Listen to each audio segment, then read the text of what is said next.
Aloha mai Coco, and good morning. This is the March 24th, 2021 Land Use Commission meeting, which is being held, of course, using interactive conference technology, linking video conference participants and other interested individuals of the public via the Zoom internet conferencing program. We're doing this to comply with state and county official operational directives during the COVID-19 pandemic. Members of the public are able to view or listen to the meeting via the Zoom platform. For all meeting participants, and I really want to stress this for everyone, there's an importance of speaking slowly, clearly, and directly into your microphone. Before speaking, you should state your name and identify yourself for the record. Also, please be aware that for all meeting participants, you are being recorded on the digital record of the Zoom meeting. Your continued participation is your implied consent to be part of the public record for this event. So if you do not want to be part of the public record, you should leave the meeting now. This Zoom conferencing technology allows the parties and each participating commissioner individual remote access to the meeting proceedings via our own individual personal digital devices. So also note, due to matters entirely outside of our own control, occasional disruptions to connectivity may occur for one or more members of the meeting at any given time. If such disruptions occur, you should let us know and be patient as we try to restore the audiovisual signals to effectively conduct business during the pandemic. My name is Jonathan Likeke Scheuer. I currently have the honor and pleasure of serving as the Land Use Commission Chair. Along with me, sorry, Commissioner Axon is absent today, correct? Or at this point? Chair, this is Riley, that's correct. Yeah, so Commissioners Okuah and Commissioner Wong, our LUC, Commissioner Chang, Commissioner Okuah, Commissioner Wong, the LUC Executive Officer Daniel Ordenker, our Chief Planner,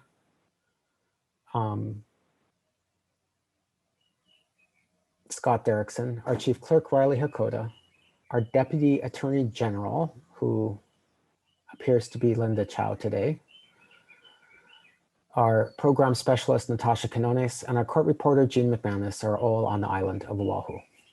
Commissioner Nancy Cabral is on Hawaii Island. Commissioner Lee Ohigashi is on Maui. And Commissioner Jan Giovanni is on Kauai. We currently have 8 seated commissioners of a possible 9. I will note for the record that Commissioner Don Chang needs to leave between 11:30 and 1 a.m. and 1 p.m. today. I will also note for everybody, because I happen to know it's Don Chang's birthday. Happy birthday, Don. And we will also have some other absences tomorrow, which I will announce tomorrow. Our second order of business after wishing Don a happy birthday is adoption of the March 10th and 11th minutes. I will note there's a correction to the minutes that were circulated in that it had erroneously noted Commissioner Axon had returned to the meeting at one point, and rather it was Commissioner Lee Ohigashi. Mr. Hakoda, are there any members of the public who wish to testify on adoption of the minutes? Chair, there was no public testimony on that. Submitted in writing. Are there any people who are attending the meeting who wish to comment on adoption of the minutes only? Commissioner Ohigashi? Oh, no, I was going to make a motion. Oh, okay. Let me first see if there's any testimony. If you are a testimony, I don't see anybody calling in. So if you're testimony, if you're participating rather via the Zoom meeting platform using the raise your hand function, if you wish to testify on adoption of the minutes. Seeing none, are there any further comments or corrections, commissioners, other than the one I noted? There is a motion to adopt, I believe, from Commissioner Lee Ohigashi. Yes. Is there a second? Seconded from Commissioner Nancy Cabral. Yes. I'm going to ask the commissioners if there's any further discussion. Seeing none, commissioners, please raise your hand indicating aye as well as saying aye. All in favor? Aye. Aye. Is anyone opposed? Raise your hand and say nay. Seeing none, the motion passes unanimously. Our next order of business is our tentative meeting schedule. Mr. Ordenker, would you walk us through? Thank you, Mr. Chair. Tomorrow we will be here again for the HoKua Place matter, if needed. And I forgot to mention that all of these meetings will be by Zoom unless otherwise notified. On April 14th, we will be adopting the order in the Barry Trust matter. And we will also be hearing DR 21-71, which is a declaratory ruling from Maui. A11 790, which is a status report on the Cooler Ridge matter. April 15th, we will be hearing any continued matters related to DR 2171 and the Cooler Ridge status report. On April 28th, we will be taking up the Kamalani motion to extend time, and we will begin hearings on the Oahu IAL submission. On the 29th, we will be once again hearing the Oahu IAL matter. And if there are any matters that need to be completed with HoKua Place, we will also have time to take that up. On May 12th, we will be taking up the Pohakea special permit from Maui and the Oahu important cultural land matter if necessary. On May 13th, we also have that set aside for the Pohakea special permit and the IAL matter. On May 26th, we will be taking up SP 21-411, which is the AES West Oahu solar matter, and any remaining IAL matters, the same for May 27th. On June 9th, we will be meeting to hear any additional action on the Cooler Ridge matter.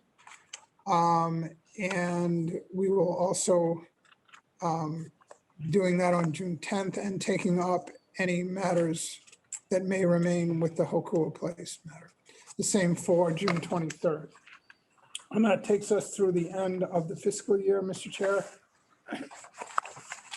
Okay. Thank you, Dan. Commissioners, are there any questions for Mr. Ordenker on our schedule? Okay, seeing none. Our next agenda item is an action regarding docket number A18806, Barry Trust Hawaii, an amended petition to amend the land use district boundary of certain lands situated at Kea'au, Puna, County and State of Hawaii, consisting of 0.51 acres from the Conservation District to the Agricultural District, tax map key number 31-5, lot 59, parcel 59, lot 59. Will the parties please identify themselves for the record, starting with the petitioner? Good morning, Chair, Commissioners. Derek Simon here on behalf of Kevin and Monica Berry as trustees of the Berry Family Trust. Thank you. County of Hawaii. Jean Campbell, Deputy Corporation Counsel, representing the Planning Department for the County of Hawaii. And Jeff Darrow, Deputy Planning Director with the County of Hawaii. Welcome. Office of Planning. The Attorney General Brian Yee on behalf of the Office of Planning. With me is Rodney Funakoshi and Aaron Sagawa from the Office of Planning. Thank you. Now let me update the record.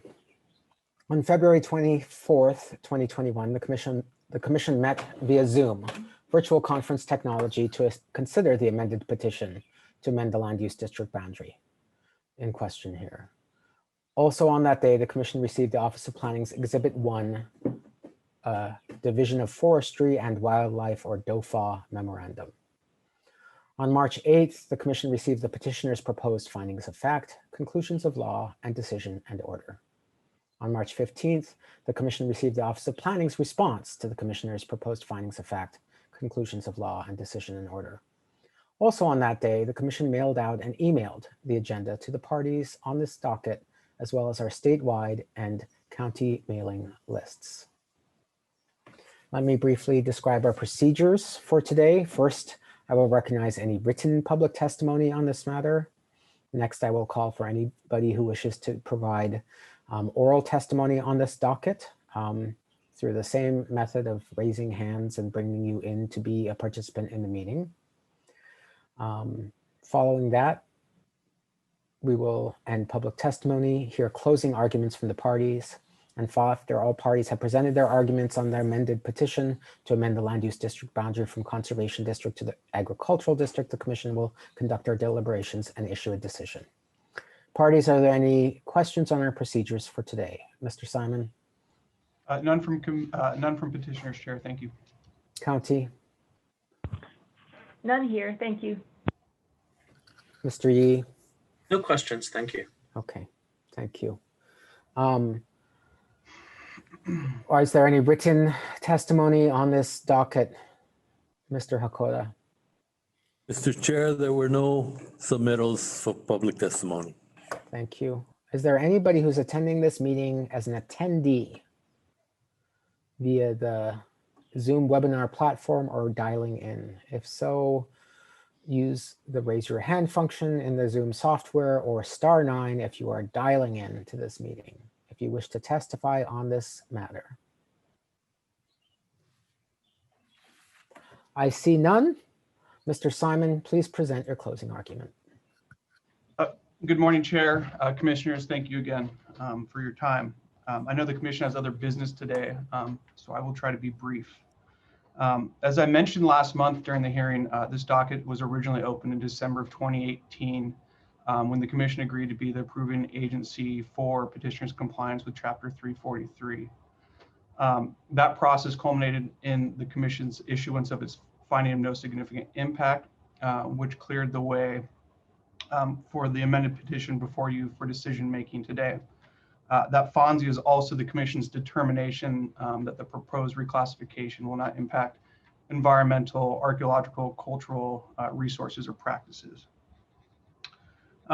As explained in the amended petition by Ms. Berry during the hearing last month, petitioners have really requested this a boundary amendment so that they can be placed on par with their neighbors and be able to use their property in the same manner that their many neighbors are able to do and enjoy the rural agricultural lifestyle that the island of Hawaii in general offers, and Hawaiian Paradise Park in particular. As we discussed, the Berries are proposing to construct a modest home or dwelling and have made very firm commitments to this commission to implement an appropriate agricultural use as required for a farm dwelling under Chapter 205, the commission's rules and county zoning. And while I mentioned the Berries simply want to be placed on par with their neighbors, Mrs. Berry also acknowledged that actually won't be totally true because they have in fact committed to this agricultural use, which virtually none, if any at all, of their neighbors are doing.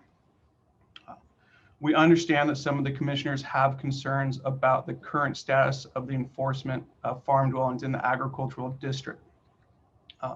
However, as we discussed last month, this issue is really much larger than the petition before you today, and it shouldn't prejudice the Berries petition, because again, they've made firm commitments and they fully understand that they will be bound to those commitments. The amended petition details how the petition area was originally in the agricultural district, why it was placed into the conservation district by the commission during its 5-year boundary review, and why it was not placed back into the agricultural district in 1977 when the Hui Honolulu Paradise Association filed its en masse petition. The history behind this docket makes clear that the agricultural district really is the only appropriate district for the petition area. Specifically, the commission has already once determined that the petition area meets the requirements for the agricultural district, and has twice determined that all the coastal parcels surrounding the petition area met those standards. Last month, I displayed some maps showing that the petition area is surrounded in virtually every direction by thousands and thousands of acres of agricultural land. We also discussed the petition area's poor soils. Both of those facts place the petitioner squarely within the criteria of HAR 151519 subsection 3, which again is the commission's criteria for the agricultural district.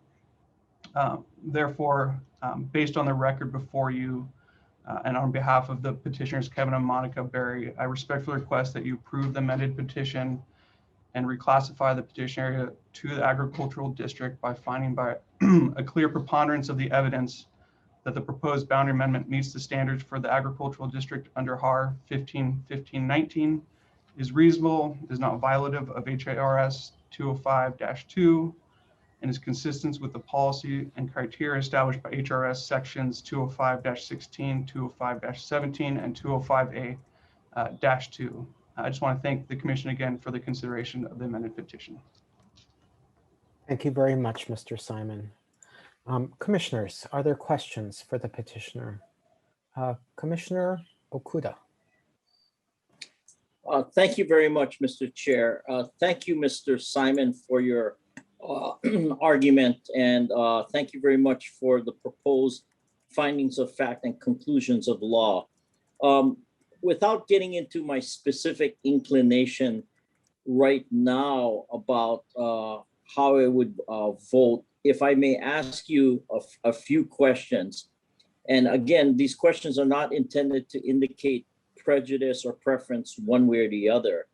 But if the commission were to grant the Barry's petition, would you have any objection to the conclusions of law, including the specific sections which deal with permitted uses in an agricultural district? And that's specifically sections 205-5, 205-2 parent, small d, close parent, and section 205-4.5. All of these are from the Hawaii revised statutes. Sorry about that, unmute. Commissioner Okuah, I do not think we'd object to that. I believe that proposed DNO already references the farm dwelling meeting the requirements of chapter 205, as well as the commission's rules and the county code. Yeah, maybe I'm sorry for not making it specific. And I know, having once been a teaching assistant in legal research and writing, that using block quotes may not really be a good way of writing or presenting. But if the commission were to grant the petition, would you have an objection for block quotes so that these sections actually be quoted in their entirety, so that the public and other practitioners, when they look at the order, will understand the breadth or the provisions of these sections without having to refer to the statutes itself? No objection to that. I believe that's just a recitation of the current state of law. Okay, and if the commission were to grant the Barry's petition, would you have any objection that included also in the conclusions of law would be the appropriate quotations from two prior land use commission rulings which dealt with farm dwellings or use of dwellings on agricultural land? Specifically, it would be portions, and I can tell you it would be conclusion of law number 5 at page 17 of the declaratory order filed in a case called In the Matter of the Petition of John, John Godfrey, Godfrey, which is docket number DR 94-17, and also the appropriate section from the decision in a case called In the Matter of a Declaratory Ruling to determine whether a single family dwelling may be established within the state land use agricultural district if the agricultural activity proposed to be conducted by the family occupying the dwelling is for personal consumption and use only, which is cases designated as DR 83-8. Would there be any objection if the appropriate section of that order also be included as part of the conclusions of law? Commissioner Okuah, I don't have those orders in front of me. I'm somewhat familiar with the latter of the two. I'm not familiar off the top of my head with the first.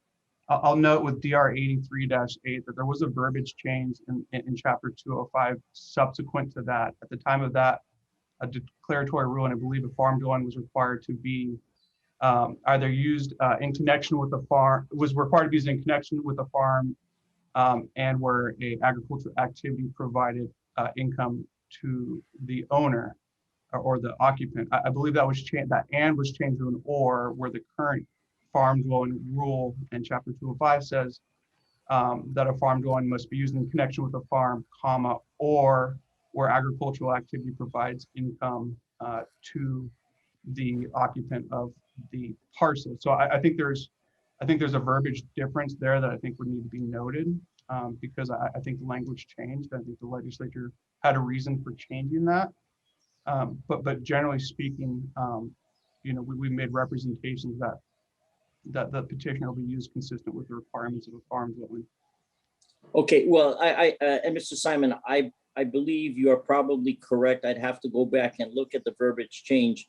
But assuming you are correct, would you have an objection that the conclusions of law include the verbiage as that you have just now recited? Assuming that is what the statute now says. Yeah, please don't quote me verbatim. I think it was a pretty accurate recitation. But no, we don't have an objection to the requirements of the farm dwelling as provided in Chapter 205 to be included in the decision and order, if I understand your question correctly. Okay, and if I can just sum up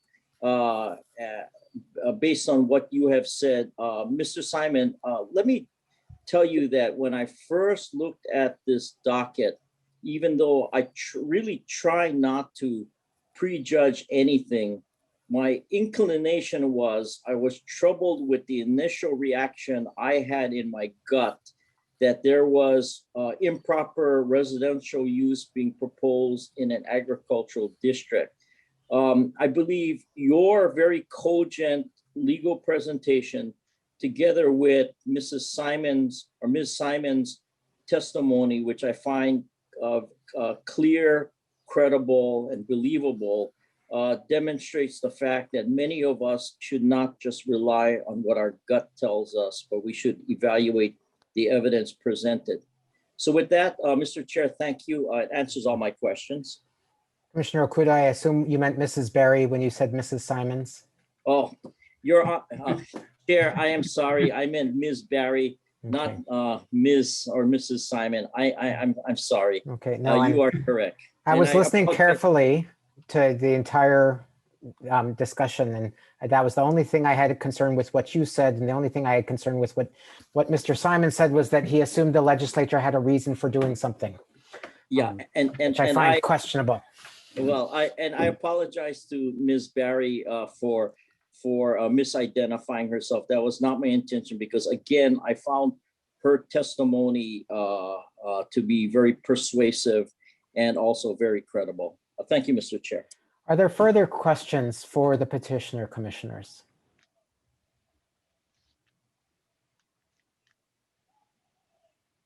Commissioner Cabral. Yes, I would like to first speak in favor of accepting this, approving this petition, and also speaking in favor of it. I wanted to, because it is on my island and I am extremely familiar with that property and that location. It is what the Berries are asking to do. Commissioner, if I may, I want to still give a chance for closing arguments to the county and the Office of Planning before we go into deliberation. Okay, well, I'm trying to be efficient. So, okay, I'll talk later, but I am definitely want to support the Berry Trust request because I know the name. I will be sure to call on you first during deliberation, Commissioner Cabral. Is there any more questions for the petitioner? Seeing none, Hawaii County. Good morning. The County of Hawaii has no comments and no objections to this petition. Okay. Commissioners, are there any questions for Hawaii County?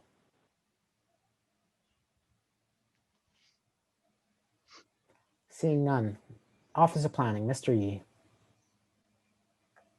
Thank you and good morning. The Office of Planning supports this request for district boundary amendment.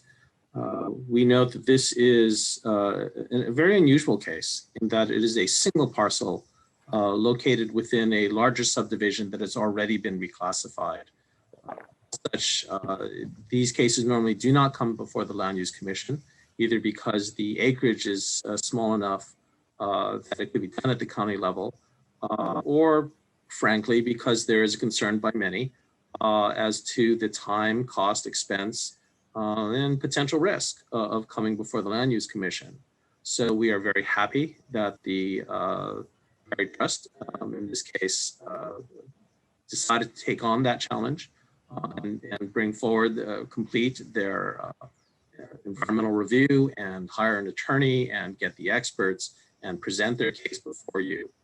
We have tried to make this process as painless as reasonably possible. As such, I think our comments to their proposed findings of fact reflect simply a clerical error in one of the paragraphs. We do note, however, that that contested cases are contested cases specifically because they review the individual circumstances of a case.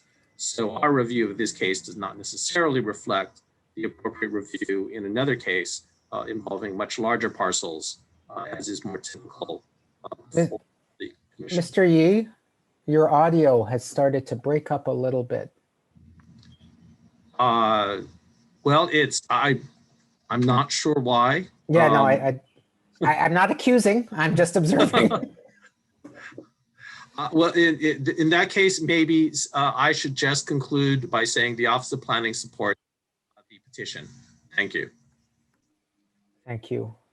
Commissioners, are there questions for the Office of Planning? Commissioner Giovanni? You're muted, Commissioner Giovanni. Commissioner Giovanni, you're muted.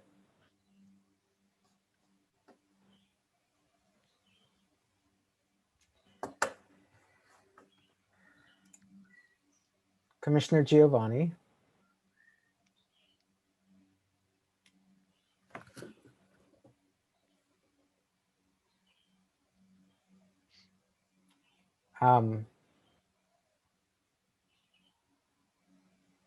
Commissioner Giovanni, can you hear me?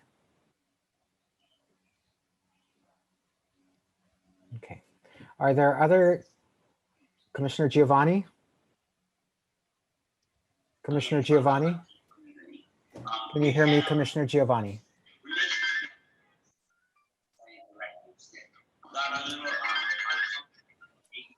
Hi, Riley. One moment. Yeah, 1 second. Okay, can you hear me now? Now we can hear you. We couldn't hear any of your questions if there were Sorry, some. I had some technical difficulties. Okay, please proceed. Did you have a question? 1 second here.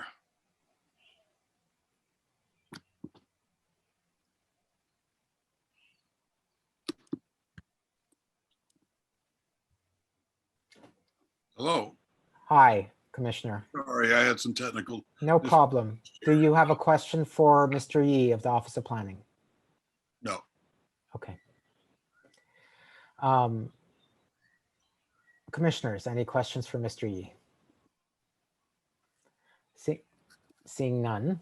I'll ask Mr. Simon, no rebuttal, I assume? No rebuttal from petitioners. Thank you very much. Okay. Any final questions for any of the parties, commissioners? Seeing none, the commission will now conduct formal deliberations whether or not to grant or deny the amended petition. I will note for the parties and the public that during the commission's deliberations, I will not entertain any additional input from the parties or from the public unless those individuals or entities are specifically requested to do so by me as the chair. If called upon, I would ask that any comments will be limited to the questions at hand. The commission held hearings on the merits of this petition on January 23rd through 24th, 2019, August 29th, 2019, June 24th and 25th, 2020, and February 24th, 2021. Closing arguments were concluded today. Commissioners, let me first confirm that each of you have reviewed the record and read the transcripts for any meeting that you may have missed and are prepared to deliberate on the subject docket. After I call your name, would you please signify with either an aye or nay that you are prepared to deliberate on this matter? Commissioner Chang, Aye. Commissioner Cabral, Aye.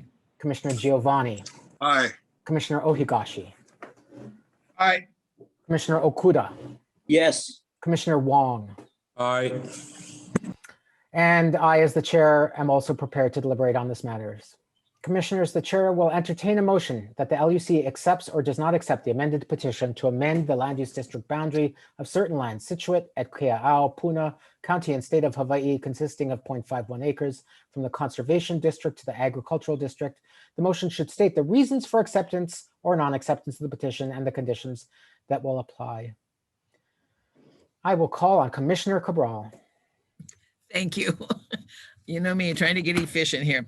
I would like to support the petition A 18-806 and move to grant the petitioner Berry Trust their request for the district boundary amendment. That would include the Office of Planning Conditions and Suggestions, which had previously been agreed upon, and to also now include the items recently discussed regarding Chapter 205 that the property would be subject to. Thank you. You're referring to the questions and answers from Commissioner Okuda and the Okuda, agreements yes, from and Mr. Simon? Petitioner Simon, yes. Okay. Do we have a second for the motion? Chair, Commissioner Wong. I second. Okay. Thank you. A motion has been made by Commissioner Cabral and seconded by Commissioner Wong to grant the petition with conditions. Commissioner Cabral, do you wish to speak to the motion? Yes, I would like to speak to it. It is, as Office of Planning, Mr. Yee discussed, it is a very unique situation that it is a 1 acre parcel and that it is in the middle of 8,835 other 1 acre parcels and some 1/2 acre, sorry. And that it has been due to technical difficulties in the past with mail and just unique situations, it's been singled out and been restricted in its usage.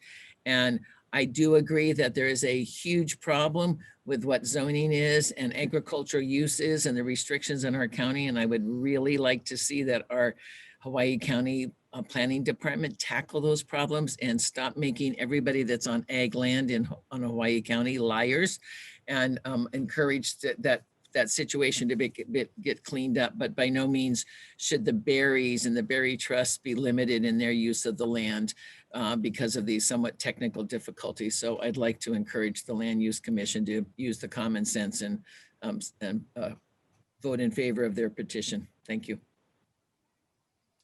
Commissioners, we have a motion before us. Commissioner Okuda. Thank you, Mr. Chair. As I stated earlier, I believe that the Berry Trust have met their burden of proof, which they carry to have this petition granted. I believe they've met their burden of proof, again, not only because of Ms. Barry's testimony, which is credible and persuasive, but also the very clear, concise, and legally supported petition and work and argument presented by their counsel. If I may add just one additional thing, I believe it's necessary to make clear that the Land Use Commission in making this decision is not simply rubber stamping what has been requested simply because everybody else is doing something else which might not be in compliance with legal requirements. The standard that we are applying and which we apply, whether it's for a change of boundary from agriculture or conservation district to agricultural district, or even from an agricultural district to urban district, is governed by HRS section 205-4 parent H. And Mr. Simon made reference to that, but it's not that long. So let me just quote that so that it's very clear on the record. the type of evidence that is necessary for any boundary amendment, whether it's conservation to agriculture or, for example, agriculture to urban.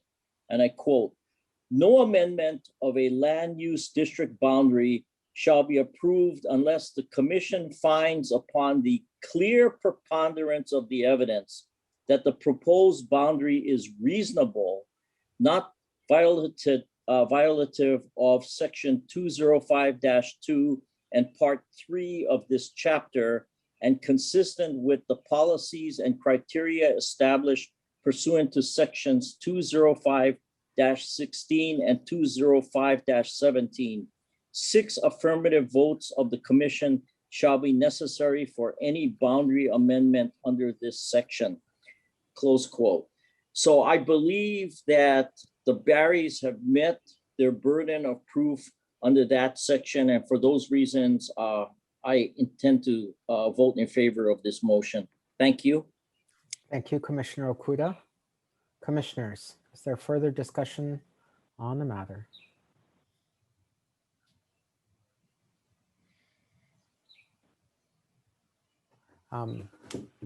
Seeing none, the chair, I also intend to vote in favor of the motion. I would join in the reasoning that Commissioner Okuda has cogently laid out.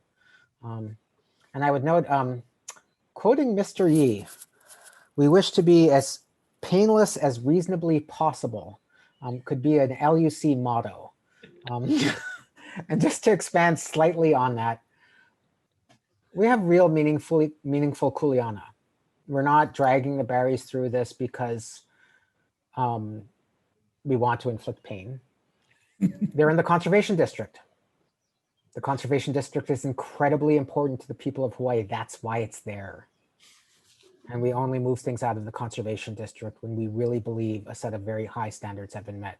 Now, it is an odd set of circumstances that led to their parcel being in the conservation district, but nonetheless, I am grateful to them for following what is indeed the proper path for them to move forward on this, and very happily vote in favor of the motion, or will vote in favor of the motion. Is there anything further? If not, Mr. Ordenko, would you please poll the commission? Thank you, Mr. Chair. The motion is to grant the petition and including the decision in order to include OP's amendments and Commissioner Okuda's suggested changes. Commissioner Cabral, Yes. Commissioner Wong, Aye. Commissioner Axon is absent. Commissioner Chang, Aye. Commissioner Giovanni, Aye. Commissioner Ohigashi, Aye. Commissioner Okuda, Yes. Chair Schreier. Aye. Thank you, Mr. Chair. The motion passes with 7 affirmative votes. Great. Congratulations, Mr. Simon, and thank you very much for the efficient presentation of your case.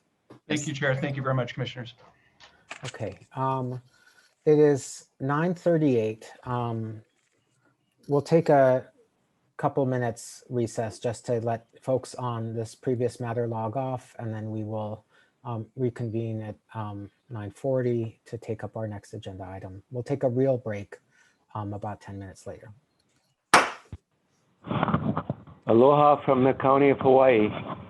Thank you, Mr. Darrow. Nice to see you. Nice to see you all. Aloha. 3, 9.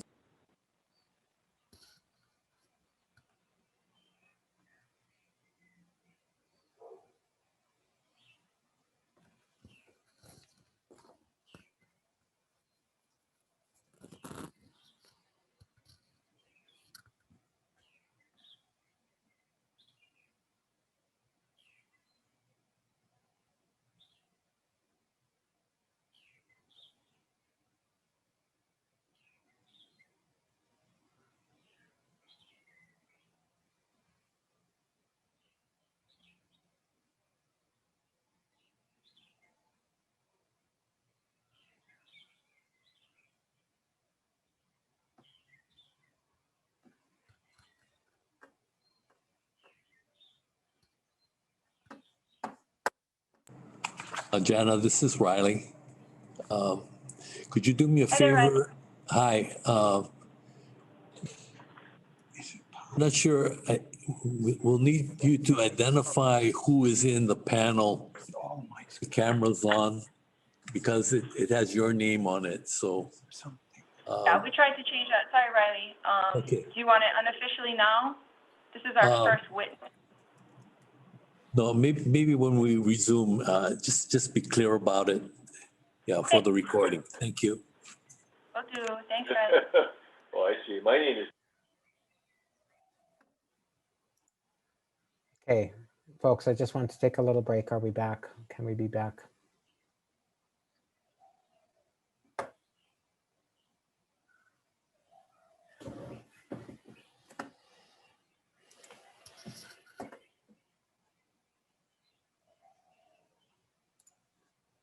Commissioner Giovanni.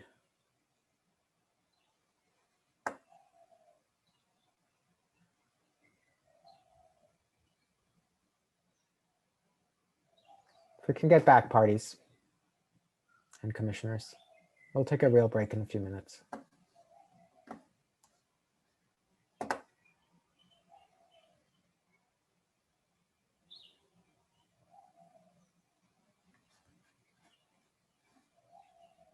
Mr. HoKua, confirming Mr. Simon has nothing more related to this docket, correct? This is Scott Derrickson. Yeah. Yes, I can affirm that. Okay, I'm going to remove him from the meeting, which means that if he wants to get back in, he won't be able to, but, or I'm Yes. changing him to an attendee. Yes. I don't think he has. Okay. Mr. Giovanni. Okay, great. Okay. It's 9:42 a.m. Our next agenda item is an action meeting regarding docket number A11-791. HG Kauai Joint Venture LLC, HoKua Place, Kauai, petition to amend the land use district boundary of certain lands situated at Kapa'a, Island of Kauai, State of Hawaii, consisting of 97 acres from the agricultural and rural district to the urban district. Tax map key number 44-303, a portion thereof. Will the parties please identify themselves for the record, beginning with the petitioner? Good morning, Chair. Good morning, Commissioners. Jana Ahu and William Ewan for Petitioner HG Kauai Joint Venture LLC, and our client is in the audience. And with us today is our first witness, William Bao, for Bao Engineering. Thank you. County. Good morning, Chair. Good morning, Commissioners. Deputy County Attorney Chris Donahoe on behalf of the county. Also present is Deputy Director of Planning Jody Higuchi Seyagusa. Good morning. Mr. Yee. Good morning, Deputy Attorney General Brian Yee on behalf of the Office of Planning. With me is Rodney Funakoshi from the Office of Planning. Okay, interveners. Good morning, I'm Bianca Isaki and Lance Collins here for intervener, Liko Martin. Okay, and I believe your client is with you as well. Yes, correct. Thank you. Okay. Now let me update the record. On March 10th and 11th, the commission met via Zoom to technology to consider the intervener's motion to continue the contested case hearings dates, the intervener's motion for leave to file response to the applicant's motion for protective order. I apologize. On March 10th and 11th, the commission met on this docket, heard public testimony on this docket, and moved on to hearing the petitioner's presentation. On the same date, the commission received the intervener's memorandum in opposition to the applicant's, excuse me, I'm sorry. Mr. Ordenker.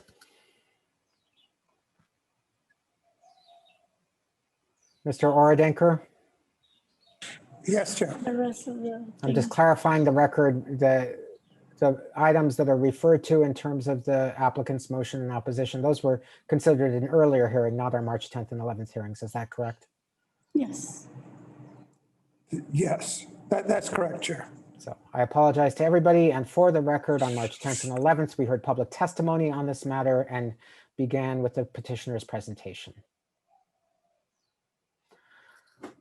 On March 15th, the commission mailed out and emailed the agenda for the March 24th and 25th, 2021 hearing to the parties in this docket and to our statewide and county mailing lists. On the March 16th, the commission received intervener's submission of offer of proof for relevance of exhibits numbers I-53, I-55, I-56, I-58, and I-99. On March 17th, the commission received intervener's Martin's relevance brief. On March 19th, the commission received the petitioner's opposition to the intervener's offer of proof. On March 22nd, the commission received the intervener's reply to the petitioner's opposition to the submission of the offer of proof. And from March 10th through this morning, the commission has received additional written public testimony. Those testimonies will be posted to the Land Use Commission website and will be considered to be part of the official record of this docket. Now let me go over our proceedings for today. I will note the written public testimony that has been submitted in this matter. We will not be taking additional oral testimony today other than from witnesses called by the parties. My intention as chair, which is within my discretion, we closed public testimony on this matter for the evidentiary portion of the proceedings at our last hearing. Prior to the presentations of draft decisions and orders and argument on this matter, I do intend to allow the public to testify again, given the keen and substantial public interest on this matter on the island of Kauai. So when and if this docket proceeds to that portion, we will again allow public testimony, but during the evidentiary portion of this docket, there will be no more public testimony orally provided. However, written public testimony will continue to be accepted by the Land Use Commission. Following the noting of written public testimony that's been received,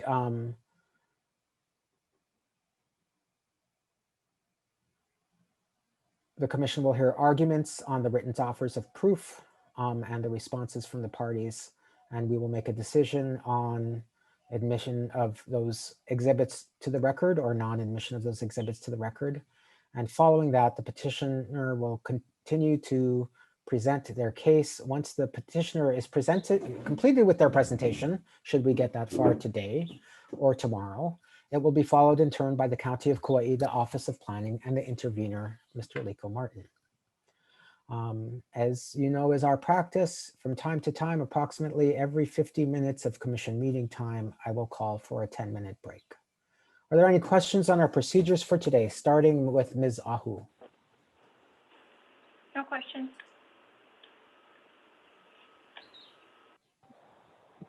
Mr. Donahoe? No questions from the county chair. Mr. Yee? No questions. Ms. Isaki? No questions, thank you. Okay.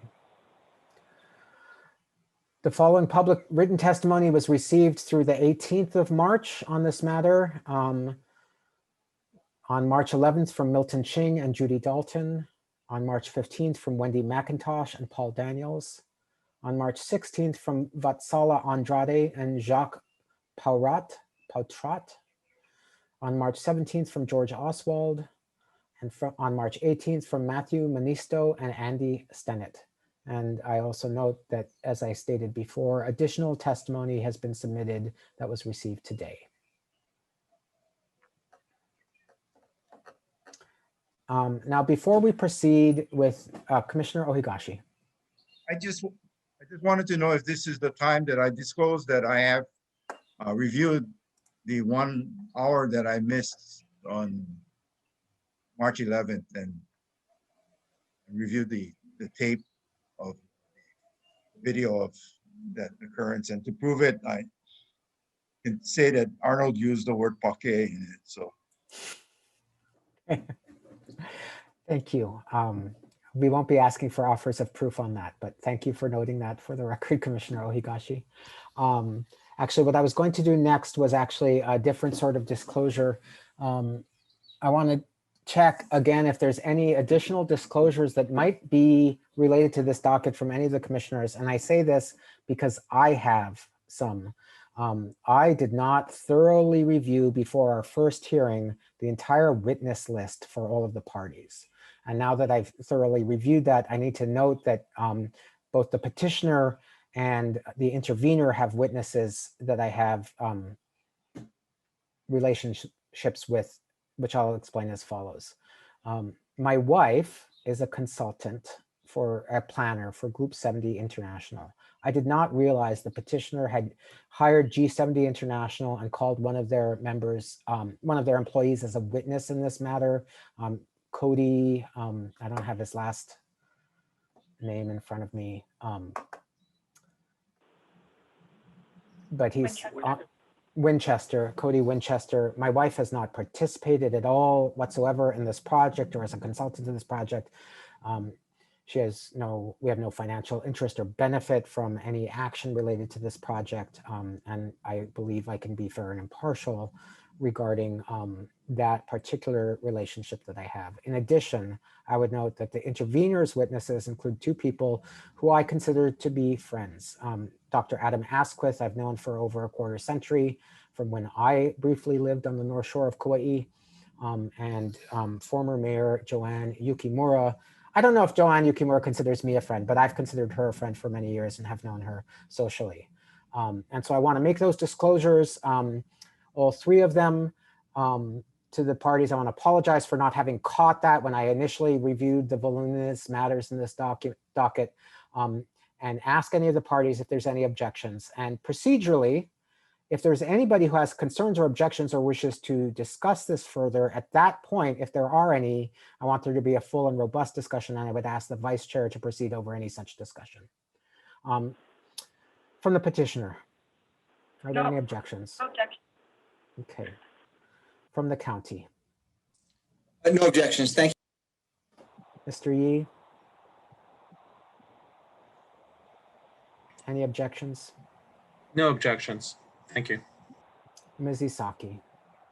No objections, thank you. Okay, thank you. Commissioners, are there any further disclosures to make regarding this docket? Seeing none. Now, pursuant to we'll move on to the offers of proof, and then we'll start in on it and then see whether or not we can finish it or take a break. Pursuant to the chair's instructions to provide offers of proof for the admission of interveners exhibits I-53, I-55, I-56, I-58, and I-99, we will now hear arguments on the intervener's offer of proof. Ms. Isaki. Actually, I think Mr. Collins is going to take this argument. Thank you. Mr. Collins. Thank you, Mr. Chair. We more or less stand on our submission of offer of proof for relevance that we filed on March 16th, as well as the reply. Each of the exhibits that have been called out are all relevant material and not unduly repetitious with respect to the standards that this commission is required to evaluate in this proceeding. And so they should all be admitted based on HRS 91-10. Commissioners, are there questions for Mr. Collins?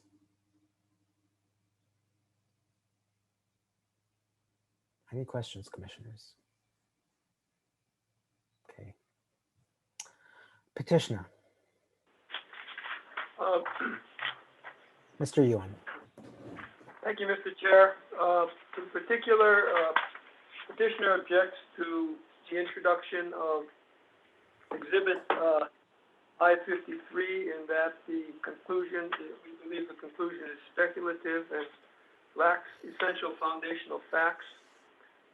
With respect to exhibit I-55, we don't believe that the experience of conversion of former sugar lands on Maui is relevant to a discussion of conversion of former sugar lands on a different island. With respect to Exhibit I-56, we don't believe it's relevant because there's nothing in the record to suggest that homes in HoKua Place are intended to be marketed or designed for second home buyers.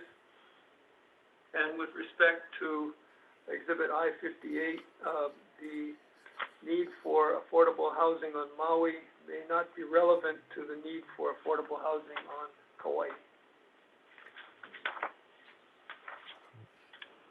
Commissioners, are there questions for Mr. Ewan?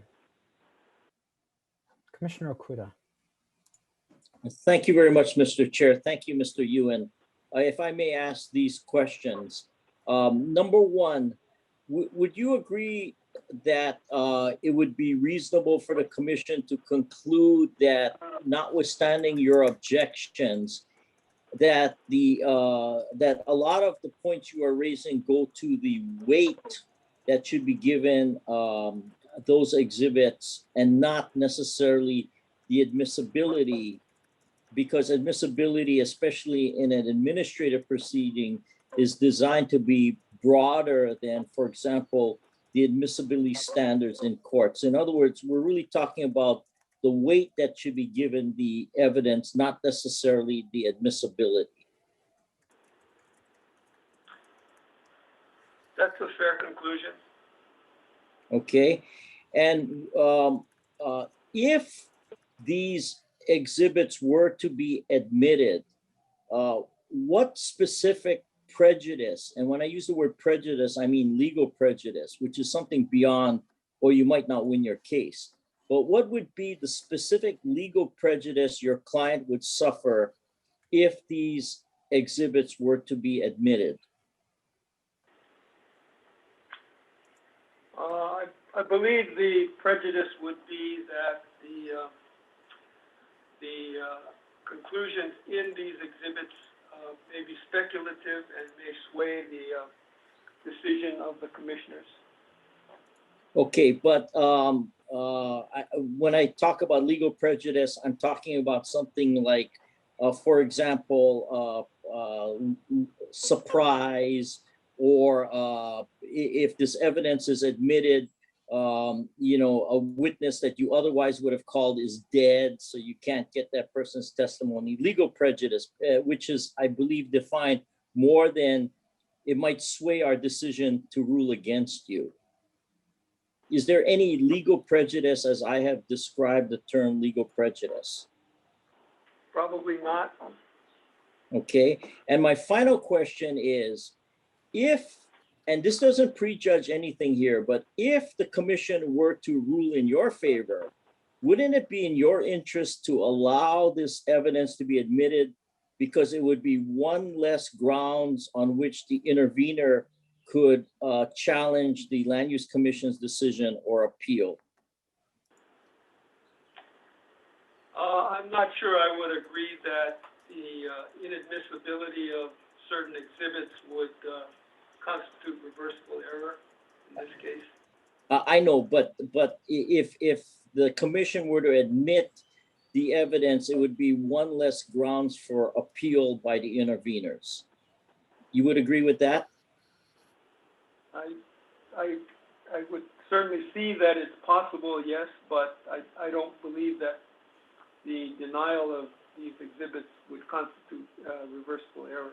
Okay. Thank you very much, Mr. Ewan. Thank you, Mr. Chair. No further questions. Thank you.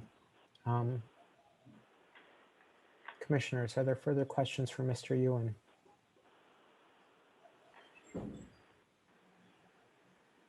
Seeing none, is there any response, Mr. Collins? Mr. Chair, no, I don't want to have to repeat what we put in our reply, but the essence is that these objections go to the what the petitioner feels should be the value or the weight of the evidence, not to its admissibility under the 91-10 standard. Thank you.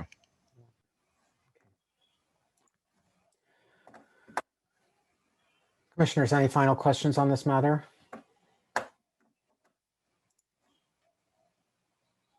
So it's the chair's inclination to admit these documents into the record over the objections of the petitioner, essentially for the reasons that came out in the colloquy between Mr. Okuda and Mr. Ewan. I don't think that there's legal harm being done to the petitioner. I think it reduces our chance of reversal on appeal by admitting them. And I have incredible confidence in the mental acuity and legal understanding of these 8 commissioners to not be unduly swayed by documents that might have speculative portions to them. So my intention is to rule to admit those into the record. Commissioners, any concerns?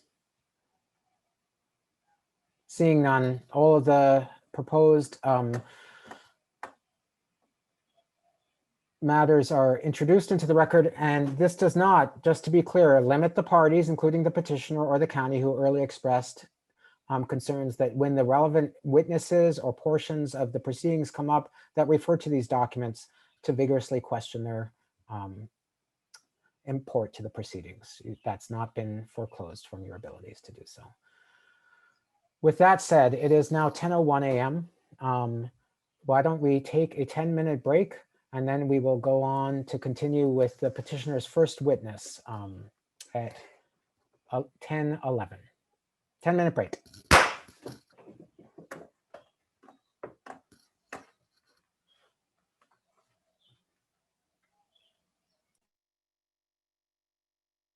Mr. Yee? Yes, if at some point I have a procedural question to ask before we start with the witness regarding order of witnesses and exhibits introduced today. Yes, we also have a procedural thing also, Mr. Chair, at the appropriate time. Thank you. Okay, I'll make space for that when we reconvene. Thank you both.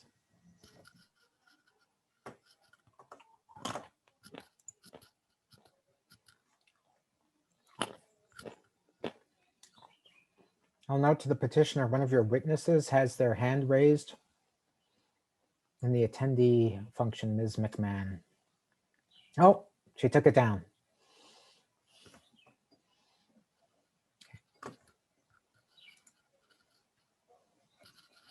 One minute.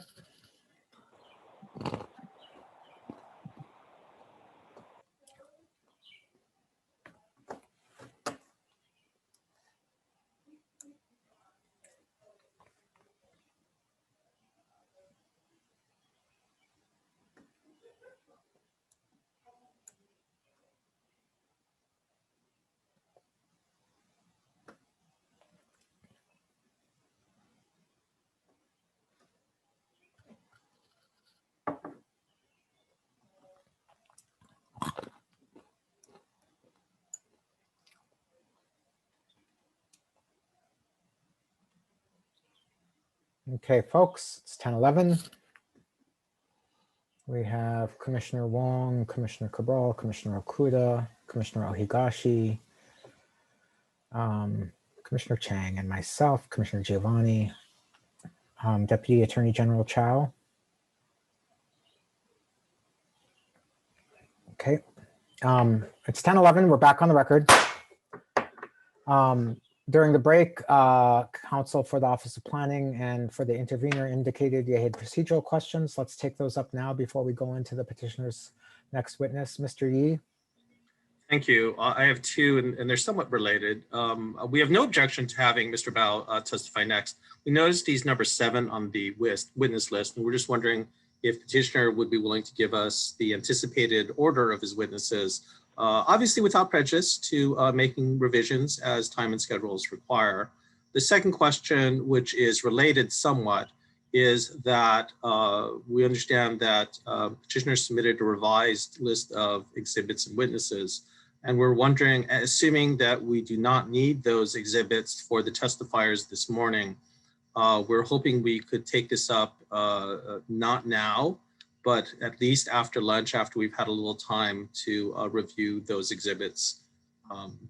Those are my 2 questions. Thank you. Mr. Ewan, would you take up the second question first? The second question being the witness list or the order? what we submitted as additional exhibits are three letters or statements by former employees of the Lihui plantation who were contacted by Nancy McMahon, our archaeological and cultural expert. These were originally intended to be exhibits to her report, but they were inadvertently omitted from the final environmental impact statement when that was published.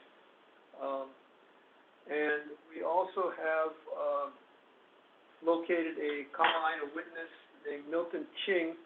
We've added him to the witness list, and we have a statement of his qualifications. And finally, we have designated but have not yet filed a pro forma budget for the project that we are in the process of preparing, that we know the commission had asked for our primary witness, Jake Bracken, to prepare.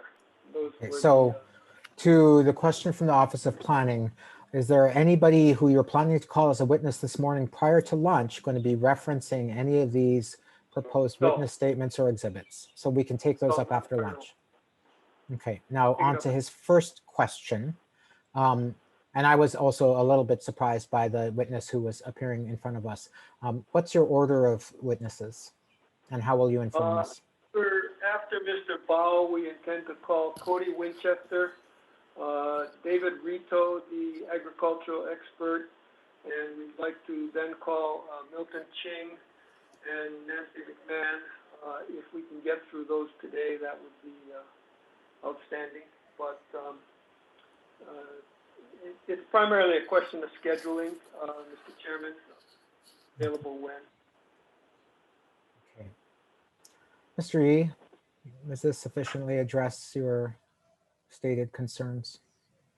It does, thank you. If we could maybe get a list at the end of the day then for tomorrow of the order of his witnesses, that would be appreciated. Thank you.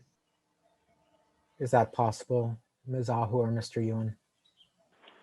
Yes, it just depends how many we get through today, but Understood. we'll do that by the end of Yes. Mr. Collins. Thank you, Mr. Chair. Part of actually our procedural questions were the same as Mr. Yee's. The only thing other than what he raised that we wanted to get clarification on is while this hearing is going on, should we expect to have additional revised witness lists and exhibits being filed during the hearing? Because, for example, this one was submitted for e-filing after you folks already convened. And so just want to get an idea of like how prepared we need to be for surprise witnesses and surprise exhibits. Yeah. Thank you. And you raised this, if I recall correctly, Counselor, you raised this concern when there was an expressed desire from the petitioner to perhaps call additional witnesses after the public testimony included statements, including a statement that asserted that there is a heiau on the property, and the petitioner indicated they might want to have witnesses associated with that. My inclination is with the parties is that if by the end of our 2 days of proceedings, I could at least get a read from all of you whether there's any intention to call any other witnesses or admit any other further exhibits, and we would then close it after a couple days. My inclination to keep it a little more fluid than would normally be the case is due to the sort of significance of this project to the people of Kauai and the dynamic nature of the information that's been coming before us, and wanting to assure that all of the parties, interveners, petitioner, county, and Office of Planning have full opportunity to make their cases. So, but I'm comfortable with, after we've heard from a number of the petitioner's witnesses, that it would be time to cut off that additional submission of witnesses. Does that sound acceptable, starting with the petitioner? Mr. Donahoe, That's acceptable. Thank you. Chair. Mr. Yee, The only caveat I would add is that the deadline to submit, parties could make a good cause showing for an exception, although they would have to make a good cause showing for an exception. Okay. But with that, we have no objection. thank you. Mr. Collins, We generally have no objection, and we don't have any objection to the petitioners putting on whatever rebuttal evidence they feel would be necessary, even at the end of when all of the witnesses are called. Our concern is just that, you know, the meetings has started and then we're getting a filing while the meeting is going on. That's just our concern, is sort of I mean, in this, it turned out that actually the witness list didn't even have the correct order of the witnesses that are going to be called today anyway. So I don't know really what purpose it was. And some of the exhibits that have been filed actually already are part of the final EIS. So, I mean, in this particular instance, I don't think there's any prejudice to us, but our only concern is just whatever the sequencing is, not to deprive anybody of their ability to put on rebuttal evidence, but that it's not a trial by surprise or a contested case by surprise. That's our only concern. So thank you. yeah, no, we're gonna stick by the advice of the Office of Planning to make this as painless as is reasonably possible. So, any further procedural concerns? Commissioner Chen. Thank you, Mr. Chair. I do apologize in advance that I will be leaving the meeting early today at about 11:30 and then hopefully be back by 12:30 or 1 o'clock. Likewise, tomorrow I will be leaving a portion of the meeting in the morning about 10:15 and to probably around 12. I do have a series of questions for one of the witnesses, Nancy McMahon, so I would ask councils if you could accommodate my schedule and if you call that witness to ensure that I'll be here at that time. But again, I do apologize that I won't be here at those times, but I would appreciate an accommodation of your witnesses. Could I get those, please? Sure. My time, I will be leaving today from 11:30 till about 1 o'clock, and then tomorrow from 10:30 to 12.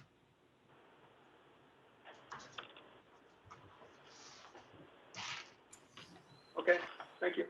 Thank you very much. Thank you, Commissioner Chen. Adjust our witness order accordingly. I appreciate that very much. Thank you. And of course, as Commissioner Ohigashi has so diligently modeled, all of the commissioners who eventually deliberate on this matter will have reviewed all of the matters prior to deliberation and will attest to the same. Are there any other procedural concerns or questions from the parties or from the commissioners? Seeing none, Mr. Ewan or Ms. Ahu, who's going to be bringing forward your witness? Mr. Ewan. Thank you. We're going to call Mr. William Bao. Okay, Mr. Bao, do you swear or affirm the testimony you're about to give is the truth? Yes, I do. Thank you. Your witness. Chair, may I share my screen? Yes.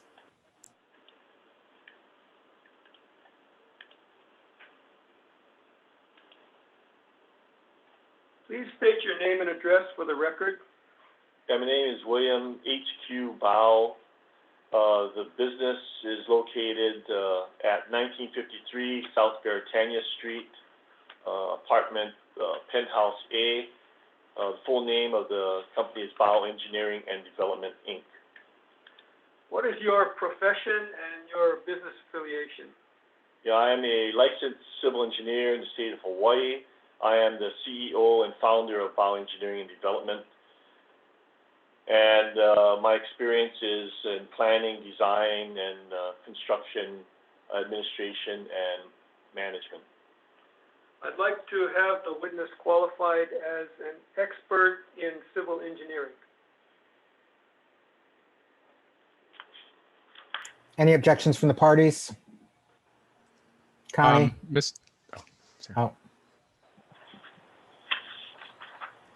Connie? No objection from the county. Mr. Yee? No objection. Mr. Collins? Mr. Chair, I guess just the question is that is it necessary to have the Land Use Commission make a determination about whether the person is qualified as an expert where there's no rule that indicates that the commission is supposed to do that? It is at least our practice. I'm going to actually call on Ms. Chow and Mr. Ordenker to respond to your inquiry. It is our practice to qualify or not qualify witnesses as experts so that the weight of their testimony can be determined by the commissioners in comparison to lay testimony. I would agree with that procedure. That was Mr. Ordenker followed by Ms. Chow. Mr. Collins? Thank you, Mr. Chair. Our only concern with that is that because the commission is not Sorry, adopted. one moment. May I ask you to stop screen sharing, Ms. Ahu? Yes, Chair. Please continue, Mr. Collins. Thank you. Yeah, our only concern is because no rule has been adopted. It's not really clear what are the standards by which the commission determines somebody is an expert or not. Since the rules of evidence don't apply, those wouldn't be the standards, and the commission hasn't adopted other standards. So we don't really have notice about whether or not what these standards are and how persons should be evaluated to be determined whether or not they're experts. We don't have an objection to this witness testifying on these matters to the extent that they're relevant material and not unduly repetitious, but to the extent that there is a non-existent standard, we have a concern with that. Thank you. Commissioner Okuda. Thank you, Mr. Chair. If I may ask Mr. Collins a question. Please. Mr. Collins, what legal prejudice do you or your clients suffer if there is a determination that the person is testifying as an expert? Well, without the standards, we don't know what the significance of that ultimately is. And because there's no standards, I don't know that ultimately the commissioners might not be on the same page. And so that we would say that that could be considered arbitrary or capricious, or could improperly evaluate the evidence with standardless discretion. What legal authority can you cite to? And when I say legal authority, I mean a specific statute, administrative rule, or Hawaii appellate case which supports your argument? Well, the first one that comes to mind is Lewin versus Aluli, that agencies are not allowed to engage in unbridled discretion with respect to procedures in a quasi-adjudicative manner. That would be the first one that comes to my mind. Can I stop you right there? But how would we be engaged in unbridled discretion if there is a determination or acceptance that the person is an expert? Because again, wouldn't that, as you say, you argued earlier, go to really the weight of the evidence? And in fact, even if a person is determined to be an expert, we may decide after hearing his or her testimony that a little or no weight should be given to the testimony for many reasons. So in other words, we would be using the determination of expertise to actually exercise our discretion. Because let me tell you something, if somebody is offered as an expert and their testimony falls flat, that is not necessarily going to bode well for the person that offered that person as an expert. Mr. Okuda, I think the concern that we have is primarily if Commissioner Okuda. Sorry, Commissioner Okuda, is that if the commission is going to make a determination that would apparently alter how the commission evaluates evidence, that we be apprised of what that standard is so that we can ensure that we are also properly evaluating that's the concern is very narrow. I definitely agree with everything that you've said. It's just that that we have notice of what the standards are by which the commission is evaluating and making these determinations, which apparently will affect how the evidence is evaluated. Isn't it true that there is no Hawaii appellate case which holds that an administrative agency using the standards set forth in Chapter 91 is prohibited from accepting testimony with the designation that that witness is designated an expert? Well, I think the holding in the dependence of Casimiro would counsel against that because it would basically be indirectly reinserting the Hawaii rules of evidence into the proceeding, possibly. Or if that's not the standard that's being used to qualify a witness as an expert, then basically it goes back to the Aluli versus Lewin case, which is that the agency is engaging in standardless discretion by not having standards. Okay, Mr. Collins, I think you've answered my questions. Thank you, Mr. Chair. No further questions. Thank you, Commissioner Okuda. Commissioner Ohigashi. I have a question. Do you plan to whom is your question? Oh, Mr. Collins, do you plan to ask the commission to designate any of your witnesses as experts? Because I noticed in your witness list, you indicate that there's certain PhDs, doctors, going to testify about water, infrastructure, agricultural, water resource development. Normally, those are for experts to testify on. And are you going to offer them as experts in your case? Well, at this moment, up until this moment, there's no rule that indicates what the standards are for qualifying witnesses. So our witnesses are all experts, but we had no intention of asking the commission to make a separate determination because it's not. There's no rule to that effect, and there's no clear standards about how we would go about doing that in any event. So would it be fair to say then that you are not going to ask us to designate them as experts? Well, I think part of it depends on how this objection is ruled upon. If the commission is going to qualify persons as experts, we would just ask for that standard so that we can evaluate all of the witnesses based on that standard, and also we could follow the same procedure for our witnesses. You're not really answering my question. I'm just asking, is there a plan at this point in time, because you made this objection, and before this, not to ask for designation of these people as experts? Is that your position? Well, it depends on what the ruling on this objection is. Okay, so let me first clarify something. If I had understood you, Mr. Collins, you had said you were not objecting to this witness, but you raised a procedural concern, and you're now referring to this as a formal objection. Are you objecting?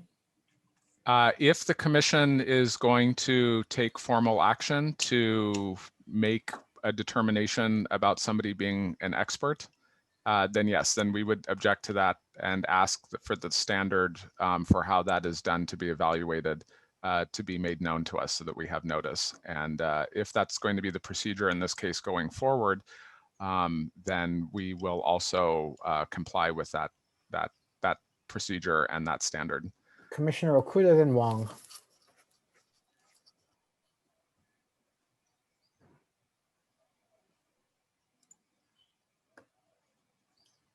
You're muted, Commissioner Wong. I mean, Commissioner Okuda, Kalamai. Yeah, thank you, Mr. Chair. Mr. Collins, okay, let me ask you this question then. What really is the difference in how the commission is to evaluate a witness if the witness is or is not designated an expert, or if there's no designation of expert? Or let me put it more succinctly, following up on what Commissioner Ohigashi asked. If you're calling a bunch of witnesses with the initials PhD after their name, aren't you trying to get us to give that witness more credibility? Maybe you can answer the first question first. What really is the difference in how we are to evaluate a witness if one is determined to be an expert and the other one is not determined to be an expert? What's the difference in how we are to consider evaluating that witness's testimony? Just answer that question, please. Sure. I think if there is a standard, then that would be great. If there isn't a standard, I think the concern is that what it does is it in some ways can put the thumb on the scale by having the commission, before they hear all of the testimony of the witness, start making credibility determinations. I mean, that's more of a policy issue, but the more narrow issue is that what is the standard that the commission is using to evaluate, if it's not like, Rule 702. I mean, what's the standard that we're applying? Okay, I'm still a little bit uncertain. Let me ask this question, which hopefully will be my last question. If we withhold our determination about the credibility of a witness until that witness finishes testifying, in other words, we don't assume just because somebody is determined to be an expert, or if somebody is determined to have a PhD, if we withhold our determination of credibility until we hear all the witnesses' testimony, including cross-examination, what really is the difference between, in respect to how we evaluate a witness, between whether or not a witness is determined to be an expert or not deemed to be an expert? What's the difference if we're withholding our determination of credibility to the end? Yeah, I think because it just goes to credit. I mean, there's two ways of doing it, as you've described, and I don't think that there's one that's necessarily better than the other. The only difference being at the moment that is the issue of all of the parties having notice of what the standards are by doing that. I don't think there's any harm in not having it, but if the commission feels that that's something that's important, and apparently there's some custom of doing that, that there should be standards so that all of the parties have notice on what those standards are going forward. If we tell you that the standard we are applying are the standards referred to, described in Chapter 91, no matter what terminology we use or what words we use in admission of or acceptance of witnesses, because let's face it, you do agree Chapter 91 doesn't really require administrative agencies to use special words or terms in deciding when and how to hear witnesses. Do you agree with that? Yes, that's correct. So in other words, if we assure you that whatever terms we use, whether we accept somebody as an expert witness or not, we assure you that the bottom line is we're following all the requirements of Chapter 91. Does that satisfy your concerns? I think our concern is just that that we know what the standards are, because obviously by making a credibility determination, making a determination that witnesses should be designated as expert, we don't know what the standards are for that. And now I'm learning what you and other commissioners believe is the significance of that designation. None of that was adopted by an administrative rule.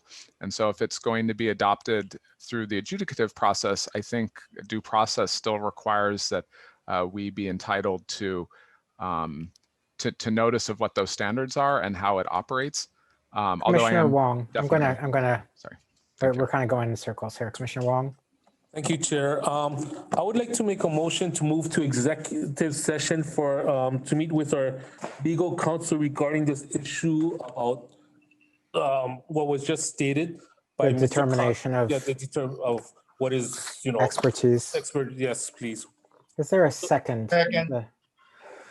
The motion's been made to move into executive session by Commissioner Wong and seconded by Commissioner Ohigashi. If we move into executive session for the benefit of all the people who are panelists or attendees, the commissioners will leave this Zoom meeting, go into a separate Zoom meeting with their counsel and executive officer, and then we'll rejoin this meeting. This meeting will remain open. Obviously, due to the nature of executive session, it is the equivalent of if we were in physical meeting, we'd all kick you out of the room and you wouldn't know when we're coming back. So you just got to be patient.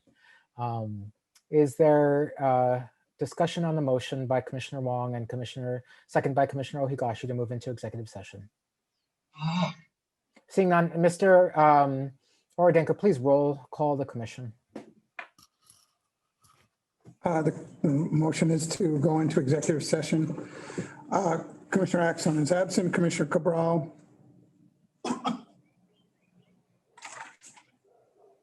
Commissioner Cabral. Yeah, I have no objection. It's an aye or nay, Commissioner. Going into executive session, aye. Commissioner Chang. Aye. Commissioner Giovanni. Aye. Commissioner Ohigashi. Aye. Commissioner Okuda. Yes. Commissioner Wong. Aye. Chair Schreier. Aye. Thank you, Mr. Chair. Motion passes unanimously. Okay, the commission will go into executive session. The executive officer will send to the commissioners and our deputy attorney general our information on where our new Zoom meeting will. And for the rest of you, I'm sure petitioner will eventually get to call a second witness, but not quite yet. We're going into executive session.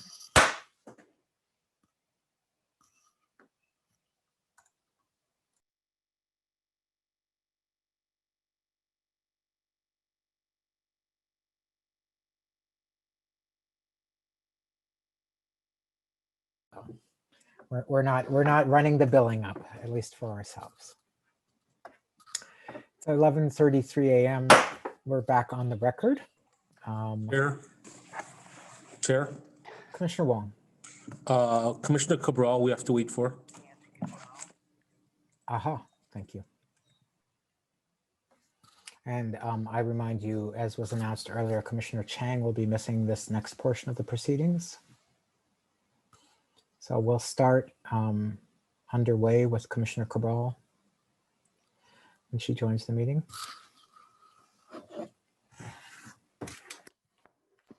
Chair Sawyer, I have to arrange for a phone call. Can I assume that we can take a lunch break at approximately 12:30 to 1 o'clock? Yeah, we'll do 12:30 to 1:15 if that's possible. Yeah, that worked great. Thank you. Okay.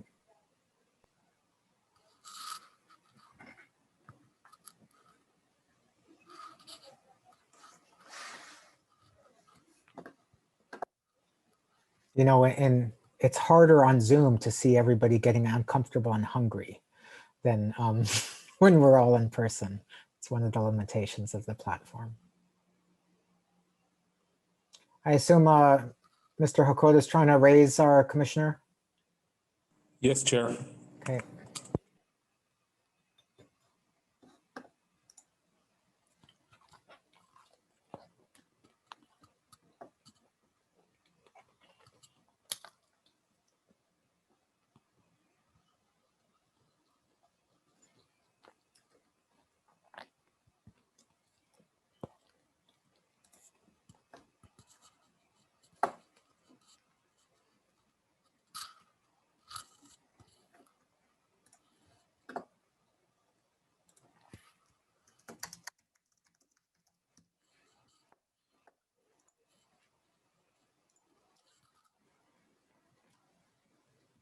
Apologize for the further delay.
Commissioner Cabral, can you hear us?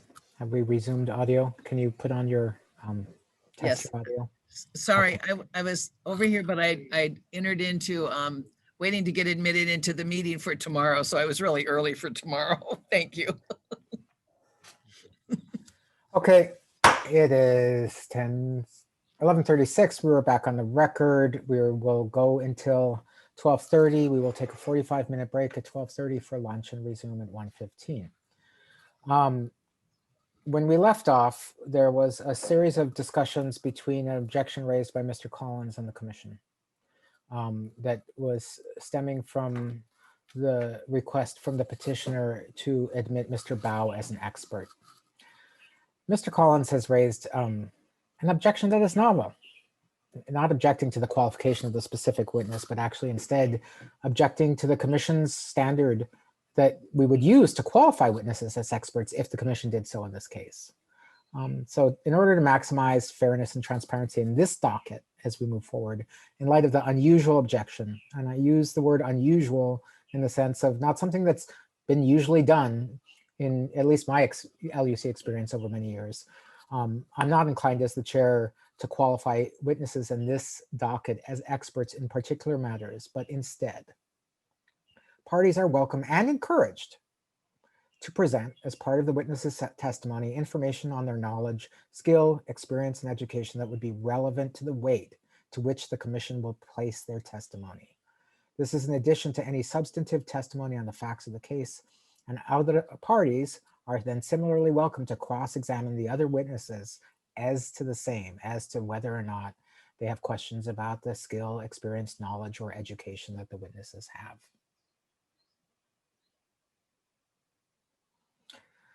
Are you prepared to continue with your questioning of your witness, Mr. Ewan? Yes, I am, Mr. Chairman. Thank you. Chair, may I share my screen, please? Yes, please, Ms. Ahu.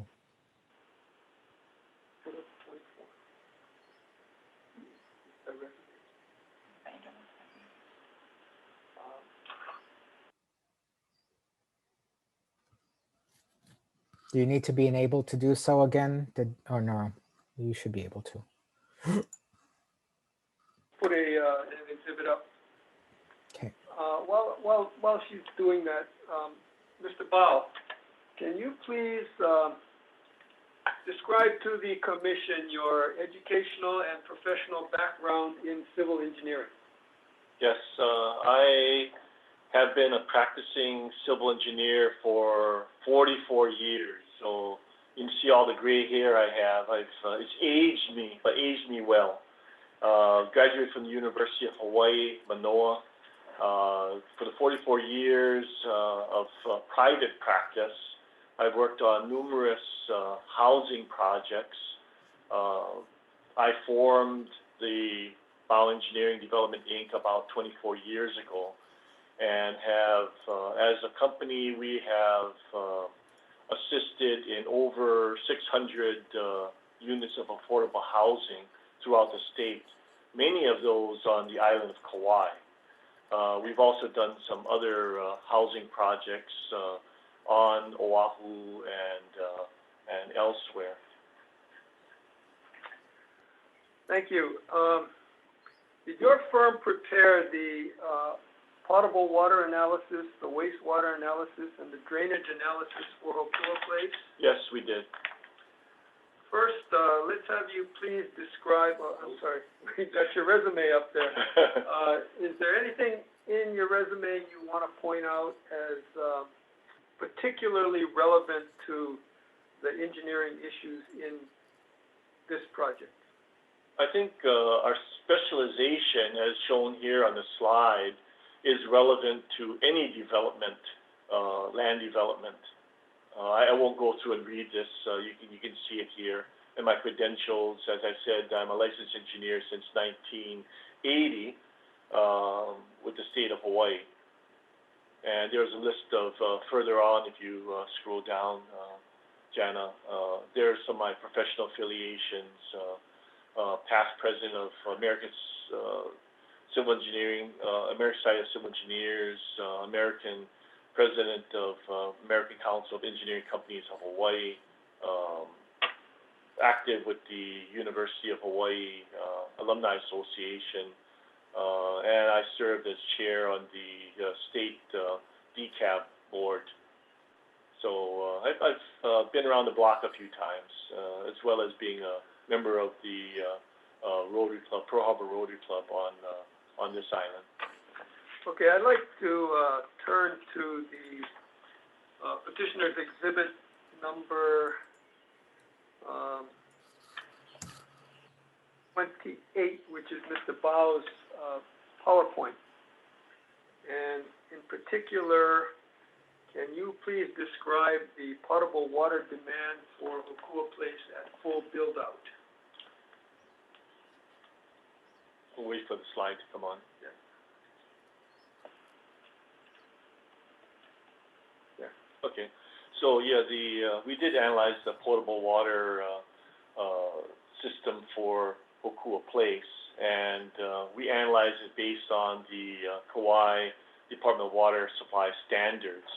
I won't go through and read all this, but the standards state that for single family, it's designed, the design should be based on 500 gallons per unit, and for a multifamily, 250 gallons per unit. Fire protection would be 2,000 gallons per minute for 2-hour duration. So the average demand for HoKua Place, in addition to the ag parcel, is 0.4 million gallons per day. HoKua Place in itself, which is part of this petition, is 0.3 million gallons per day. So it's a little deviation from what's shown there on the slide. We are proposing to put in a well to provide the water to the project site. We anticipate utilizing the existing reservoirs that the county has, Kauai water, and those are 2 reservoir sites, one at 313 elevation and the other at 214 elevation. The total capacity that we need to fulfill the domestic and fire protection requirements for the site would be 700,000 gallons. And you can see that the table below the average demands from the various zones that I talked to you about, the 313 elevation zone and the 214 elevation zone.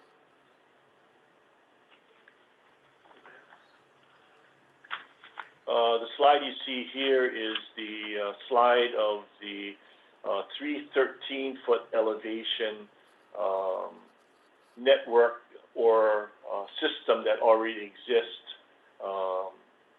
in the area. So this is the 313-foot service limit. The site is shown in the south. Yes, there we go. Thank you. So that's our site below there. Hold on. Let's, for the purpose of the transcript,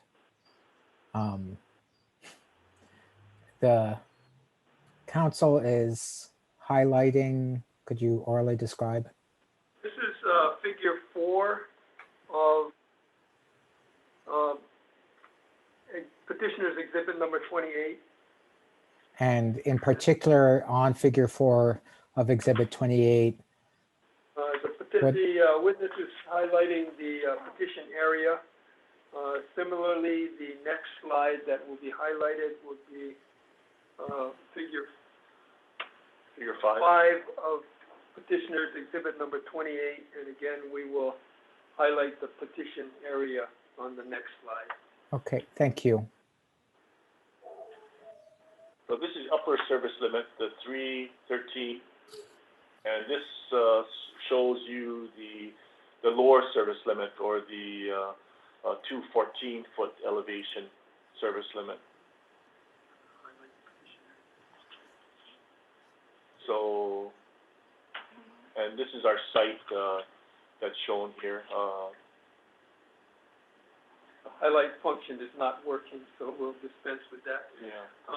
Next, Can you please describe the amount of wastewater expected to be generated by HoKua Place at full build-out and how HoKua Place intends to dispose of the wastewater?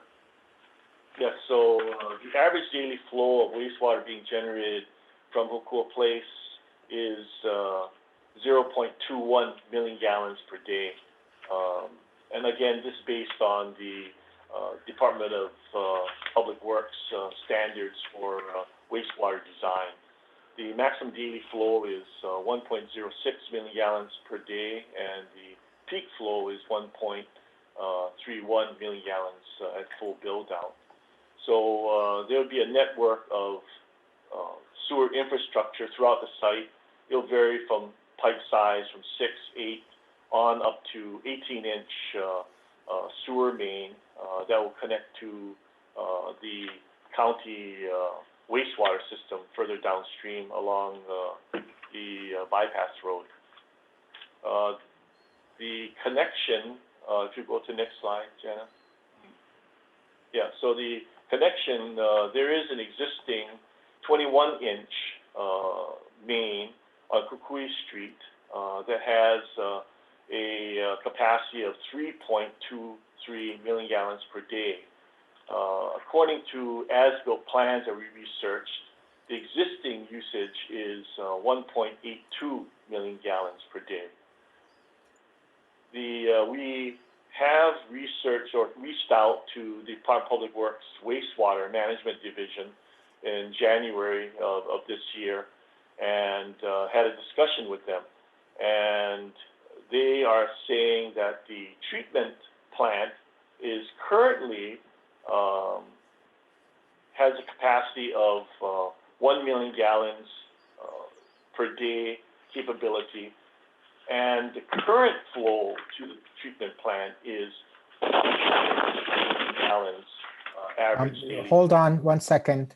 I don't know who moved something, but you became inaudible in the last sentence. Oh, okay.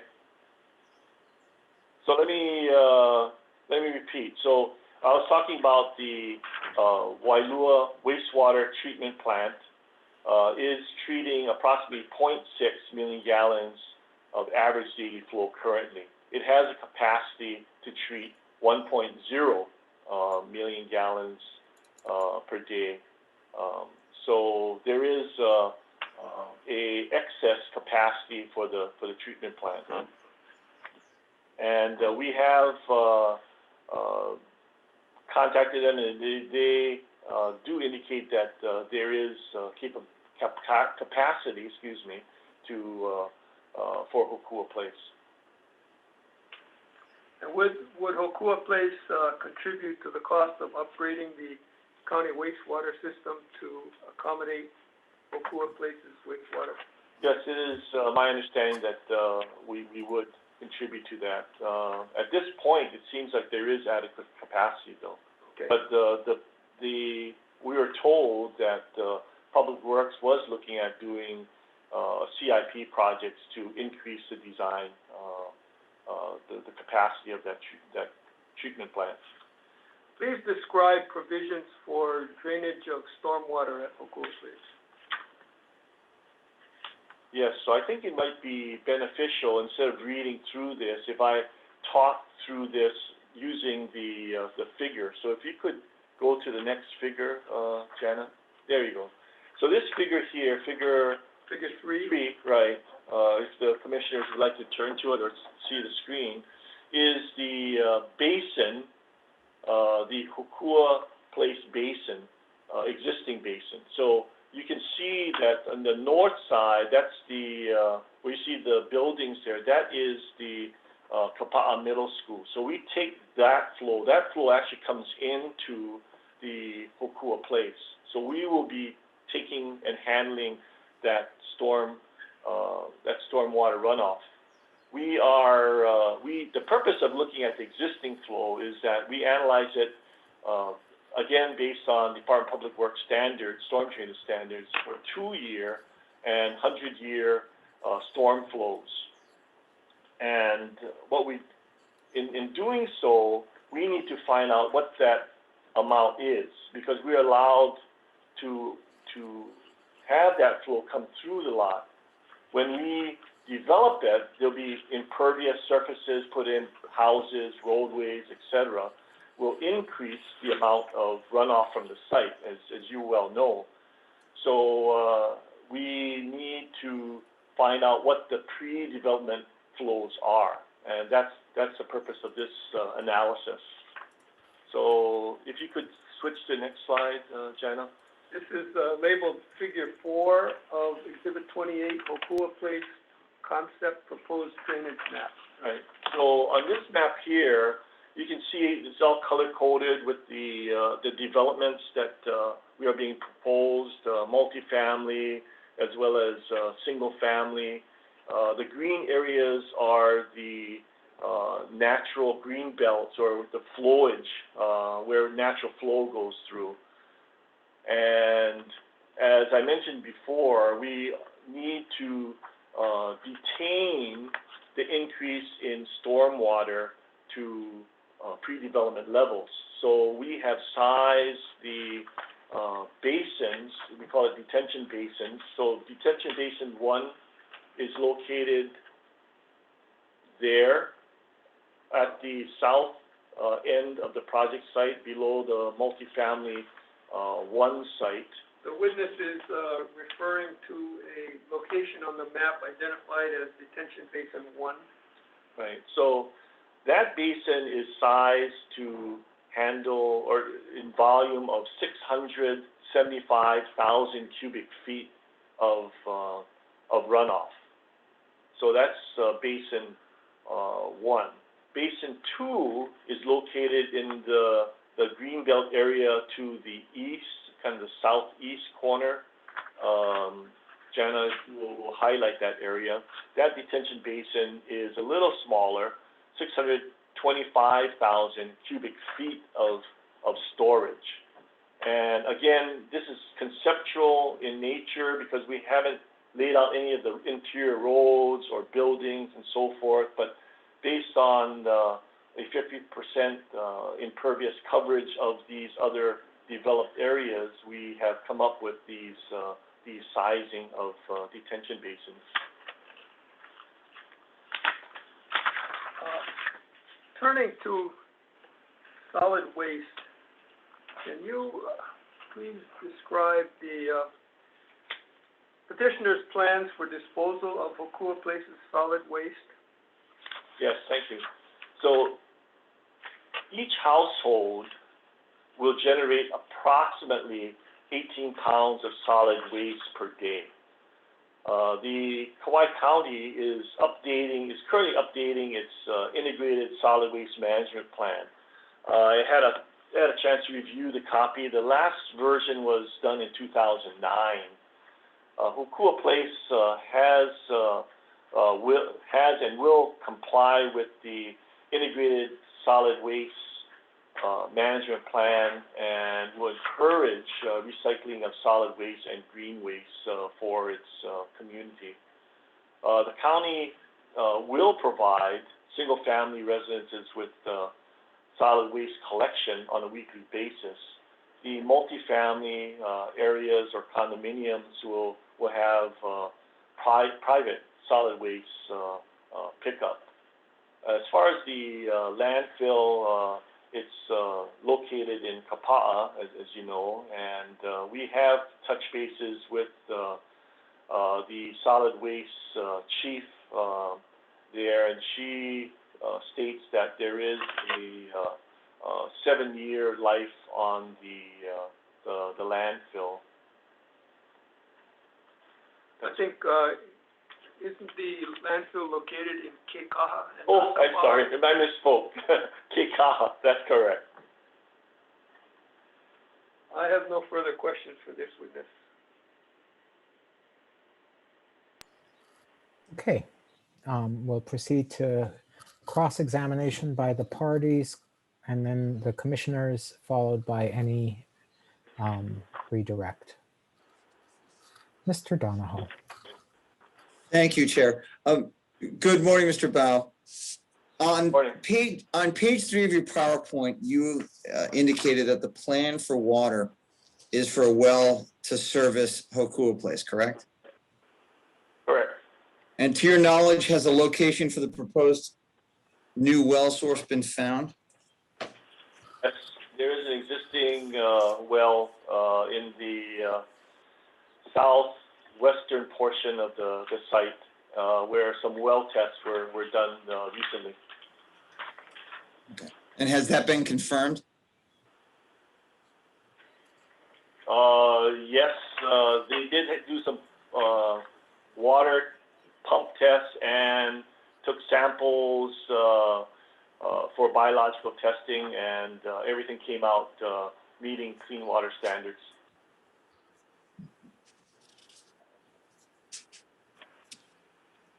And did you assess the costs for locating and constructing the new well? I beg your pardon, can you repeat? Oh, did you assess the costs for locating and the construction of the new well? Yes, there was a consultant, Tom Nance, Water Resources Engineering. He's another sub-consultant who will be testifying probably tomorrow on this, but he did provide me with some of the costs for that.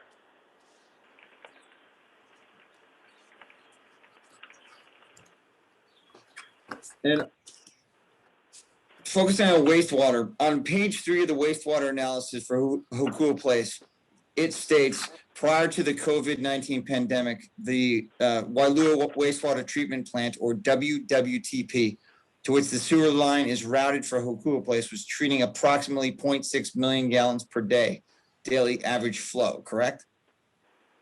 Correct.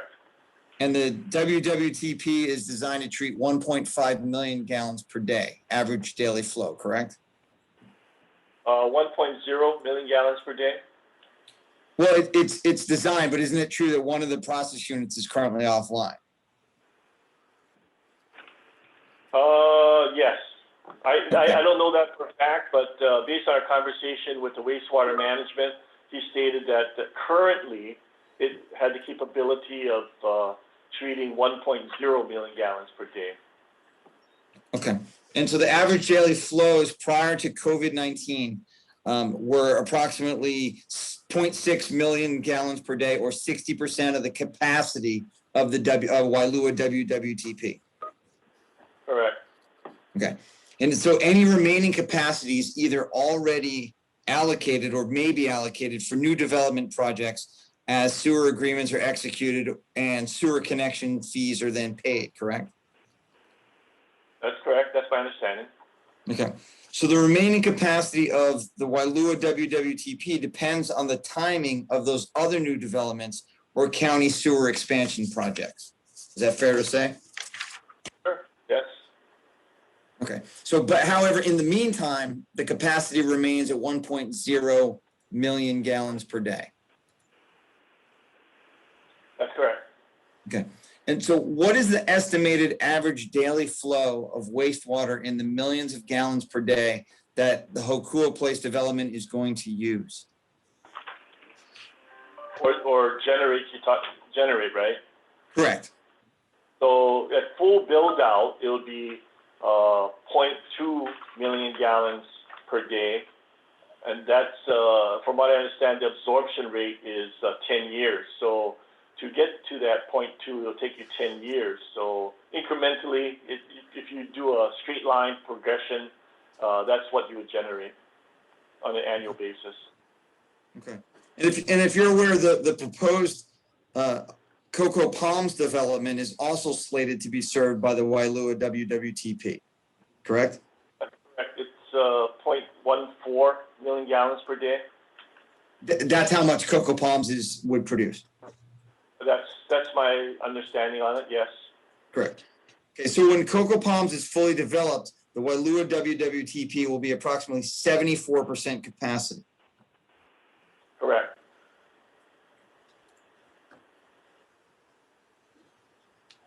And that 74% capacity, that doesn't include the 0.2 million gallons per day that would be caused by the completion of the HoKua Place development. True? Correct. Yes. So in addition to Coco Palms, isn't it true there's also other smaller projects, including individual and commercial properties that are applying for sewer service that would also be connected to the Wailua WWTP? I don't know what's being applied for, but I do know what's permitted, and I believe Coco Palms is the only one that's permitted at this point. So I'm not sure what other projects are coming online. But if there were these smaller projects, if developed, that would add additional millions of gallons per day, potentially, of average daily flow. I don't think it's millions of gallons. You said small projects, so you're being vague. If you could be more specific on the size, I can give you an opinion. Okay, so let's focus just on Coco Palms. So if Coco Palms is completed, as well as the smaller projects, even if they're small, then the Wailua WWTP may not have the capacity to handle the additional average daily flow of wastewater generated by the HoKua Place development. Or are you saying it would? I don't know. As I mentioned, I don't know what's coming online, so I can't render an opinion. Okay. And is this limited treatment capacity that's been identified? Is that a limiting factor of the county system in servicing wastewater flows from HoKua Place? I don't see a limiting capacity. If you look at the numbers, we're below what the capacity is. So I don't understand your question. Okay. Are you aware that you mentioned that the county has two capital improvement projects in the works? Correct? I did not mention the number of CIP projects that are in the works. I only understand that they are looking at increasing capacity. So I'm not sure if that's one or two or what have you. We haven't gotten into the nitty-gritty design yet. Okay. So if there are two capital improvement projects, and one of these projects is anticipated to complete construction in the spring of 2023, and the other project may require 5 more years beyond 2023. Are you aware of that? No, I'm not. And then, do you want? Go ahead. I'm sorry.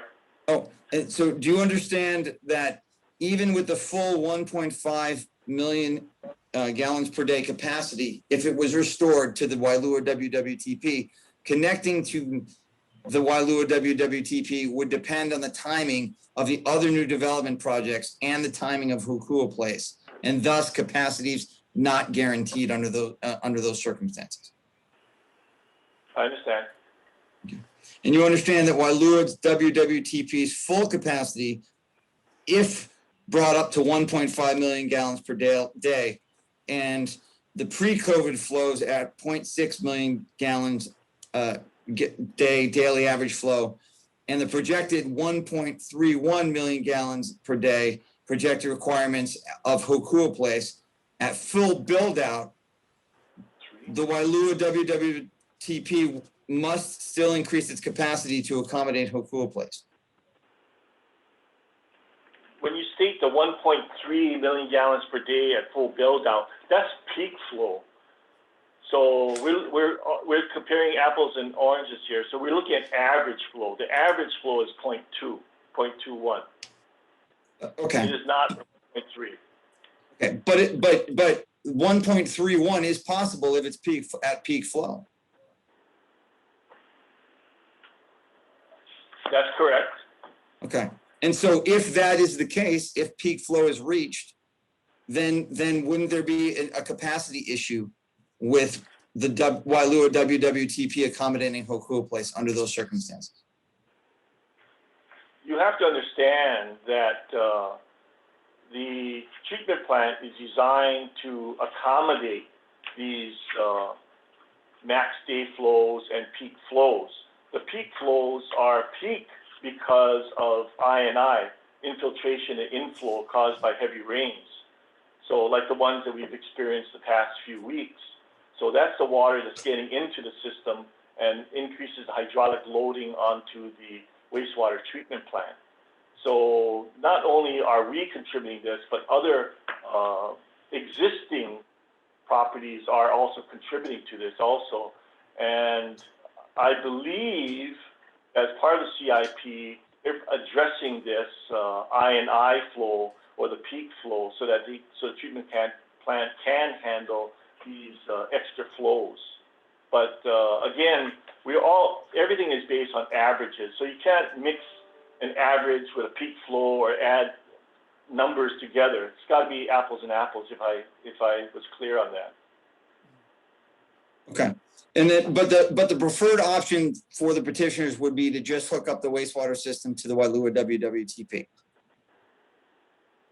To the infrastructure, the 21-inch pipeline, and that is conveyed through pump stations and so forth to the Wailua treatment plant. Yes, that is correct. Okay. If there are capacity issues with the plant, has the developer considered other options to deal with wastewater? No, not to my knowledge. Okay. So for instance, if an option was to wait for the county to finish the upgrades, that hasn't been considered. I believe you mentioned that the timing of these upgrades are coming in about 5 years or so. Our full build out is in 10 years, so the upgrades should be in place. But has the petitioners thought of about an option about paying for to help construct with the upgrades to the Wailua WWTP to move it along? I think that was part of the testimony in my highlighted point, the fourth point, bullet point, said that HoKua Place was willing to contribute to the upgrading costs. Would they be willing to pay up front? I can't answer that. You'd have to ask Jake or the developer. Okay, but you don't know if there's been discussions regarding payment? I do not.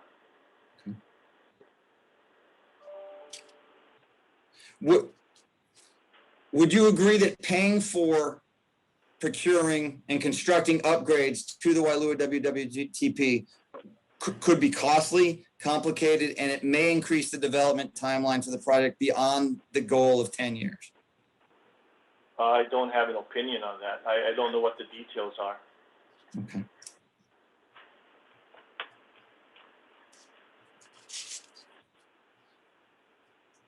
Has the petitioner considered putting in a private wastewater treatment plant that would service Okuah Place? Not to my knowledge, especially in view that there is capacity within the system currently. Okay, but if there is a capacity issue, that other option, putting in private wastewater treatment, hasn't been considered? Okay. No.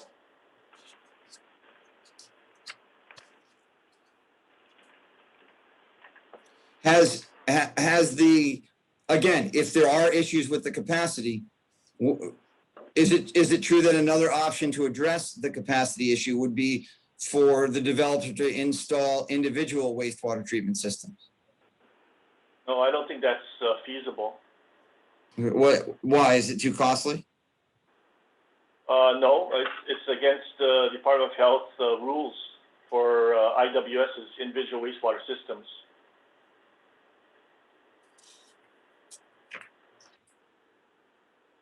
Well,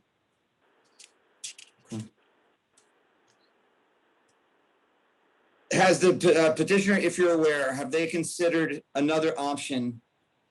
To your knowledge, actually, let me go back to that. Why would it be against the? What's your understanding of why that individual wastewater systems would be against state rules? The rules state that there is a restriction. You need a 10,000 square foot land area to accommodate a dwelling and an IWS. There can't be multiple or multiple uses, and you know, for an IWS, I am not sure if you're familiar with that. It's normally it's for individual, not for quote unquote multifamily type developments that we're proposing.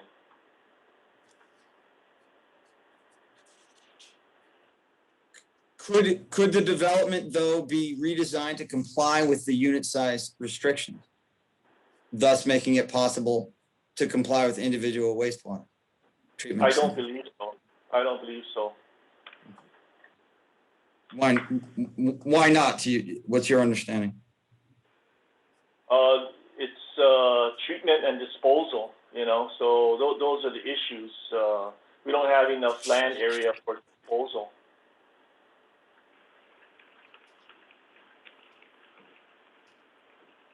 And the other issue is that we're drawing the well is in our project site. You don't want to be dumping wastewater next to a well site that you're really pulling drinking water out of, So that's another big one. But I don't see why, if there is capacity, why we can't work with the public works wastewater people to come up with a solution at the plant or infrastructure conveying it. We're willing to work with the county to make it happen. And you mentioned that you mentioned that you had conversations with the county that involved plant capacity, correct? Yes, correct. Okay. It didn't include conversations about the lines or connection points at all that you recall. Yes, we talked about it, and as I said, there was a point of connection, that 21-inch sewer main that we can tie into.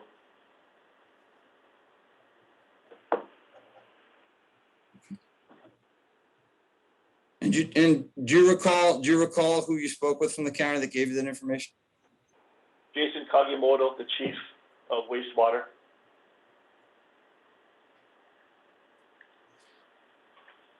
Okay. And looking at some of the drainage questions, or drainage issues that you raised. So on page 8 of your PowerPoint, you stated increases in runoff were estimated at discharge points from existing to proposed condition, and that an increase in stormwater runoff was due to the increase in impervious surface was used to determine the sizes needed for the proposed detention basins. Is that accurate of what it says? That's correct. Okay. And then also on page 10, the proposed detention basins are indicated on the project conceptual plans, correct? Mm-hmm. Yes. Okay. And would you agree that locations of the detention basins, green belts, other drainage measures could change as a result of the project's redesign based on a master planning process and the development of form-based code in the petition area? Yes. Okay. And would you also agree that other measures could be incorporated, including other green infrastructure, could be incorporated for drainage as a result of the project's redesign based on the master planning process and the development of form-based code in the petition area? Yes. Okay. Excellent. Thank you, Mr. Bao. I have nothing further. Thank you very much. Thank you. Mr. Yee.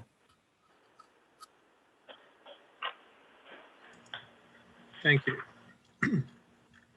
Mr. Bell, let me start by noting or asking you, what is the division of testimony between you and Mr. Nance regarding potable water, particularly regarding whether the delivery system will be through the county system versus the independent system, whether the source of the water, if you're known, and the environmental impacts of either or both of those? Yes, Tom Nance Water Resources Engineering is responsible for the well site. So they will be getting all the permits for the well.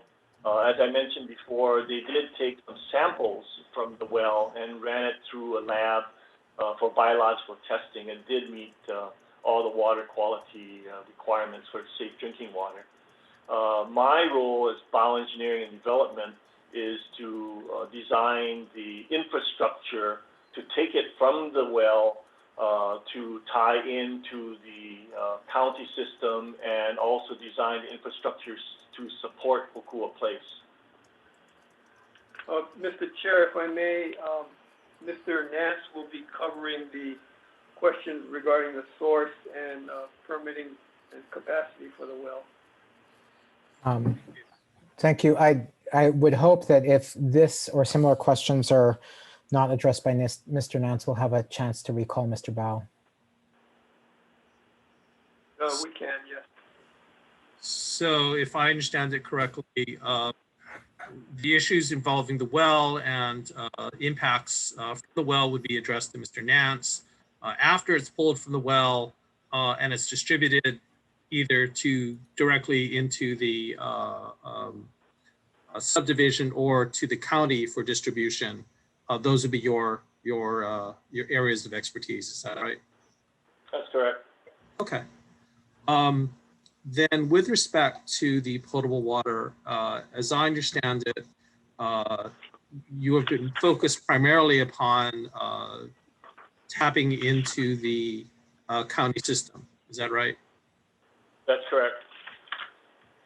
Is there a proposal to distribute the water through an independent plant solely for the subdivision? The original plan is to provide the water to the Department of Water Supply. Back in 2011, I believe we received a letter from then Chief Engineer, Managing Director of the DOW, saying that they would take the water from the well and in exchange for storage. That's 9-10 years ago. So we have reached out to the Department of Water to have a meeting to see if things have changed in 10 years. So we have not been able to touch bases with them yet. So yes, that is the game plan. And at the moment, I'm not asking about the likelihood of success. I'm just looking at the alternatives that are or are not being considered for this project.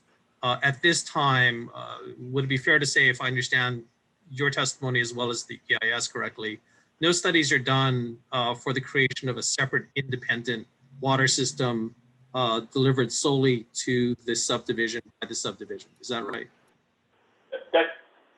That could be a possibility to have a separate system, private water system, but that would be secondary. Our first focus would be to convey the water to the Department of Water. My question is, has that been studied? No, not as yet. So the impacts, if any, from it, we are not yet aware.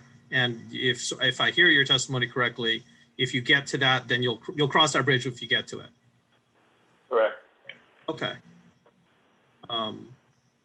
So we don't have to worry at the moment about issues like what happens if the independent water system fails or is not economically viable, or any of those questions don't have to be answered at this point, because that's just not part of the proposal at this time. Is that right? That's right. Okay.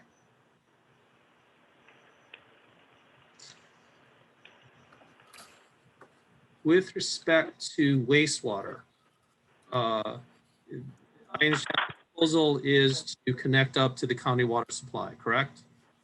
Yes. And a similar question, I think you've ruled out individual wastewater systems, correct? Yes. And I think it sort of goes without saying, but I'm going to ask anyway. We can also rule out septic tanks because that's illegal, correct? What was that again? Can we rule out septic tanks? Yes. But you did mention, I think, the possibility of a package plant wastewater system. Did I miss money? No, I did not mention that. Okay, then let me ask the question: Is a package plant for this for a wastewater system under consideration for this project? No. Okay, so the only thing again we need to address is the connection to the county water system, and there's been no studies done and no analysis done for something like a package plant, correct? Yes, that's correct. Okay.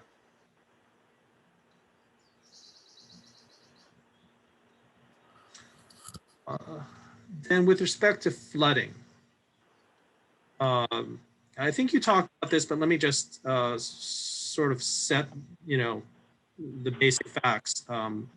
Generally speaking, urbanization will create additional impervious surfaces, correct?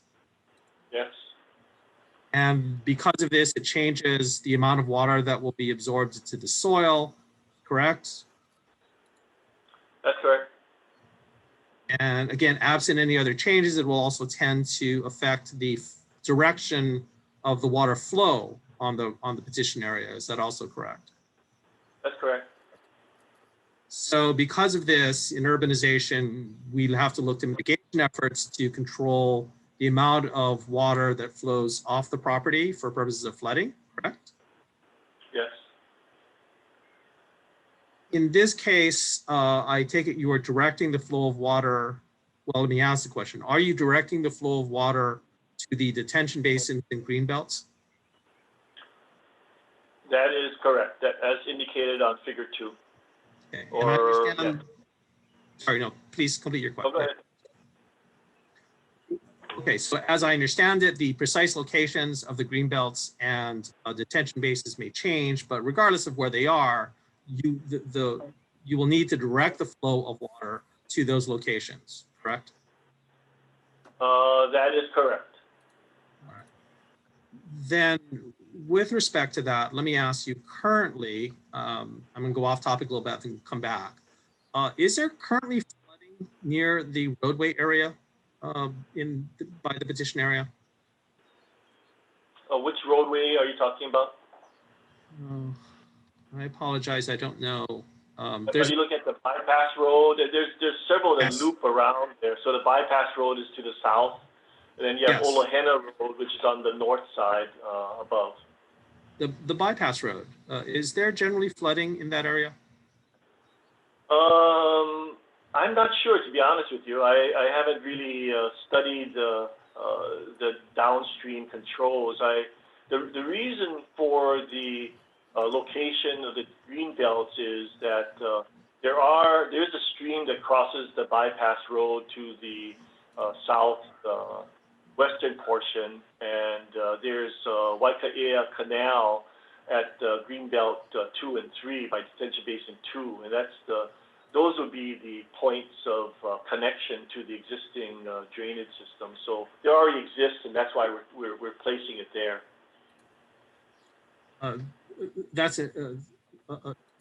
Thank you for the response, because that does get into my next question. If you could describe for each of the greenbelts and detention basins, why those particular locations were at least preliminarily chosen. Yes, that's correct. There's close proximity to the connection points to the existing drainage system. Now, my understanding is because you are directing the flow to the detention basins and greenbelts, this will direct a larger flow of water into particular locations than would currently exist. Is that right?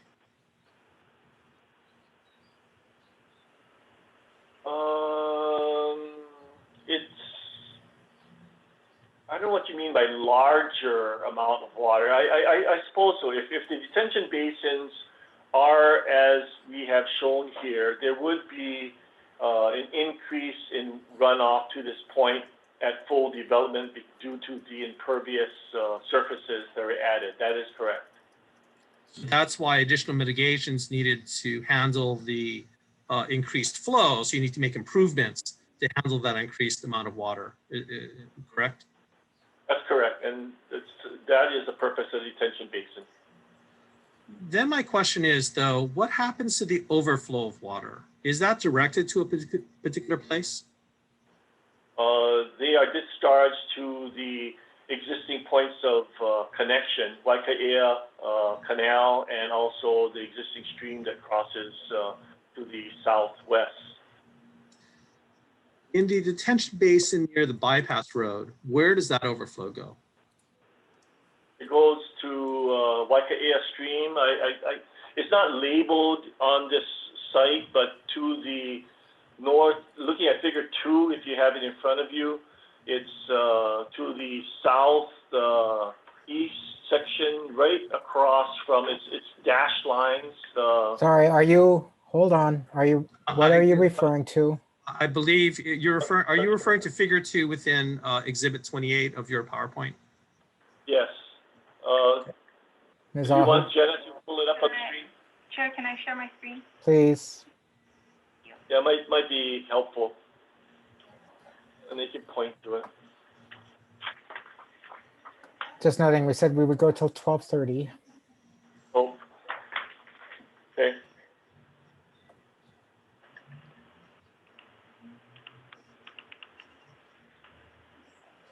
Right there.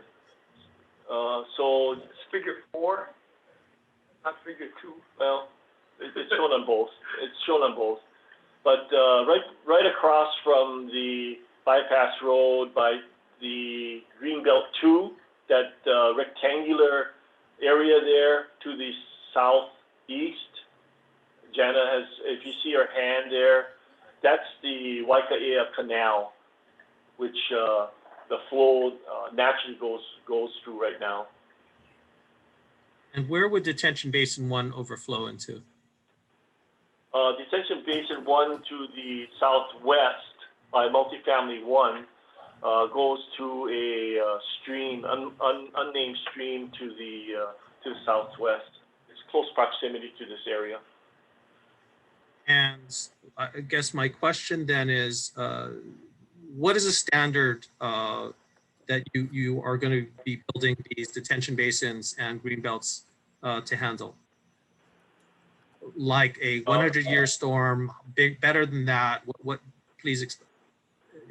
Yeah, according to the Department of Public Works standards, we have to design it to meet a 2-year and a 100-year storm. So we will have to detain to meet the Public Works standards. And once we detain it to that pre-development levels, the other flow, the pre-development flows can be allowed to overflow out of detention basin to the points of connection. So the whole intent is not to increase the runoff downstream.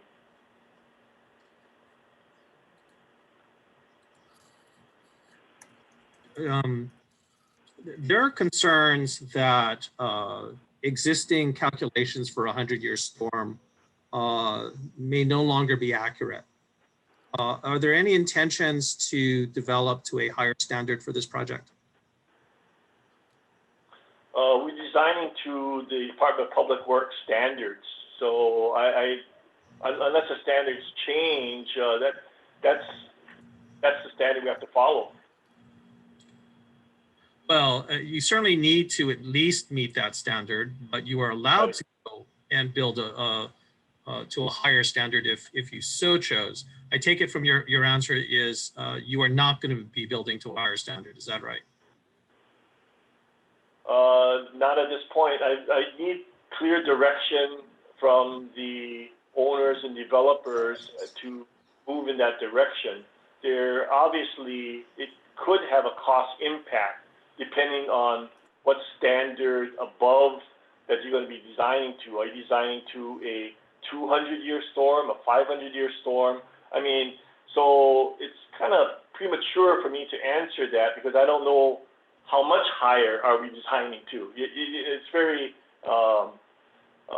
it's unclear at this point. You know, we need to see what to design to. But I agree with you, with global warming and so forth, numbers are changing.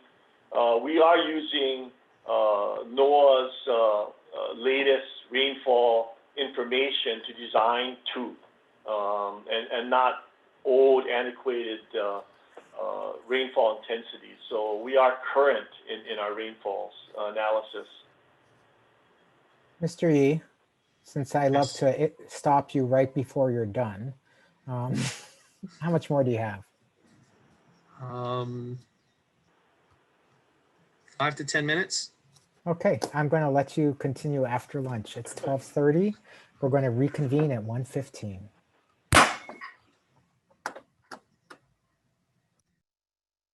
It's 1:17. We're back on the record. our witness is still under cross-examination from Mr. Yi of the Office of Planning. I, of course, remind the witness you're still under oath. You may continue, Mr. Yi. Thank you. Just finishing up on the detention basins and green belts. What area have you gotten to the point where you've analyzed the direction of flow from the different parts of the property into the various detention basins and green belts?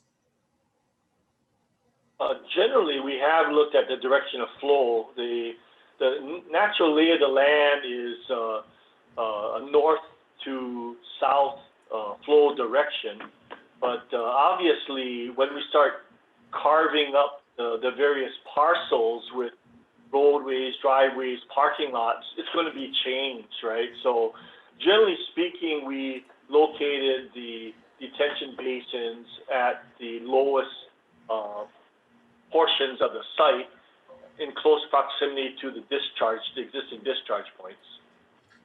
Jeff, just briefly, could I ask the petitioner to call up figure 4 again from exhibit 28?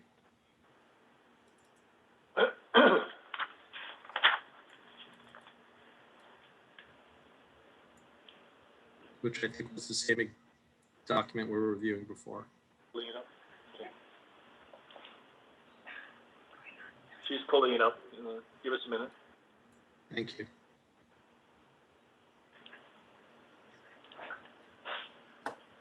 Figure 4 is the proposed. Yeah, proposed. Okay. Yes. Can you enlarge the figure, Ms. Ahu? Can you blow it up? Scale it up. Not sure that we can. Okay, let me just briefly ask this question. What area of the petition area will be flowing into detention basin 1 on the south and the green belts? I think it's 1 on the western edge of the petition area. So let me answer the second question. Greenbelt 1 to the west side, we're not planning to flow anything over that. Everything will be routed down to detention basin 1 at the lower side or the south end of multifamily 1. And for the, right there where the hand is, right? So for, so basically everything that's south of Road 1, which is the spline road that connects up the bypass to Olohena, anything south of that spline road will go toward detention basin 1. Also for the green belts 2 and 3 shown on the southeastern portion where the hand is now, it'll be picking up flows from the north side and part of the multifamily, that purple area on the lower side. Some of that lower side will come across the road. We haven't gotten that detailed yet, but I think some of that will be coming over to,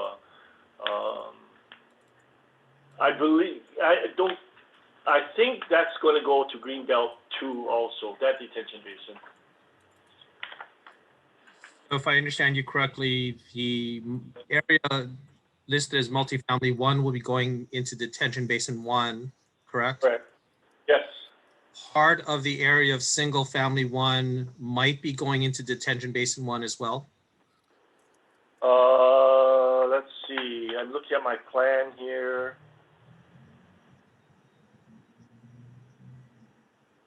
I think a portion of that may be going to detention basin 1, and part of that single family 1 will go into the Greenbelt area of detention basin 2.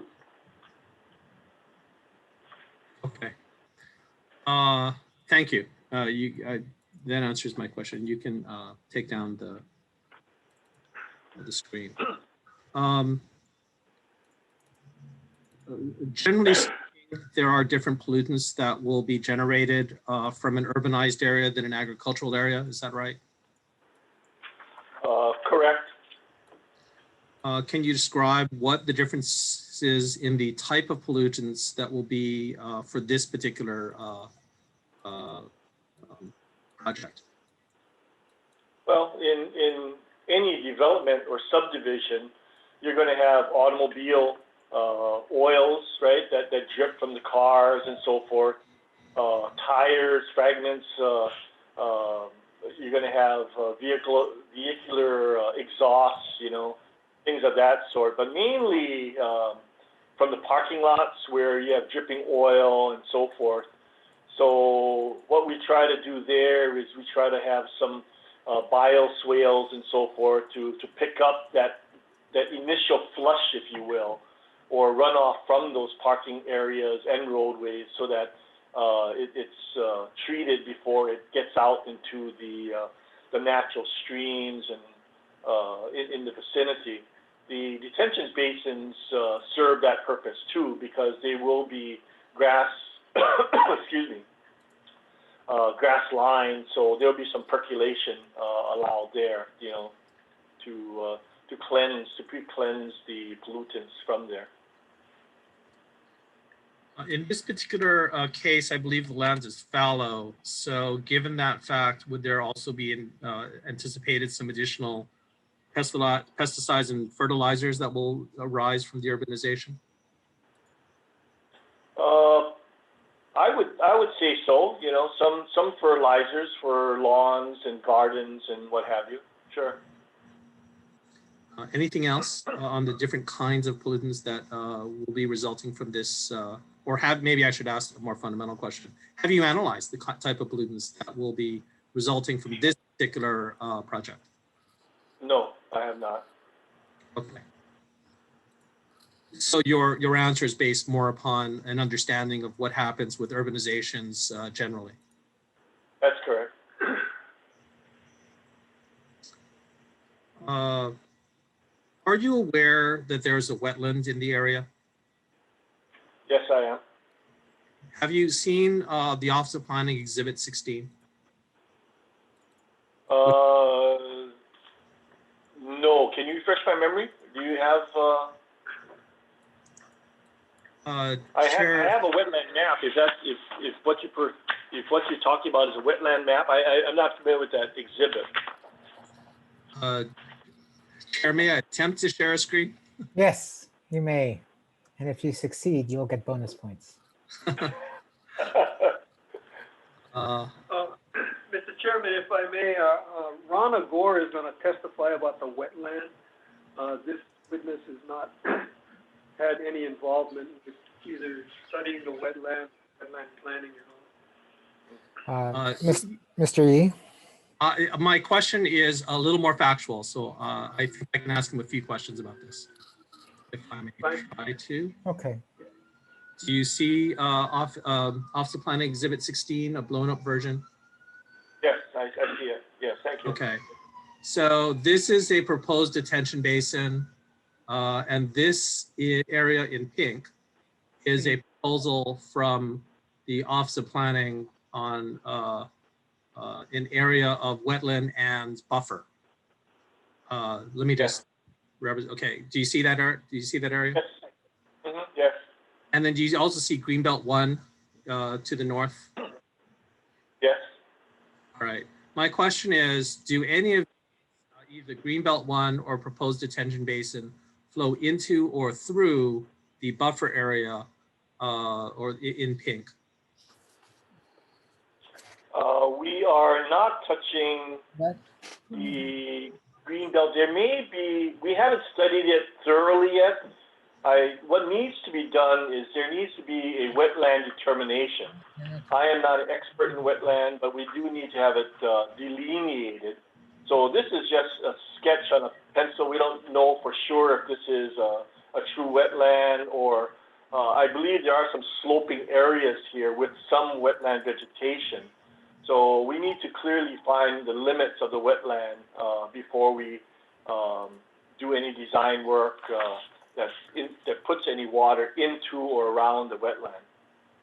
So I understand that, and I have not asked you what impact it would have, or even if there are wetlands. I've just asked geographically, will the detention basin or the green belt as currently proposed, will the water either be flowing into, or perhaps the overflow of water be flowing into the area the Office of Planning has marked as a buffer area? I believe so, yes. At the lower south west corner.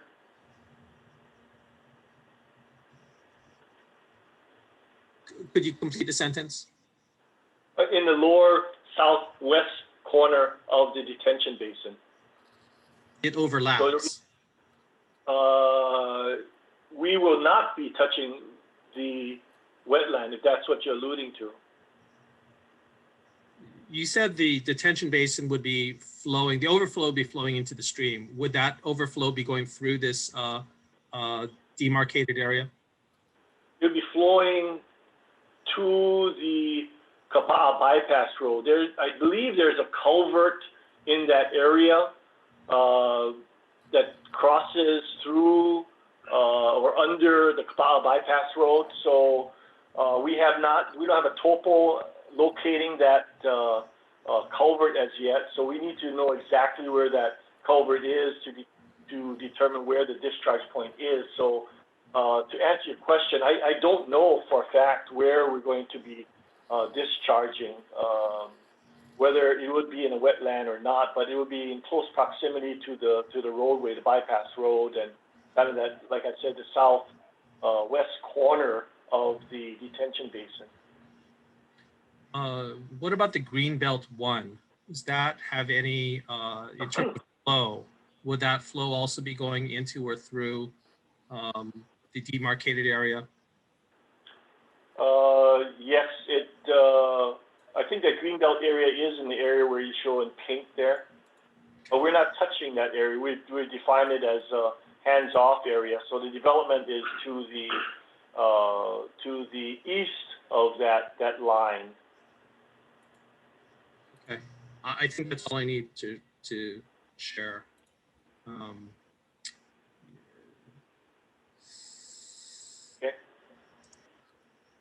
Okay, now of course I'm having trouble figuring out how to unshare. Anyone? Red box at the top.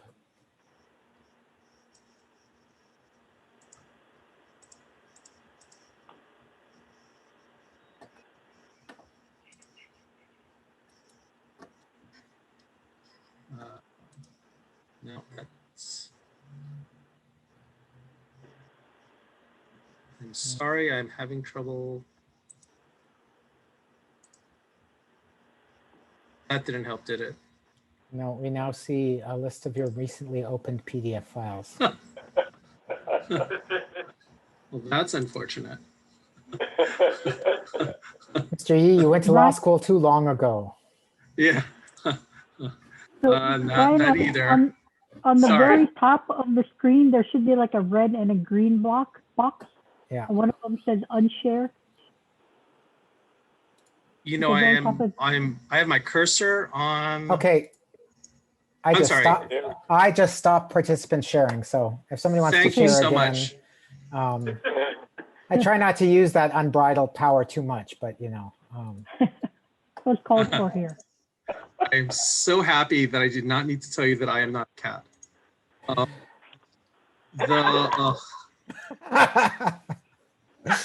For the transcript, Mr. Yee is not a cat, is what he said. So my last line of questioning now involves something you touched on, which is mitigation. Have you planned out, given the fact that there are concerns about sensitive natural areas, do you have proposals or representations as to what mitigation efforts will be made, not just to control the amount of the water, but the quality of water that flows off the property? No, not at this point. So when you mention bioswales, is this something you cannot yet commit to? Oh, we can commit to that. That's pretty standard practice, especially along parking lots and so forth, to remediate some of the oils that initially wash off from parking lots. But we still need to get into the details of design before that. So it was a general statement. do you have any standards other than just basically what the law requires as to what you will be doing to mitigate any impacts to wetlands or other sensitive areas, either on the property or in the nearby vicinity?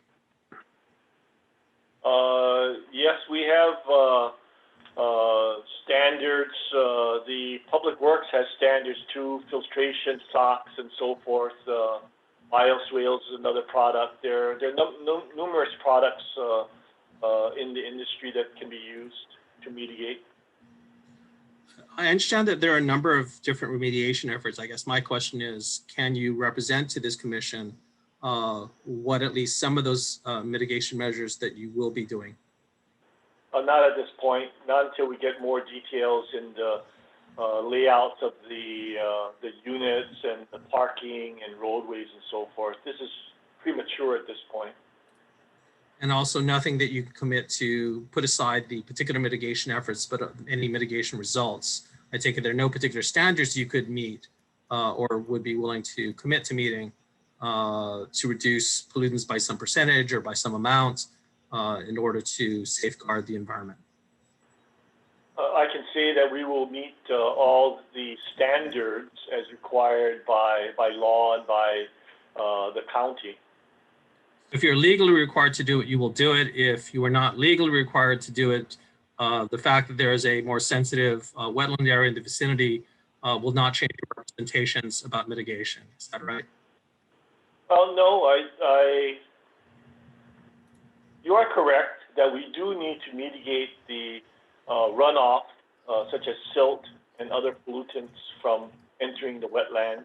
We are sensitive to that. I'm not able to commit to what exact design you would be installing to mitigate any of the pollutants that could be generated from the site. Okay.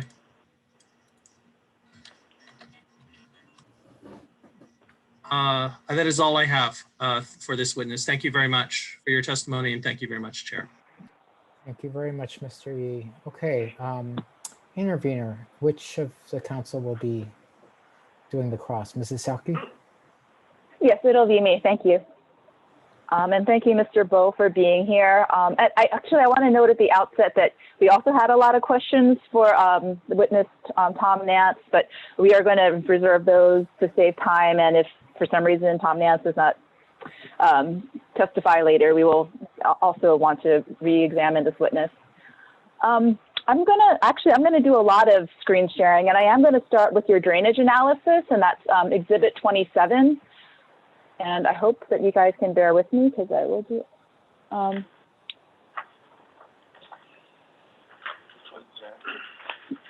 This is your Exhibit 27, page 4, and it's just showing the old detention basin or the old drainage analysis. Is that correct? That's the old version. It's not my analysis, but yes, that's an old version. Right. And is it correct that your drainage analysis and plan, that was not in the EIS at all, correct? Correct. Okay. And sorry, now I'm going to go to your page 1 of this, and I'm going to spend a little time going over, oops, sorry. It's because there's a lot of large, I'll spend a little time going over your existing and proposed condition summary. This is in your also Exhibit 27, page 1. Yes. And okay, for the purposes of this exercise, would you agree that the factor to convert a cubic foot to a gallon is 7.4805? That's correct. Okay, great.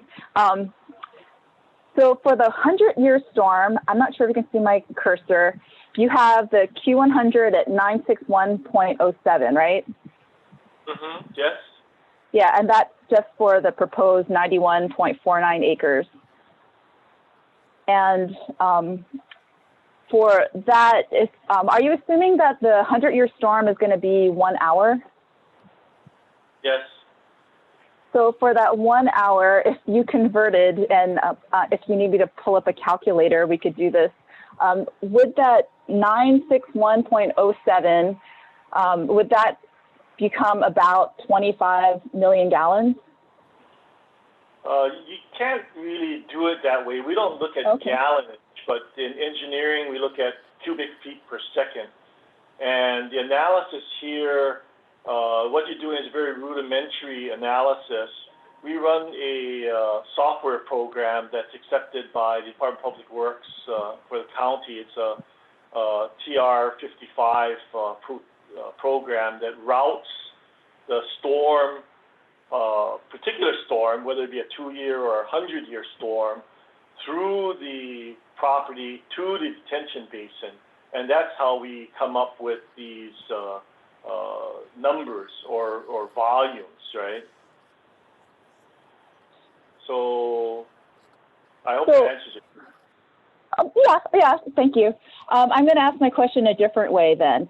So for your existing Q100, you have 611.44, and these detention basins, if you see at the bottom, detention basin 1 and 2, which you said the volume is going to be 675,000 cubic feet and 625,000 cubic feet. Are those meant to only hold the difference between 961.07 minus 611.44, the difference between existing and proposed? Is that correct? That's correct. So I have a question now about why is it that the area of existing is 125 acres, but then the proposed is 91.49. And my question actually is, if the same drainage area had been compared for pre and post development, would the increase in runoff as a percentage of the existing, would it have been larger than what's presented?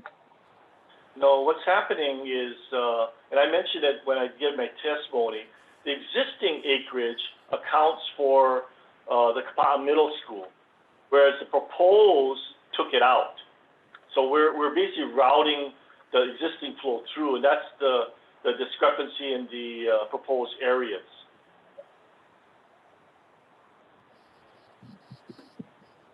Do you follow that? Yeah, can you explain a little more why you included Kauai Middle School? Because it's if you had included Kauai Middle School also in the proposed, would that have been more apples to apples? No, because the Kauai Middle School is existing. We don't believe there's any future build out of the middle school, so it's just existing flow that's being routed through our development. So the only increase in runoff is due to our proposed HoKua place. We are still handling the water. The water is still flowing through our property, and we will be taking care of it and conveying it. But there is no difference. So when you said that HoKua Place is going to be handling the runoff from Kauai Middle School, you mean that the runoff is just going to pass through the detention basin and off the property, or or wherever it would go as it currently would? Oh, you'll come through our system, whatever system we have, whether it be overland or being piped through our project site to the detention basin. So, but your detention basins are not built to handle the Kauai Middle School additional or existing, however you are describing it. It's existing flow, so that existing, we did nothing, that existing flow would pass right through. But because we are building up the HoKua place, and there is increase in impervious surface there, and as a result, an increase in runoff, we need to handle the increase as created by HoKua place. Okay, and I'm just going to... Hold on, you've got to make sure it's really important that people don't speak at the same time. So... Apologies. Okay, and I want to make sure then that you're saying that, so because this table is a bit confusing, the existing from Kauai Middle School will go through your basin, but your basins are not designed to handle the additional storage of Kauai Middle School from on that extra acreage when we're looking at the difference in existing and proposed acreage.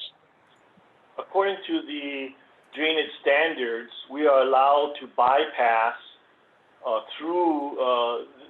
bypass the pre-development flows. So essentially, we cannot increase it more. I need to detain the difference between the existing and proposed flows. So, for example, the 100-year, the Q100, we would have to detain such that only 611 CFS, cubic feet per second, of runoff will leave the site. No more, it could be less than that, but no more than that. And we need to, by detaining the peak of the storm, the peak is a bell-shaped curve. So what we do is we store that top portion of it in the detention basin to mitigate this.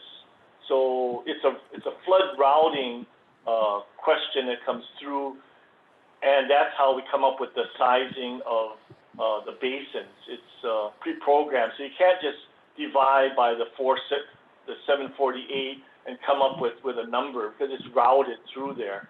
And it also takes into account the percolation of the runoff through the site and the runoff through impervious surfaces. We have to make some assumptions there.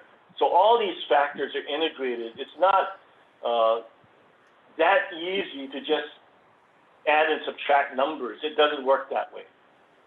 I hope that's clear. I mean, I try to make it as clear as possible. There's a lot more that goes into it than just adding the two numbers. You're not going to come up, if you're trying to add it and saying that it doesn't add up, yeah, you're right, it doesn't add up, because there's other factors that go into making this thing work, as I just mentioned. Well, actually, and I'm sorry, how should I phrase this? If we go through and if you multiply the amount of, if we multiply the amount on the Q100 961.07 times 7.485 by the factor, if we convert all of this to gallons, would you agree that this is essentially about 25 million gallons? And would you agree that your detention basins would hold almost about 9.6 million gallons? I don't, in engineering terms, we don't look at gallons, right? We look at cubic feet of storage. So I haven't calculated, if you punched it out, it is what it is. Do you have a question for me?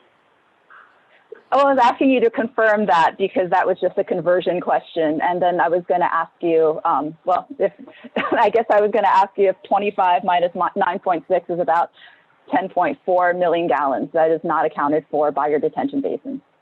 Is that correct? Do you want me to get my calculator out and subtract it to confirm your number? I suppose that, yes, we could do it on my calculator here. Or if you would like to do it. I believe you. For the sake of time, okay. I believe that you punched it out correctly. So go ahead. Okay, thank you. So I'll move on to my next question. And this is like going back to your green belt. This is also in that exhibit 27, your green belts in figure 4. Okay. And I hope you can see this. I'm also now going to switch very briefly to our interveners exhibit 19. This is slide 12 of there. And I would like you to just take a, this is represented as, we took it from one of the earlier, I think the draft EISs. And it shows like where the houses were supposed to be laid out for multifamily. Is that correct? I've seen this exhibit before, yes. And that was actually more just to jog your memory. So when we're looking at these detention basins and green belts, will that conceptual plan, you're going to have to move or displace some of those multifamily houses, and I guess it was, multifamily and some single family on the east side and some of the multifamily on the south side for the detention basins 1 and 2. Is that correct? That was a previous plan that I had not worked on. This is the plan that we came up with and agreed with the development team. So it stands as shown here. Multifamily would be multifamily 1, subdivision 1, and so forth. So this is the current scheme that we're working with. So the other one is old, antiquated. It's shouldn't be looked at. Okay. So thank you so you're confirming then that the design and the older conceptual plan, including perhaps the lot sizes, might have to be changed? That's correct. It's a clean slate right now. Great. Thank you for explaining that. I'm going to also, again, with your drainage, I'm going to turn to page 36, or this is just PDF 36. This is your references section. And I wanted to ask you, I assume that you referred to all of these. There's references section for the drainage analysis. It includes like 4 or 5, I think, references to wetland materials, like National Research Council. Is that correct? That's correct. Did you discuss wetlands or wetland impacts in your report? I don't believe we did. Okay. And actually, I think Office of Planning asked you the question about the DOFA wetland maps. So let me move on, sorry. For that, I'm going to go back to that figure 4 with the green belts. So in these, actually, I think you called them gullies in one of these. Right. Oh, yeah, here. This is the one. Yep. Yeah, oh, sorry. Okay, so yeah, I'm on figure 2, page 9 of exhibit 27. This is again, still your exhibit. So you have several gullies going off towards Waikaia Canal, correct? Correct. Have you ascertained whether the gullies are places where existing native plants are located? I don't know.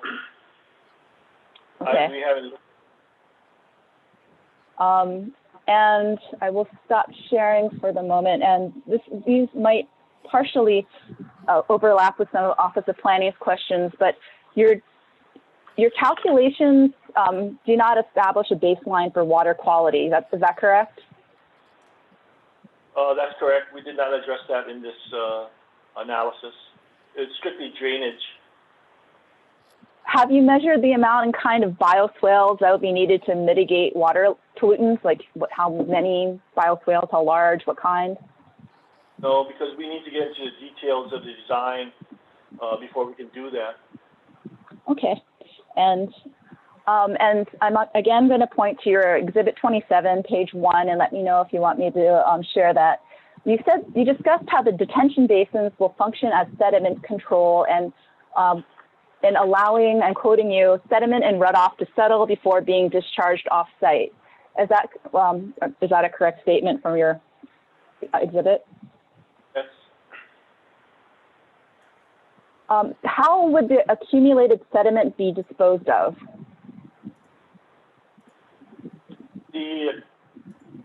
There is the developer and owner will have to enter into a detention basin maintenance program with the Public Works, and it would be recorded and documented. So because we have to maintain the certain amount or depth of or volume in the basin. So periodically they will have to be cleaned out. How they're disposed of, most of this may be silt runoff that could possibly be reused in in fields or hauled off to a landfill, but I wouldn't, I would think it'd be able to be reused. Would the sediment include car oils and exhaust and things that could be considered toxic? I don't know. Because we will have some pre-treatment ahead of that, so I'm not sure what would flow down to the bottom there, because we talked about bioswales and other things, pre-treatment, right? So until we get into design, I don't know what the final hazard would be, if you will, if that's what you're asking. Yes. And as we're talking about this, you mentioned that it might the sediment might possibly have to be put into the landfill. You mentioned earlier that you had talked to somebody at the county in charge of solid waste, and they said that there was 7 years left in the Kapa'a landfill. Is that correct? That's correct. And the life of the project, or maybe the onset of the project, is beyond 7 years, correct? The full build out is anticipated in 10 years. Thank you. And okay, we're still going on drainage. Also in your exhibit 27 at page 11, and I can show that to you if you want me to jog your memory. You mentioned that there's going to be additional catch basins, inlets, and drain lines. Can you describe where those additional drainage improvements are going to be located? No, not until we get into the details of design. Okay, and you told Office of Planning there's an existing culvert under the bypass road to the south. Is that correct? Yes. Are you aware of other existing culverts or drainage structures? I believe there's one by Waikaia Canal. We don't. You can see on Google Earth and other maps that because there's an unnamed stream to the west of the project that crosses under the road, and also at Waikaia. So we don't have that detailed topo information or details of that, but there are crossings there, yes. Okay. All right, and also on your exhibit 27 at page 1, you said that the discharge points include the Greenbelt 1, that unnamed stream, Greenbelt 2, Greenbelt 3, Olohena Road, and Kapa'a Bypass Road. So does that mean that the runoff is expected to go onto the roads? No, I don't. Olohena Road to the north is actually a ridge line. So everything south of Olohena Road flows through either the middle school or to our property down toward the bypass road. The north side of Olohena Road flows the other way, flows north, it drops off. So no, nothing from Olohena would, so anyway, that's basically it. Did I answer your question? I'm not sure. So in your page 1, your first paragraph of your exhibit 27, you said discharge points include like Greenbelt 1, 2, 3, Olohena Road, and Kapa'a Bypass Road. But now you're saying that these are not, that Olohena Road is not a discharge point. Is that correct? Hold on. Let me read this.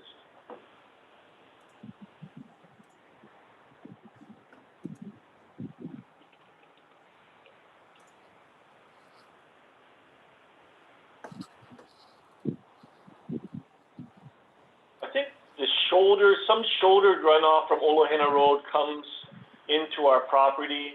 The Kapa'a Bypass Road,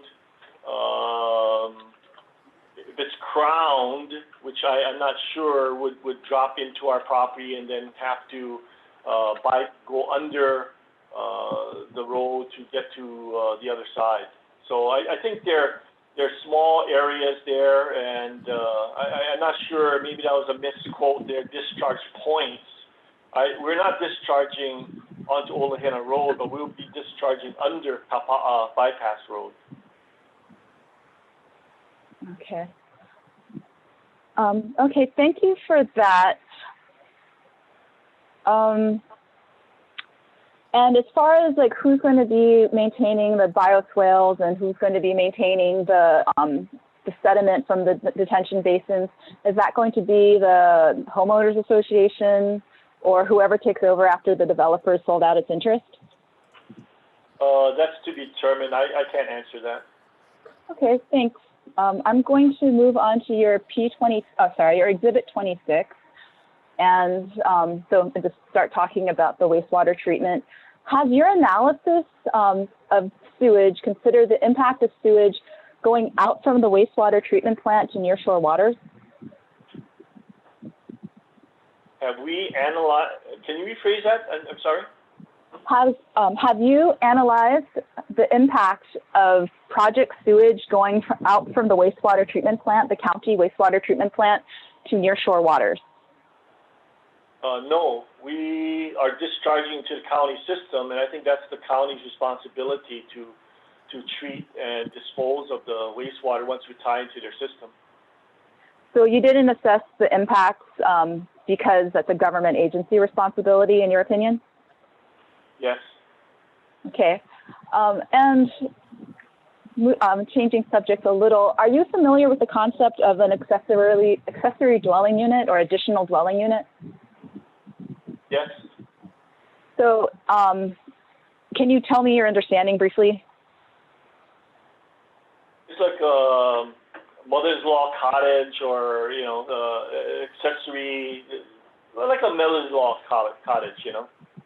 Okay, so there would be, so my question would be, if there is 172 single-family units instead of 89, there would be more sewage and more water use, correct? That's correct. So, and your sewage and water use analysis, they're based on the 89 single family, not the possibility of additional dwelling units.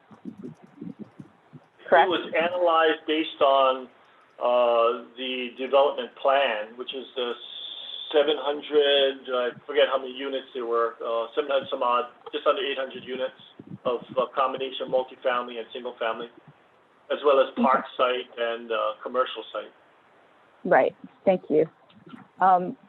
Is it reasonable to assume that water going into the project will be water coming out of the project? And by that, I mean like the water demand that you calculated? Are you talking about wastewater or potable water? Water going into the project. So yeah, so water, that's actually on your Exhibit 25, but was it reasonable to assume that water going into the project as water resources through the distribution line will be water coming out?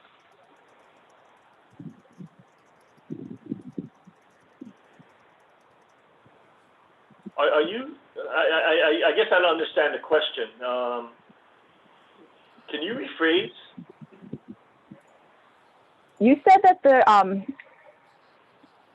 estimates for water use in your exhibit, Petitioner's Exhibit 25, estimated water demand. Is it reasonable to assume that there is going to be about that much wastewater coming out, sewage? No. It's not one for one because some of it will be lost through irrigation. Normally, it's about two-thirds. Two-thirds would be released. So for HoKua Place, I'll give you some numbers. We're estimating 0.3 million gallons per day of water being used. We are estimating 0.2 million gallons per day of wastewater going out. So is that what you're alluding to, the in and out? So yes, there's a difference of 0.1 million gallons per day. And so you're estimating 0.3, you said, not 0.6 amount, million gallons per day of freshwater use. Correct, 0.31. Can okay.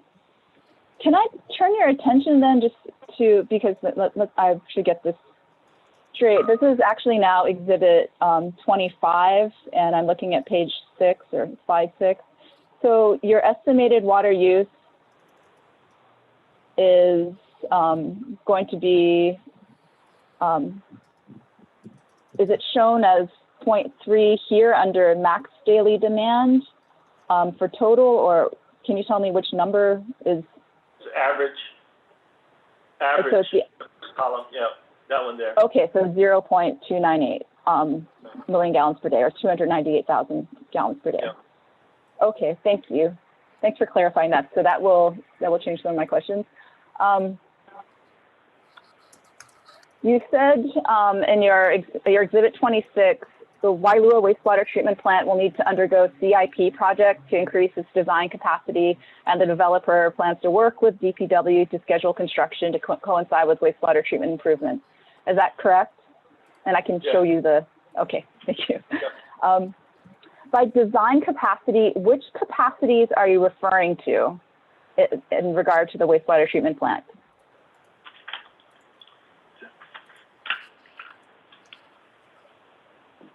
What I was, per our discussions with the chief of the wastewater, he was stating that their present capacity is 1 million gallons per day. Their ultimate design capacity is 1.5. I understand they're having some issues with their treatment plant. There are CIP projects to improve the treatment capacity. But as I mentioned, we are within the allowable range for the treatment plant, because they are currently treating 0.6 million gallons. So they have excess capacity currently, even with one of the units being down. So when you're discussing capacity, you're referring to the ability to treat water and not necessarily their ability to dispose of wastewater.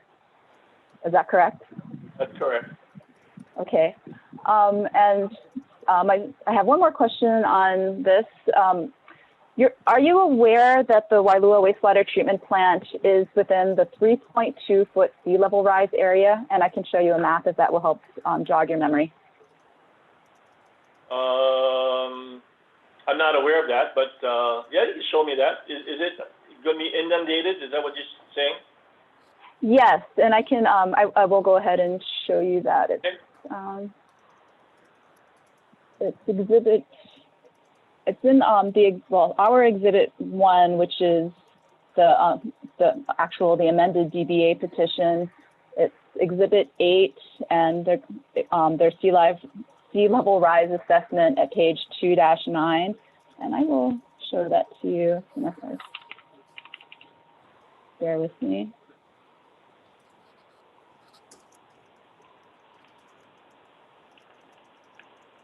So,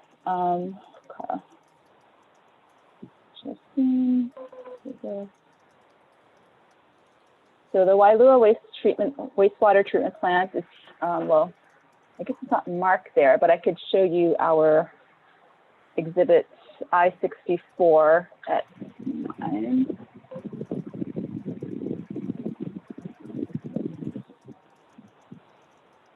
So you'll have to, I can toggle back between them, but this is the Wailua wastewater treatment plant, and then going back to, and this is the sea level rise inundation area.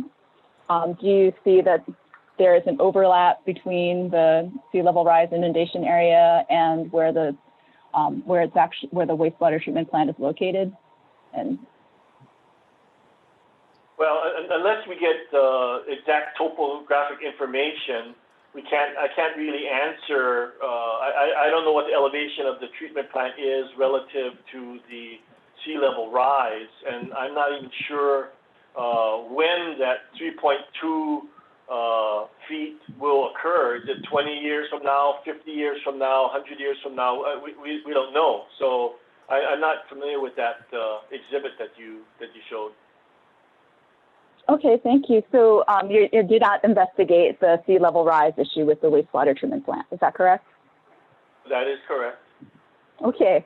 So moving on to your water analysis, and I can share my screen if it's helpful.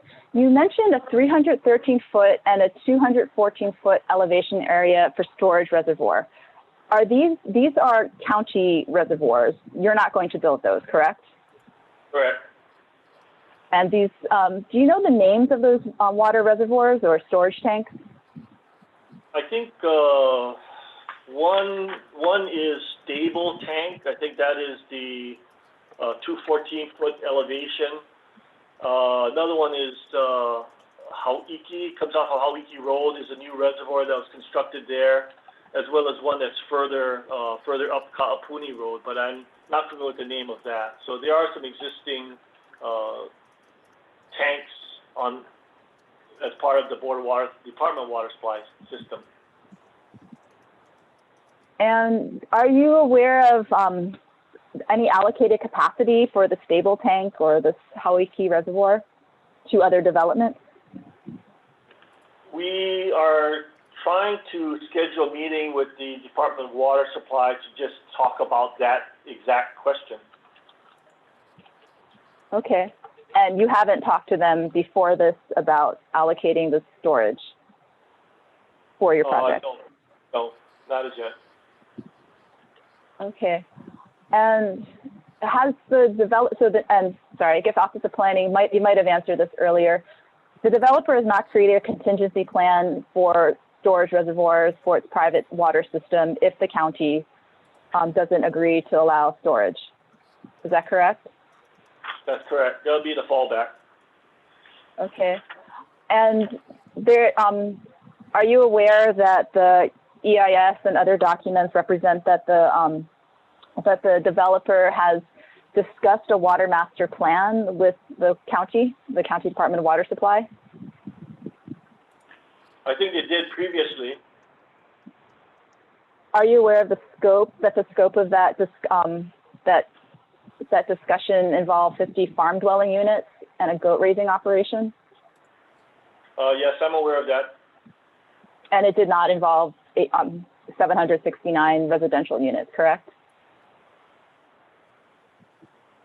That was a different phase for HoKua development. So there is, but this petition is strictly for the HoKua place and not the ag portion of it that's already existing. I'm going to just note it's 2:09. I'm going to ask for a break at 2:15. I have two, hopefully quick questions. So yes, but okay. So when you mentioned earlier that you wouldn't want the project well to be close to the close to any cesspools or individual wastewater units, you said that correct? Or I understood that correctly? Weren't individual wastewater units proposed for the 16 farm lots in phase 1, which is just next to the petition area? I don't know. I don't know the answer to that. I am not aware. Okay. And when you said that the well met clean water standards, did you mean Clean Water Act or Safe Drinking Water Standards? Safe drinking water standards. And are you aware? I think this would be to Tom Nance because he did that exercise and sent it out for testing. So you might ask him that, but I understood that it did pass drinking water standards. And you're aware that the test well drilled is not usable as a production well? I am aware of that. The new well will have to be drilled. Okay, and if the production well cannot be drilled on that site or in that area, are there alternative plans for water resources and distribution? That's a question for Tom Nance. Is it correct that this will be the largest development constructed on Kauai if it gets approved? I'm not aware of what has come before and what's planned after this. Okay, thank you, Mr. Rao. I'm done. Thank you. Thank you. Okay. It's 2:11. I don't mind stopping now. Let's take a recess until 2:21, and then we will probably go till 3:30 after that, and then be done for the day. Recess till, well, let's do 2:25. 2:25.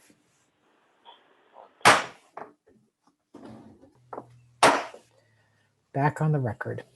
I believe the witness is now available for questioning by the commissioners. We were done, intervener, is that correct? Yes, that's correct. Okay, let's start off with our Kauai Commissioner, Dan Giovanni. Thank you, Chair. Thank you, Mr. Bao, for joining us today and for your testimony and for your patience as we ask a few questions. I don't have too many. First one has to do with stormwater runoff. We had testimony at the last hearing on this matter from the public and someone living on Malu Road. Are you familiar where Malu Road is? No, I'm not. So Malu Road intersects Olehana Road coming from the north, just west of the roundabout. Can you visualize that, or do we need to put a map? Yeah. No, I can visualize it. Your testimony also suggests or confirms that it's important to have a good assessment of the as-is conditions or the pre-construction conditions in terms of stormwater runoff. Is that correct? Yes. So did your analysis include any runoff from Malu Road? Because the testimony that was put before this commission said that during a normal rainstorm, much less a 2-day or 100-day storm, there is significant flooding down Malu Road onto Olehana and, in his view, into the petition property. Are you aware of that? And did you? No, I'm not. No, I'm not aware of that. So wouldn't it be appropriate to include that if in fact that does occur? If it is contributing flow to the project, I would say so. I think what you're saying is this site is off our project site, right? It doesn't contribute to the runoff to our site, correct? I think it's to your site, the same way that the school is to your site. Okay, okay. That's the way I interpreted it. So I just make sure that we capture that in any further analysis or design.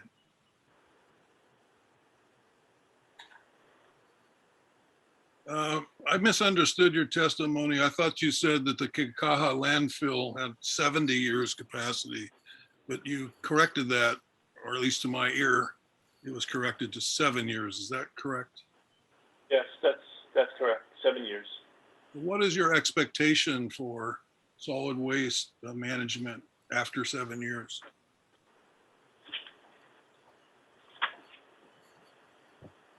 It's really a county issue, an island-wide issue, because that's the only landfill for the island, right? So whether they can expand it or find another site to handle the solid waste from the island. But you're not aware of any solution beyond 7 years at this time, is that correct? That's correct. I understood that they will be undertaking another integrated solid waste management plan. The last one was done in 2009, I believe. So I think more study is necessary. Okay. So you've made reference to a 2-day storm and a 100-year storm. Could you further explain or provide a definition of exactly what you mean by a 2-day storm and a 100-year storm? It's a 2-hour storm and a 2-year and a 100-year storm. But as you and I know, the 100-year storm, it used to be 1 in 100 years, right? It seems like every year we're having a 100-year storm, because of whatever, the climate change and so forth. So I think we had 3 of them last week. Yeah, I think you're right. And I think it really dumped on Kauai versus Honolulu. But anyway, no, it's part of the design standards, the Public Works design standards that we follow. So what the commission has learned in other development projects is that as a consequence of the changing in the weather, a lot of the expert testimony or so-called expert testimony that we are hearing is that it may be more appropriate actually to look at 24-hour storms or the amount of rainwater that can accumulate in that short of a time frame as really being the most dangerous and really the design point that you have to be aware of. In your work, in your firm's work, would you agree with that, or do you think that there's a need to go to a more stringent analysis to respect what's going on in the environment? I think it's the design community working with Public Works needs to get together and really collaboratively come up with a plan to address these conditions, to be designed for resiliency, if you will. That's kind of the buzzword now, right? Resiliency. And it is the standard. And what is the new standard? I can't make that up. Do we design for, I think you make a good point. Should we design for 24-hour versus 1 hour? Or maybe, maybe a 10-hour or 15, what is it, right? I mean, I can't come up with that number. Someone's got to tell me. And I think we as engineers, as public works officials, need to come together and create that standard. I hear what you're saying. I agree with it. I think it's got to be put into policy. So thank you for that. And I think that is a way forward. Specific to this project, if we happen to design to whatever standard that might be agreed to, and it turns out to be insufficient, and we have a consequence where we have significant overflow, based on your familiarity with the layout of this project, where would that overflow occur? Well, as I pointed out, it's the Greenbelt area 1, 2, and 3, by Waikaia Canal, right? I mean, that's the low point there. And on the other side, the unnamed stream to the southwestern portion of the Detention Basin, that's another low point. So that would be the points of overflow. If the culverts were not able to take or bypass the flow underneath the bypass road, then obviously it would overflow. And so that needs to be checked. In the future, when we get into the details of the design. Well, in other words, if I understood you correctly, there's a chance that the culverts are not adequately sized for this worst case scenario. We're going to be flooding the bypass road? That could be. That could be. I don't know what I haven't analyzed the existing condition of the pipe that goes under the bypass road. So if it is undersized, then we will need to upsize it to accommodate the flow. Okay. So let me shift a little bit to wastewater. And I don't want to get into a numbers conversation. I think that you've already been asked and you've attempted to answer and clarify in that regard. But I do have concern about a scenario, and I'm not going to try to define that scenario, where we exceed the capacity of the Waialua wastewater treatment plant. And my question is really, what would be the consequence of exceeding the capacity of that plant to the residents of HoKua Place, Kapa'a Town, and Wailua homesteads? How would we exceed it when the capacity is adequate at this time? I don't want to argue about numbers of capacity. I just say if for whatever circumstance we did exceed it, what would be the consequence? The consequence is that we would need to work with the Public Works and come up with a solution by upgrading the facility to accommodate the flows, which I believe the developer has volunteered to assist in.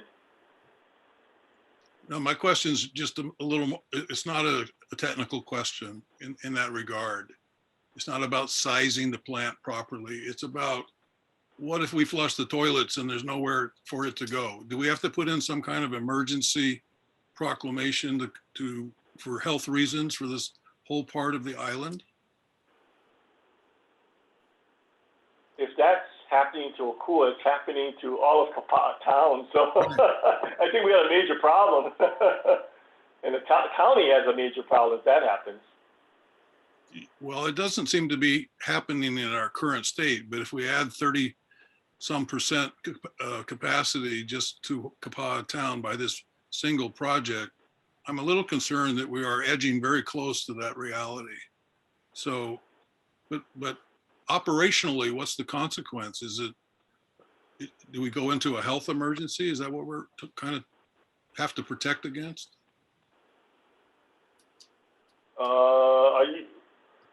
Who's we? Are you talking about The residents of Kapaa Town, Okuah Place, and Waialua Homesteads, and the environs nearby in which the wastewater currently is treated at this plant?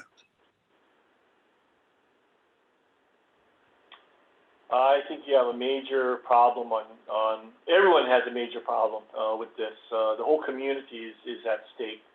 It's not just HoKua, but it's Kapaa Town.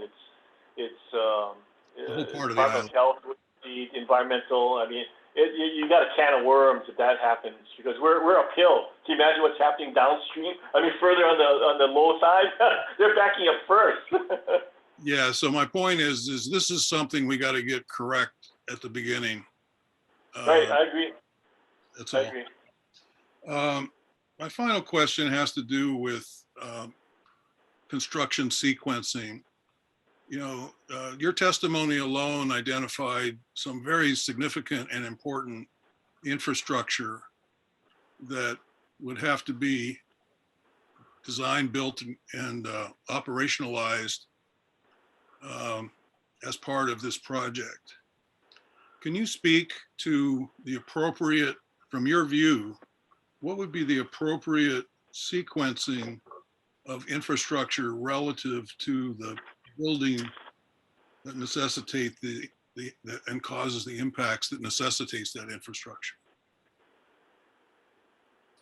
Well, the sequence would be, obviously you need to get in your water and sewer to support the development, right? It doesn't all have to be built at one time, but at least depending on which portions are going first, the service or infrastructure needs to get to that point. And drainage, obviously, those are the three main components: water, sewer, drainage, right? So the detention basin needs to be built, perhaps not in this area here, because as we mentioned before, we could do some, if the project site is smaller, we could do a smaller detention further upstream or wherever it's located. So a huge detention basin at the bottom doesn't need to be constructed all at once, but could be phased. So in the testimony or in the evidence we have in the record so far, there's a lot of mentioning that construction on the buildings will hopefully commence in the next few years and be completed within 10 years. In the analysis that you have done, have you seen any timeline that kind of lays out what elements of infrastructure would be built and when it would be built relative to the construction of the buildings? No, I have not seen any schedule or phasing or sequence of construction. Okay. Thank you very much. That's all the questions I have today. Thank you very much. Thank you, Commissioner Giovanni. Commissioner Chang. Thank you, Mr. Chair. Oh, good afternoon, Mr. Bao. I'm sorry that I had to leave a little early, and you may have answered the questions that I'm about to ask. First, I'd like to follow up on some of the questions that Commissioner Giovanni asked you regarding the infrastructure. Do you have an idea, an estimated cost to put in the retention basin, these priorities, sewer, water, and drainage, do you have an estimated development cost for that infrastructure? I do have some budget construction costs for the infrastructure, yes. Could you share that with us? I didn't pick it out. Go ahead, I'm sorry. No. Go ahead. Yeah. Could you share that cost with us? What is your estimate? So for the total development, we're looking at about $83 million. That's with water and all infrastructure, grading out the pads. And, you know, it's budget, it's really rough. It's based on cost per acre, based on our data that we have from other Kauai housing projects that we've done. So that's what we have. That's for the roadways, water, sewer. I threw in Tom Nance's figures on the water well and tank, also intersections for off of Olohena and the bypass road. So about 83 million when it's all said and done. Good. I really appreciate coming up with a figure, as we haven't been able to get one at this point. Does your $83 million include a new water source if the existing it doesn't have the capacity? Yes, it does. Okay. Do you know whether this cost of the estimate of 83 million is being considered by the developer in his development costs? I think he's working on it at this point. I did listen into the line of questioning for Jake. I think Commissioner Giovanni had asked him for a breakdown or phasing plan or some pro forma. So I understand he's working on it. So I did share these numbers with him just recently. So he's putting that together for you. Okay, very helpful. So this $83 million, does it also include appropriate mitigation measures? It's all built in. As I said, it's all based on costs, average cost per acre for a development, such as, for example, we worked on the Kauai affordable housing project out there in Poipu, 133 units, and that was we took that cost and averaged it per acre and used it. So it's all encompassed. So all the measures are there. So I can't itemize it out at this point. Okay, no, this is helpful.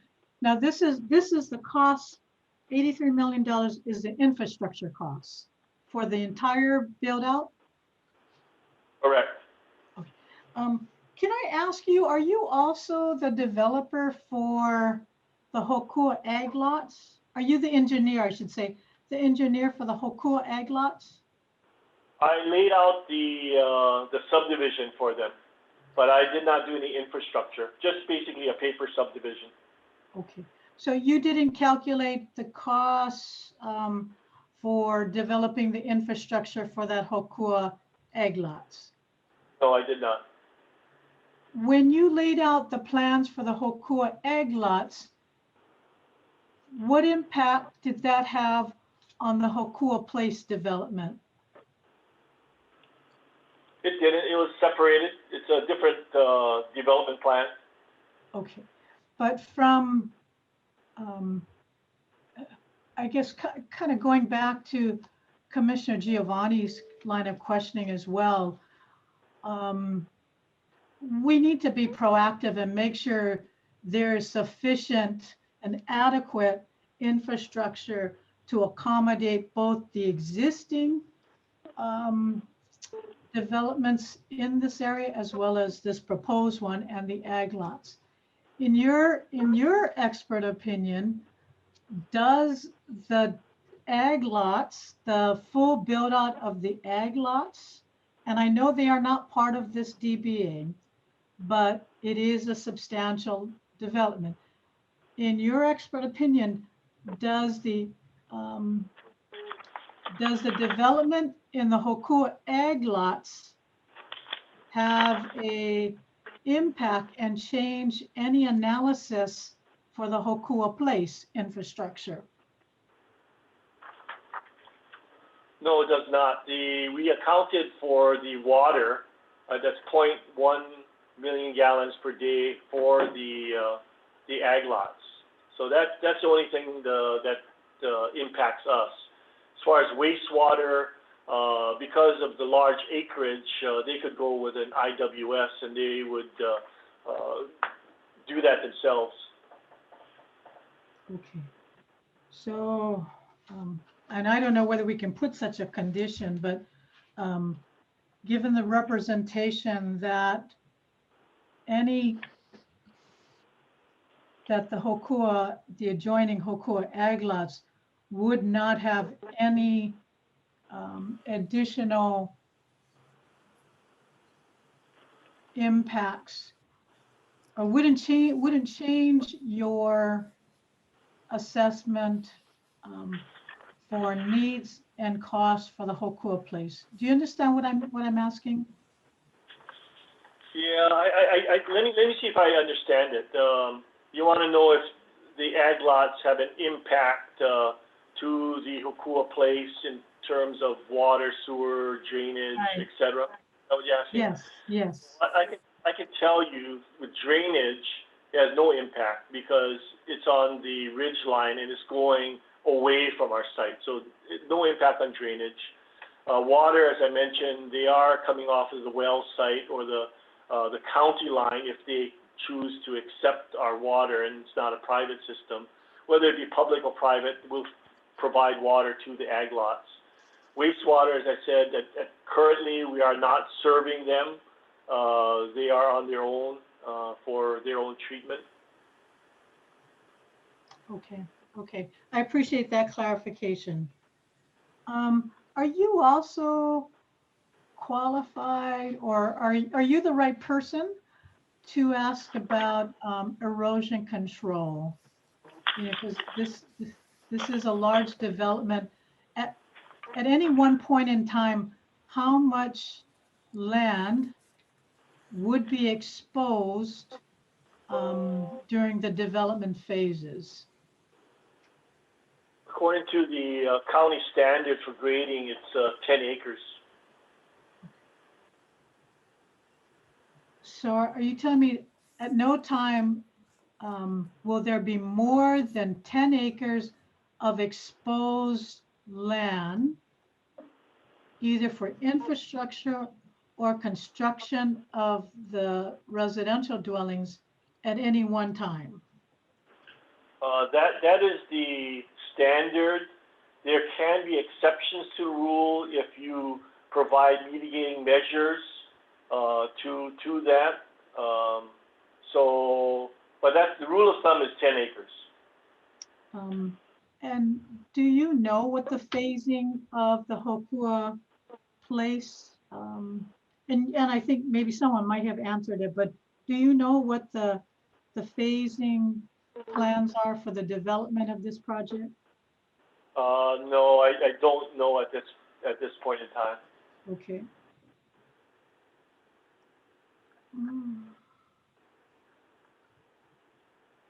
Okay, thank you very much.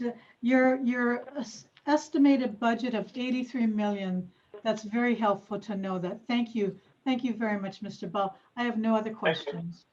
Mr. Chairman, we have some written figures. Would you like those put into evidence? Mr. Ewan, what are you referring to specifically?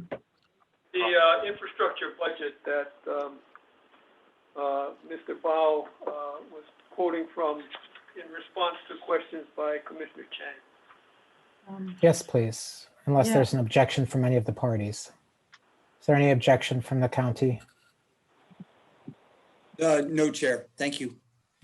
Yeah. OP, No objection. intervener?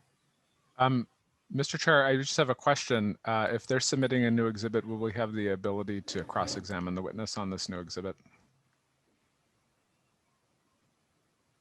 If necessary, I would believe that would be, if the petitioner wishes to submit that, that would be appropriate. Okay. Okay, thank you. No objection at this time. Okay. This is Commissioner Chang. Mr. Yuen, I greatly appreciate you including that in as an exhibit so it documents the basis for that calculation. Because I believe when I was examining, I think it's Mr.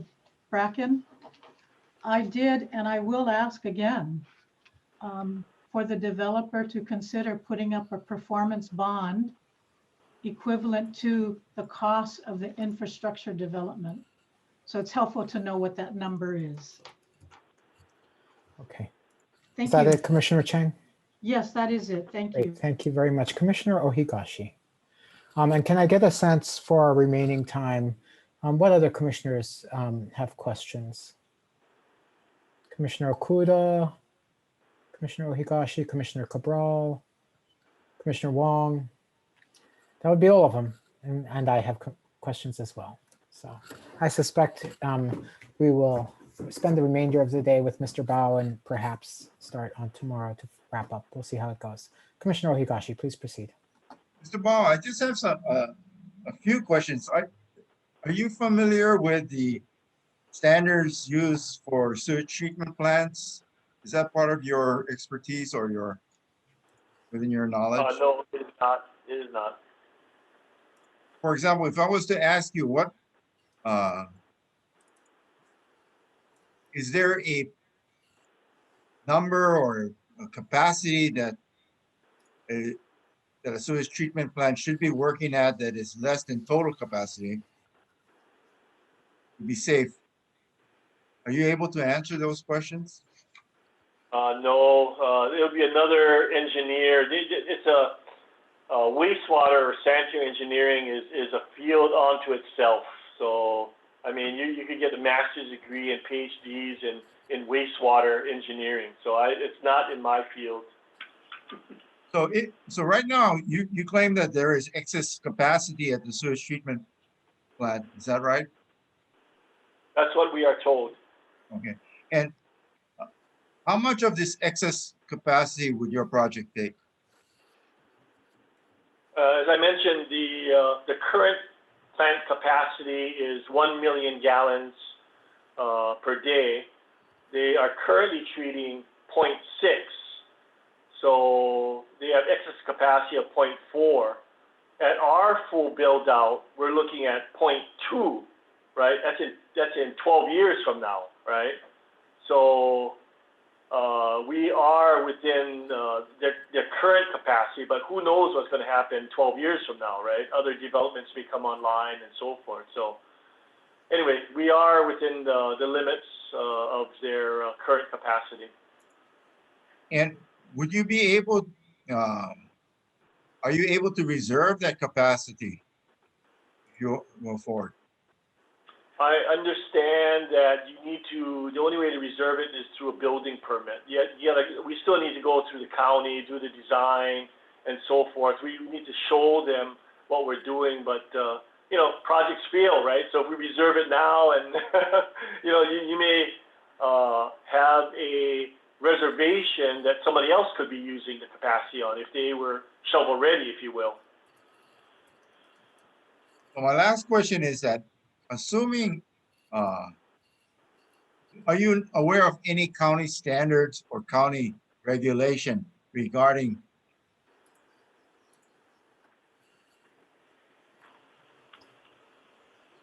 how much excess capacity should be maintained? I do not. Not aware of that. And your comment would be that it would be up to some kind of specialized engineer who would find that out. Yes, someone that specializes in wastewater treatment and design of facilities, wastewater facilities. So my best guess would be to ask the county witnesses or their people as to what they estimate as a safe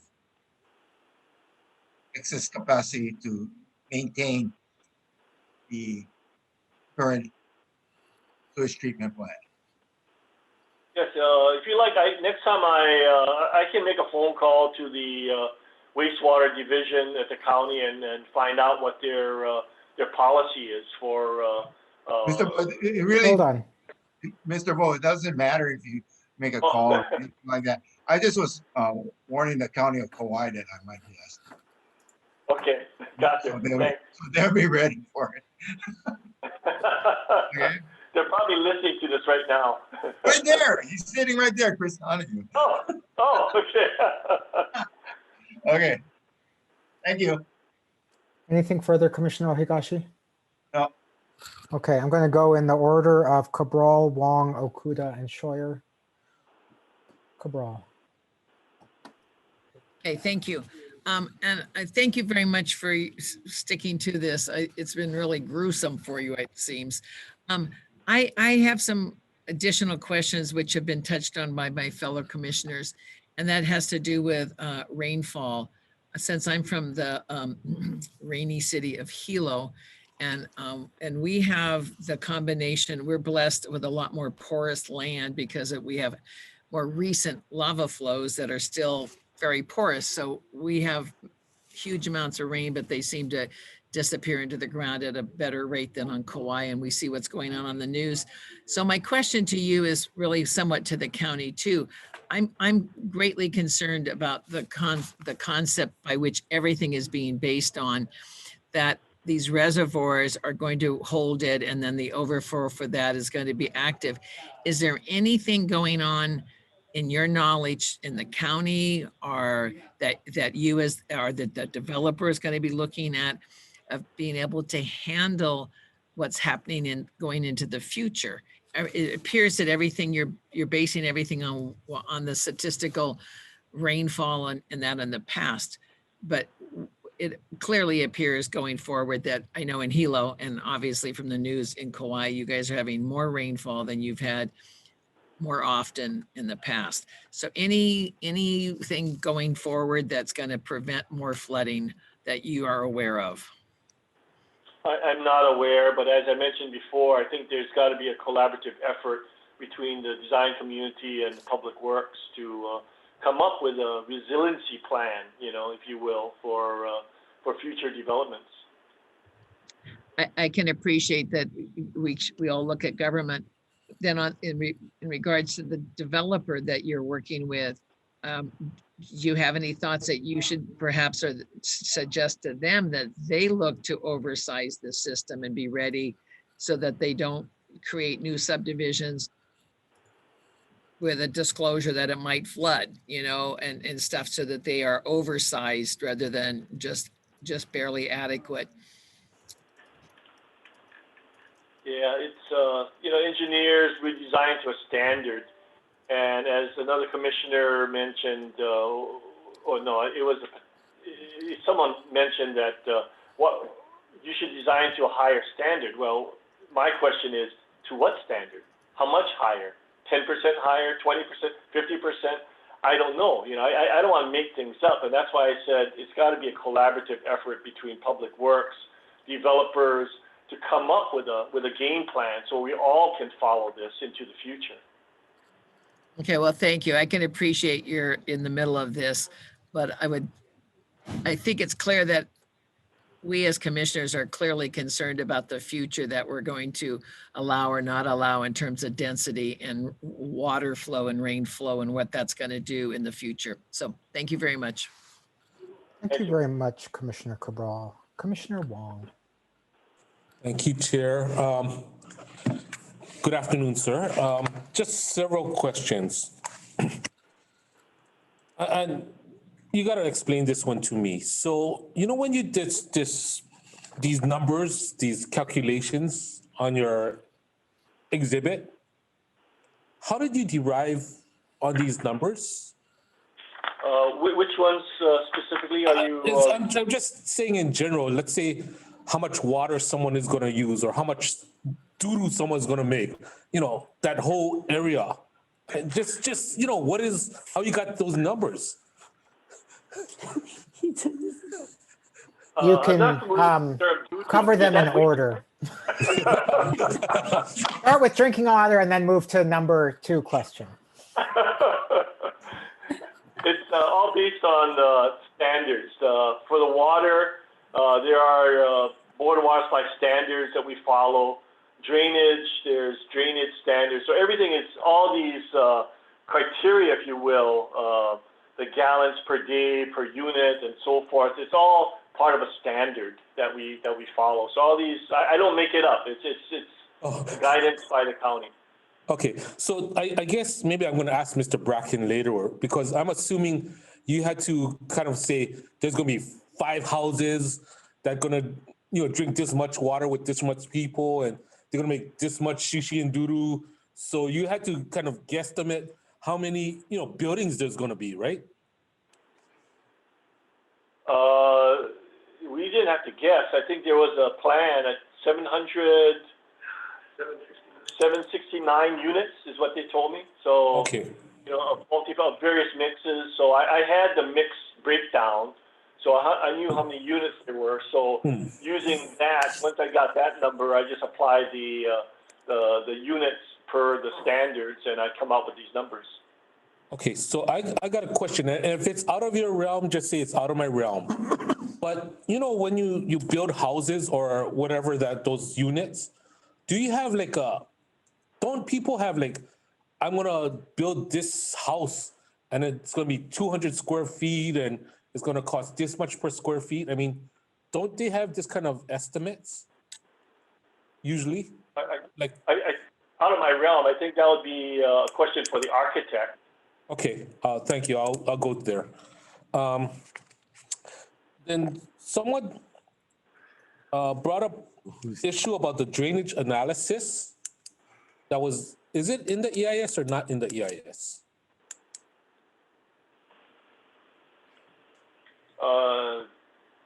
It's not.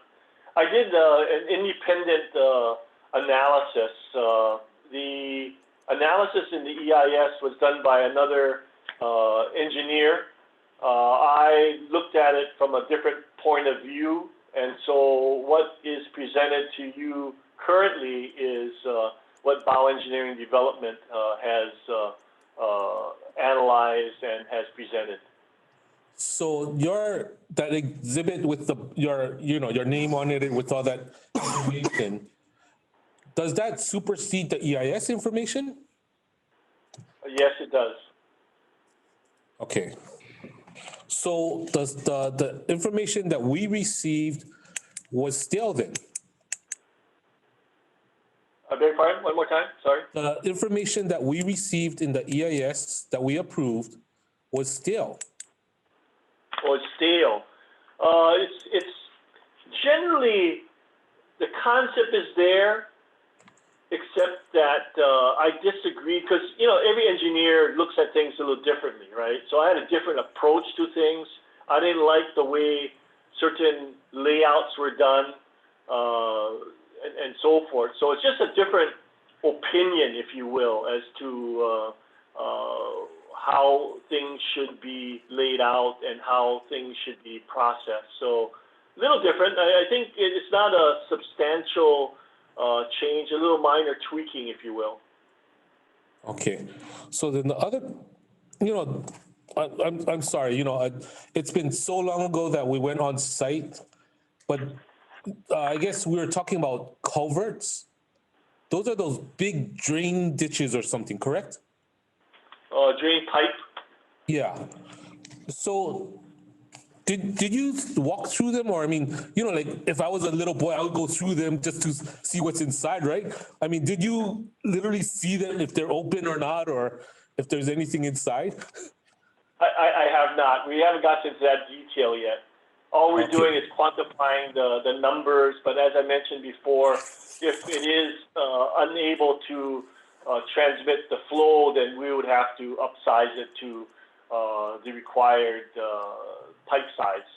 Oh, okay. So someone did go look at all these things then for you? I have not looked at the culverts crossing the bypass road yet. That would be the next stage of the design if we go that far. Okay. So I got a question. I really, this is, you know, I was always scolded by my bosses because I don't do my homework, which I still don't do my homework. So I was wondering, I mean, how, as a developer, don't you, and you can say you don't know or you don't want to answer this, how do you get all this information, like the culverts, you know, that wetlands issue, the drainage issue? I mean, aren't you supposed to walk the site and, you know, bring out the tape measure or whatever to figure it out or something? Or when it's raining, get a ruler or something, say how much water comes out? I mean, you're supposed to do these things? Or is it just using someone's past practice? Yeah, we will do that at the next level of design. At this point, we're just quantifying the runoff, the increase in runoff that needs to be handled on site. So my commitment to the commission is that we will not exceed the present flow that's exiting the site. So no increase in runoff. Okay. So the last question is, I don't know if you were here 2 weeks ago when one of the public people testified about the runoffs and all the things that came out during heavy rains. Were you here when someone talked about the Coco Palm Hotel? No, I didn't catch that. Okay.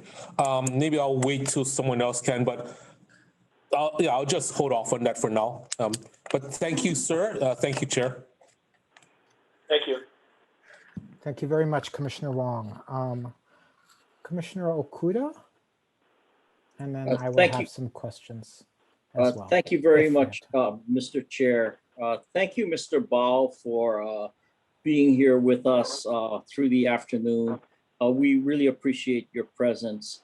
Let me follow up on some of the questions that were asked by my fellow commissioners. But my first question goes to a response you gave to Commissioner Wong's question, pretty recent.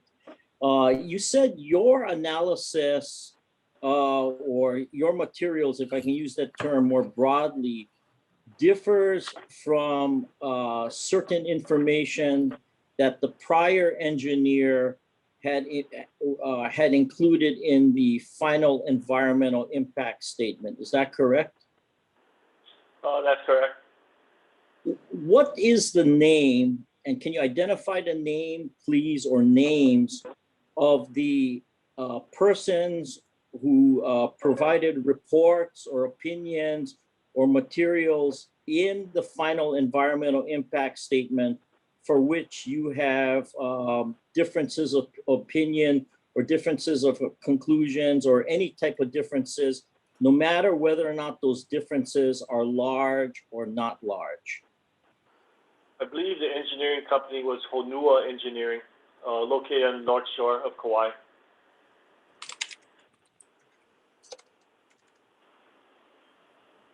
Is there anything in the record that you can point to which identifies or clearly states to the Land Use Commission and frankly to the public about the differences where you do not concur or agree 100% with the information that was contained in the environmental impact statement?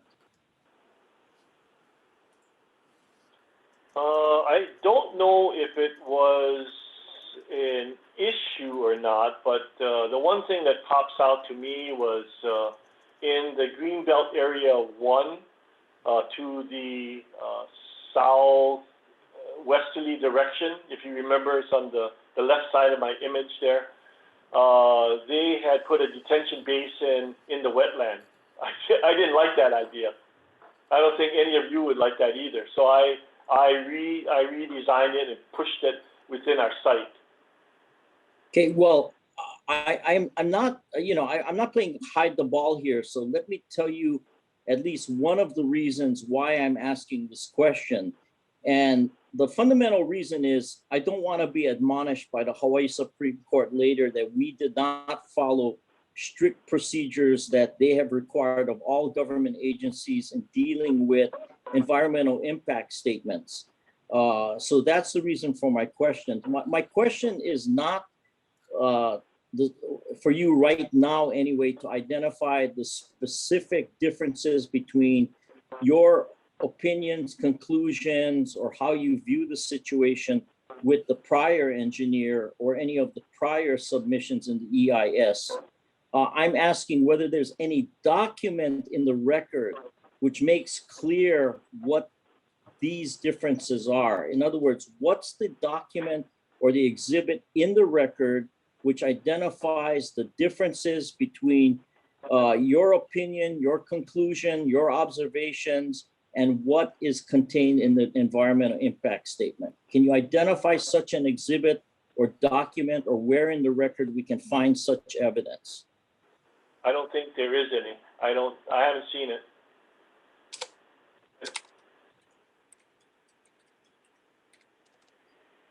Did you at any time inform the developer's attorney, because I don't believe there's such a thing as consultant attorney privilege, or anyone else, that you had differences with information that was contained or disclosed in the environmental impact statement?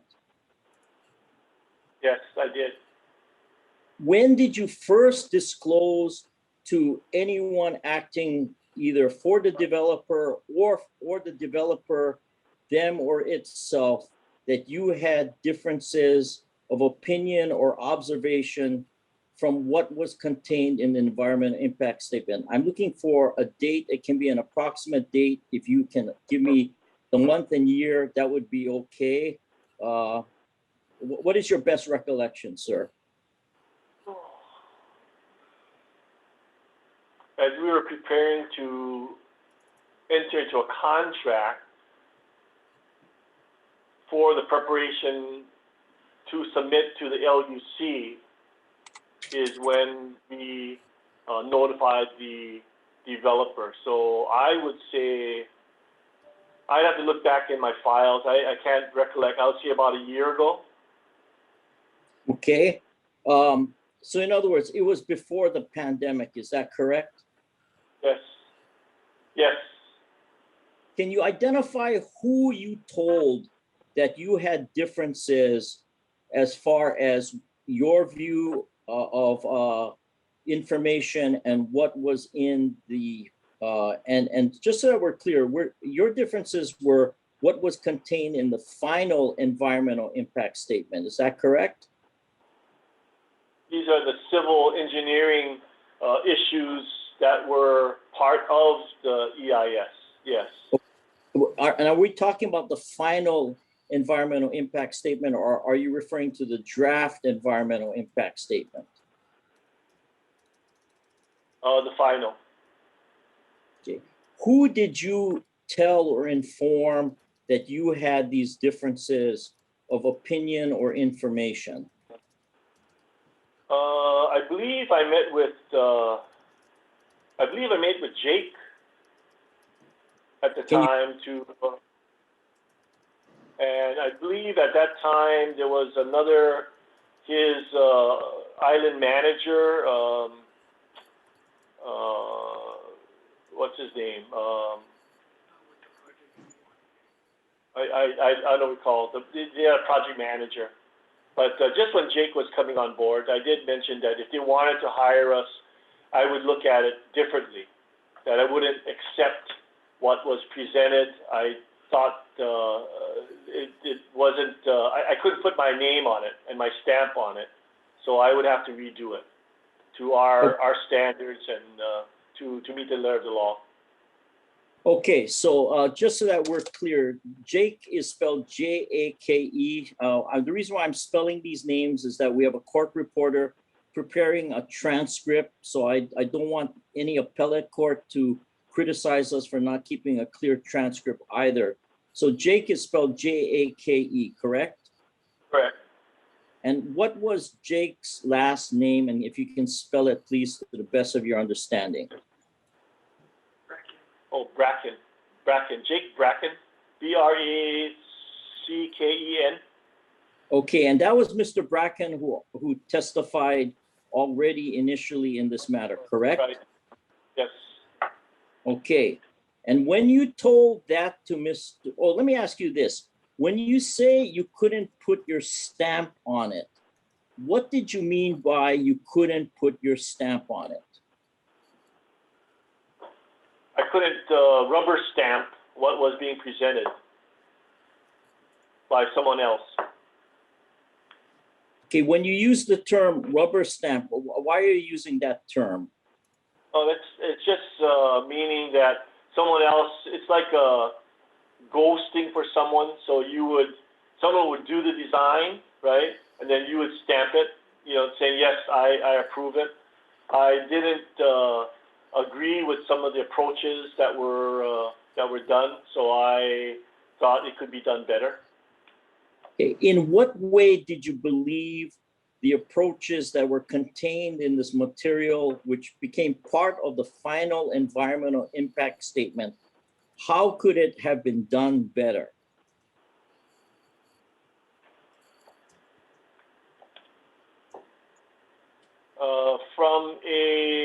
I think from a water approach, it was fine. The sewer analysis was good. The only changes I saw was in drainage. So drainage, the handling of the stormwater, the analysis of the contribution to the project. I felt it was lacking, so it needed a little bit more massaging. So it's more of the drainage issues. Now, in response to my question, 2 or 3 questions before, you made a reference to something along the line of not in compliance with the law. And I don't mean to misstate your testimony in any way, but when you made reference to compliance with the law or words to that effect, what did you mean? Well, I was talking about the example I gave where the detention basin was located in the wetland. So that's a no-no. That wouldn't fly. We wouldn't get a permit for that. Okay, and how do you know that wouldn't fly, or what do you mean that wouldn't fly? Let me ask you this first. What do you mean when you say that wouldn't fly? We wouldn't be able to get a permit for it. From who? Well, the wetland would be Corps of Engineers. Bioengineering has done some wetland studies, working on Kauai Nui Marsh right now, Pohala Marsh, mediation on Oahu, and so we're familiar with the dealings with the Corps and the clean water people at the Department of Health. So we're familiar with the standards for wetlands. When you told Mr. Bracken that you could not put your stamp on what had been submitted previously, what response did you receive from him or anyone else who was present with him or during this conversation or meeting?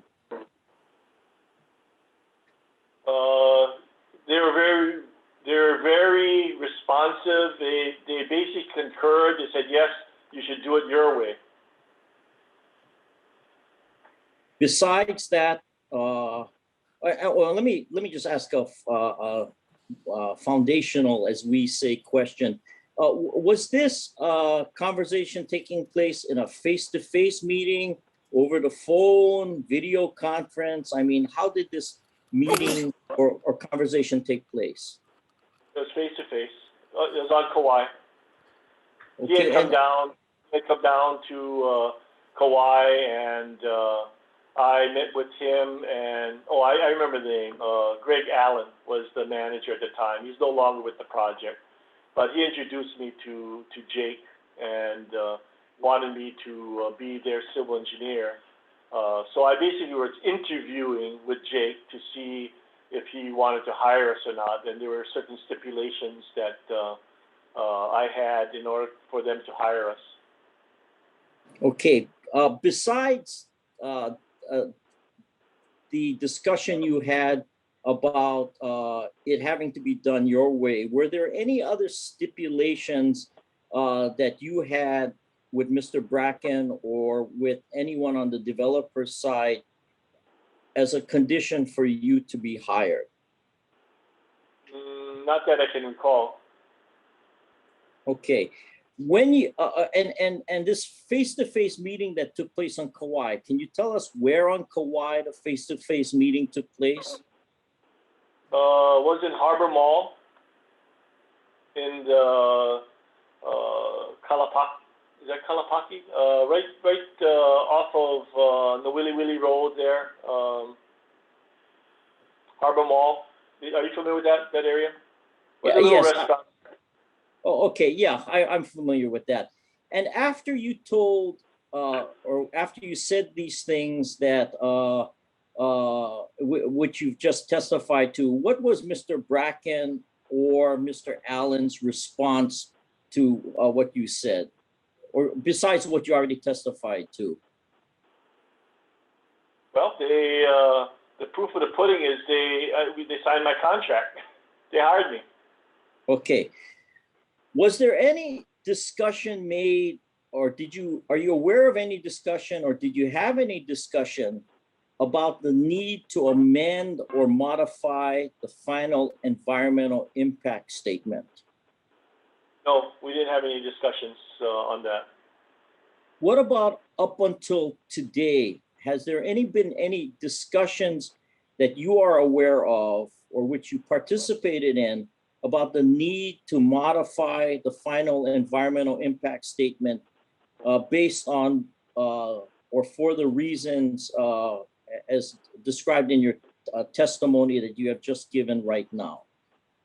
No, we were not asked to contribute to the EIS. Do you have is it within your realm of testimony to give us a opinion? In other words, can you tell us whether you think the environmental impact statement might be or might contain some type of defect because it does not include your analysis, including with respect to the wetland?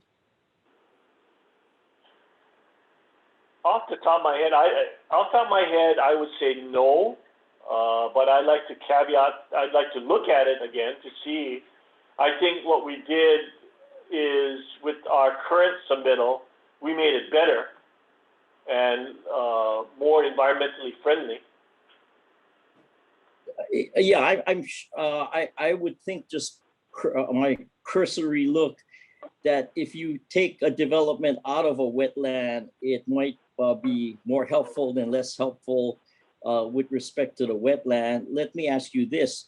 Do you know whether or not any community organizations or people who were consulted regarding the environmental impact statement were or was informed about your opinions that you have just now testified or disclosed with respect to the civil engineering items that were contained in the final environmental impact statement?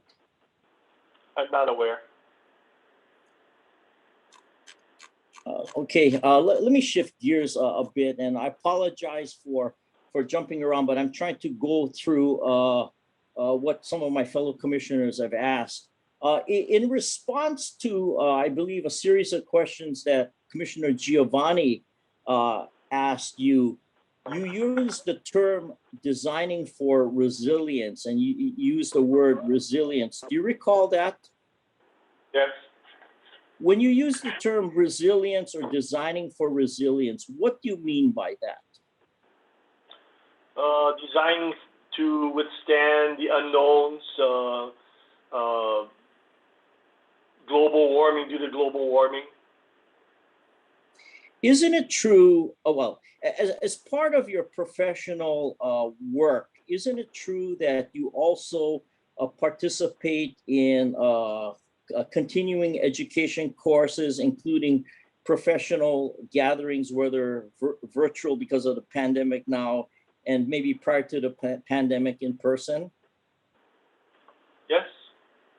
And at these gatherings, isn't it true that among engineers, there have been discussions that the standard of care applicable to engineering in general must start taking into account the issues of resilience, even if government standards may not reflect resilience?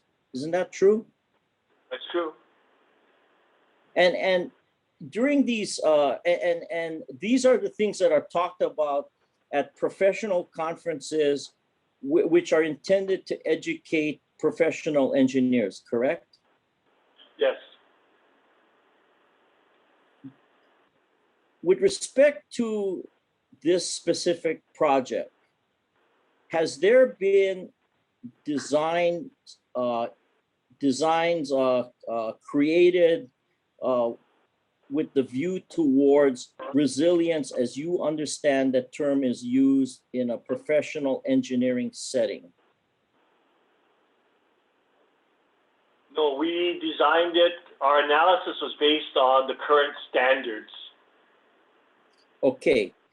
And these current standards, in your view as a professional engineer with all the credentials, and I very much respect the credentials as reflected in your resume, which is part of the record, do the current county standards take into account resilience in your opinion?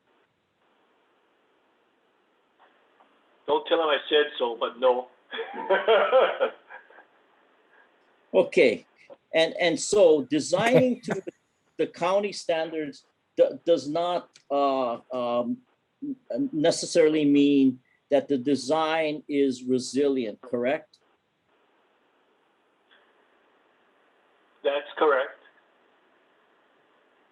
And with respect to this specific piece of property, the development project site, the site which is subject to this application, if there is a lack of designing with the eye to resilience, as you understand the term, it creates a certain amount of risk to the public. Isn't that true?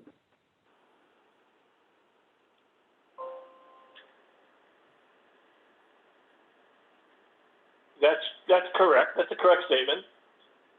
Can you please describe generally, and I'm not saying these things are going to happen, but can you please? Sorry, Commissioner Okuda, I want to just do a time check. It's 3:27. Okay, if you don't mind, I have a bunch of other questions, but if I can just have this as the last question of the day. Okay. Mr. Bao, I'm not saying these things are going to happen, but if there is no design for resilience, what type of risks could the public be exposed to from this project if there isn't resilience in the design? Generally speaking, it would be the most obvious would be drainage, right? Because as I mentioned before, the 100-year storm is not one in 100 years anymore. It's almost every year. So there needs to be, I think, an upgrade in the standard. I was saying that the county and the community, engineering community, need to get together and come up with a standard that we all can adhere to, not just to HoKua Place, but island-wide, statewide. There should be a standard, for resiliency. And I think we're working toward that. I know the city county of Honolulu is doing that. They have a department for resiliency. I'm sure Kauai County has the same thing. So we're working toward it to protect the community at large. Okay, and as one who recalls the Keapuka floods many decades ago, one of the risks to the public from the lack of resilience in a flood condition is people can die. Isn't that correct? There were some changes done to the dam. That's a dam. So it's a little different from what we're developing here. I'm not building a dam. So, and I heard Jimmy Pfluger modified the dam outfall spillway, and so that created a problem. But people died. People died. Yeah. Excuse me, you need to not talk at the same time. I'm Please sorry. continue your clarification, Commissioner Okuda. Thank you, and I apologize. I violated my own rule here. No, Mr. Bao, Keapuka was below Ho'omaluhia Park. In fact, that's the reason why Ho'omaluhia Park was developed, because the city built a dam there. Prior to that, there was flooding that came down off the mountain and people in the Keapuka subdivision died. I just want to make a point that if there isn't resilience, and if the flood appears, people can die. Isn't that correct? That's correct. That's correct. Mr. Chair, thank you. I'll suspend my questioning for today. Thank you. Okay, so thank you, members and parties. It's 3:30. Mr. Commissioner Okuda still has questions. I have not had a chance to question the witness. So we know the first witness on your list tomorrow, Mr. Ewan. Can you please share with us the remainder of the witnesses in the order? Can I ask Commissioner Chang again when she's going to be absent tomorrow? Yes, Mr. Ewan, I am going to leave probably around 10:15. And I should be back by noon. Okay. I think after Mr. Bao, we're going to go with Cody Winchester. Then either David Rito or Milton Ching. I think Milton Ching is a cultural Kama'aina witness. Really quick, sorry, Bill.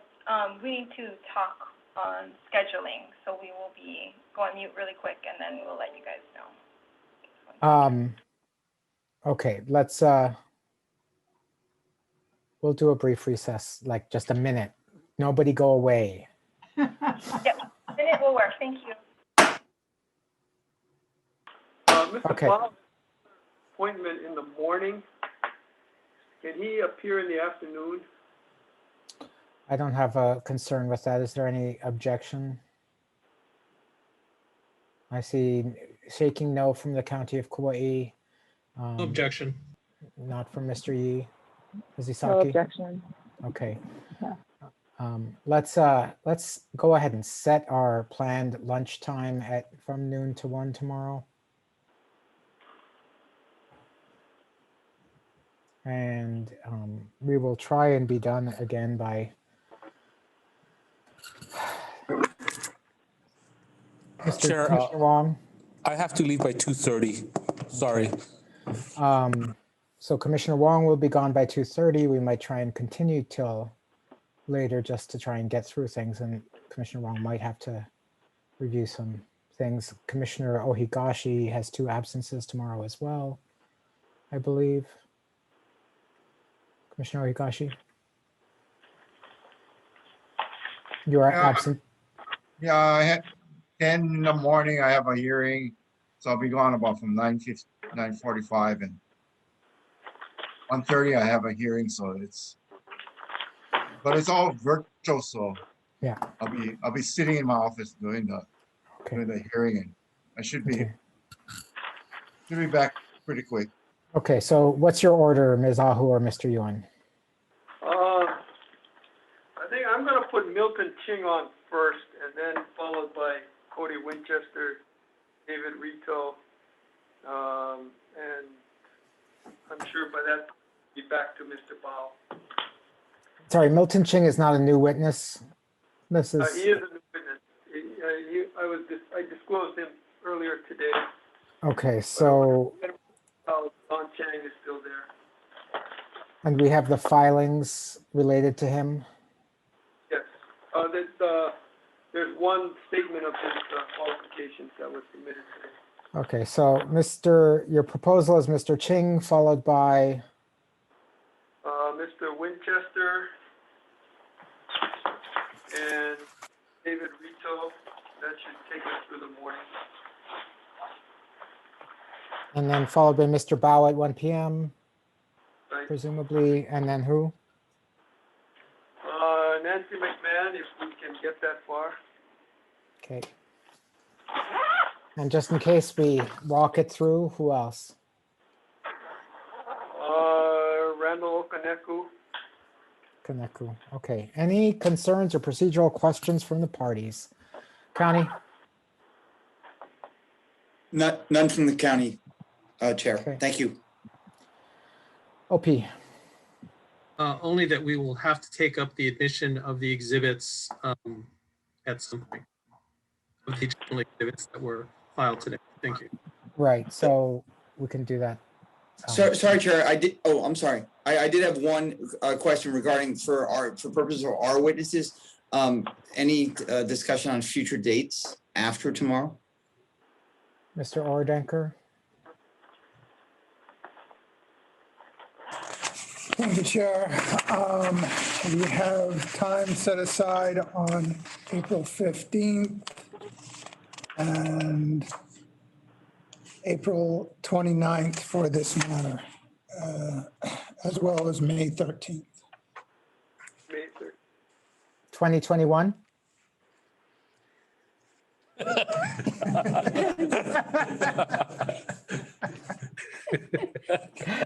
Let the record reflect the laughter appropriately captured the attempt at humor by the chair. April 29th and May 13th. Mr. Ordenker? Yes, that's April 15th, April 29th, May 27th. I thought I heard May 13th. Oh, yes, May 13th as well, May 13th as well. And after that, we can fit this matter in as needed. Okay. Can I just double check, were those single days or just the first of 2 days that we would be holding hearings? Those were all Sorry, single I'm going, days. please identify yourself before speaking for the benefit of, if we're going to be Apologize. jumping back and in. Deputy Attorney General Brian Yee. I just wanted to know, were those single days for additional hearings or just the first of 2 days that we would hold hearings? Single day. Thank you, Brian. Those were single days. Okay. But as you know, the calendar is always subject to change. Yes. So, Mr. Donahoe, does that answer your questions? Yes, it does, Chair. Thank you so much. Okay, anything further, Mr. Yee? Not at this time, thank you. Oh, I'm sorry, one quick thing. You did ask, I'm sorry, you did ask for the final list of witnesses and exhibits, witnesses and the like. Yes. Do you want those from the parties today Tomorrow? or tomorrow? We haven't had. I stand corrected, thank you. Yeah. Mr. Collins or Ms. Isaki? Nothing further, thanks. Oh, yeah. Mr. Collins, no? Okay. With that, it is 3:39. We will go into recess and reconvene at 9 a.m. Oh, tomorrow morning.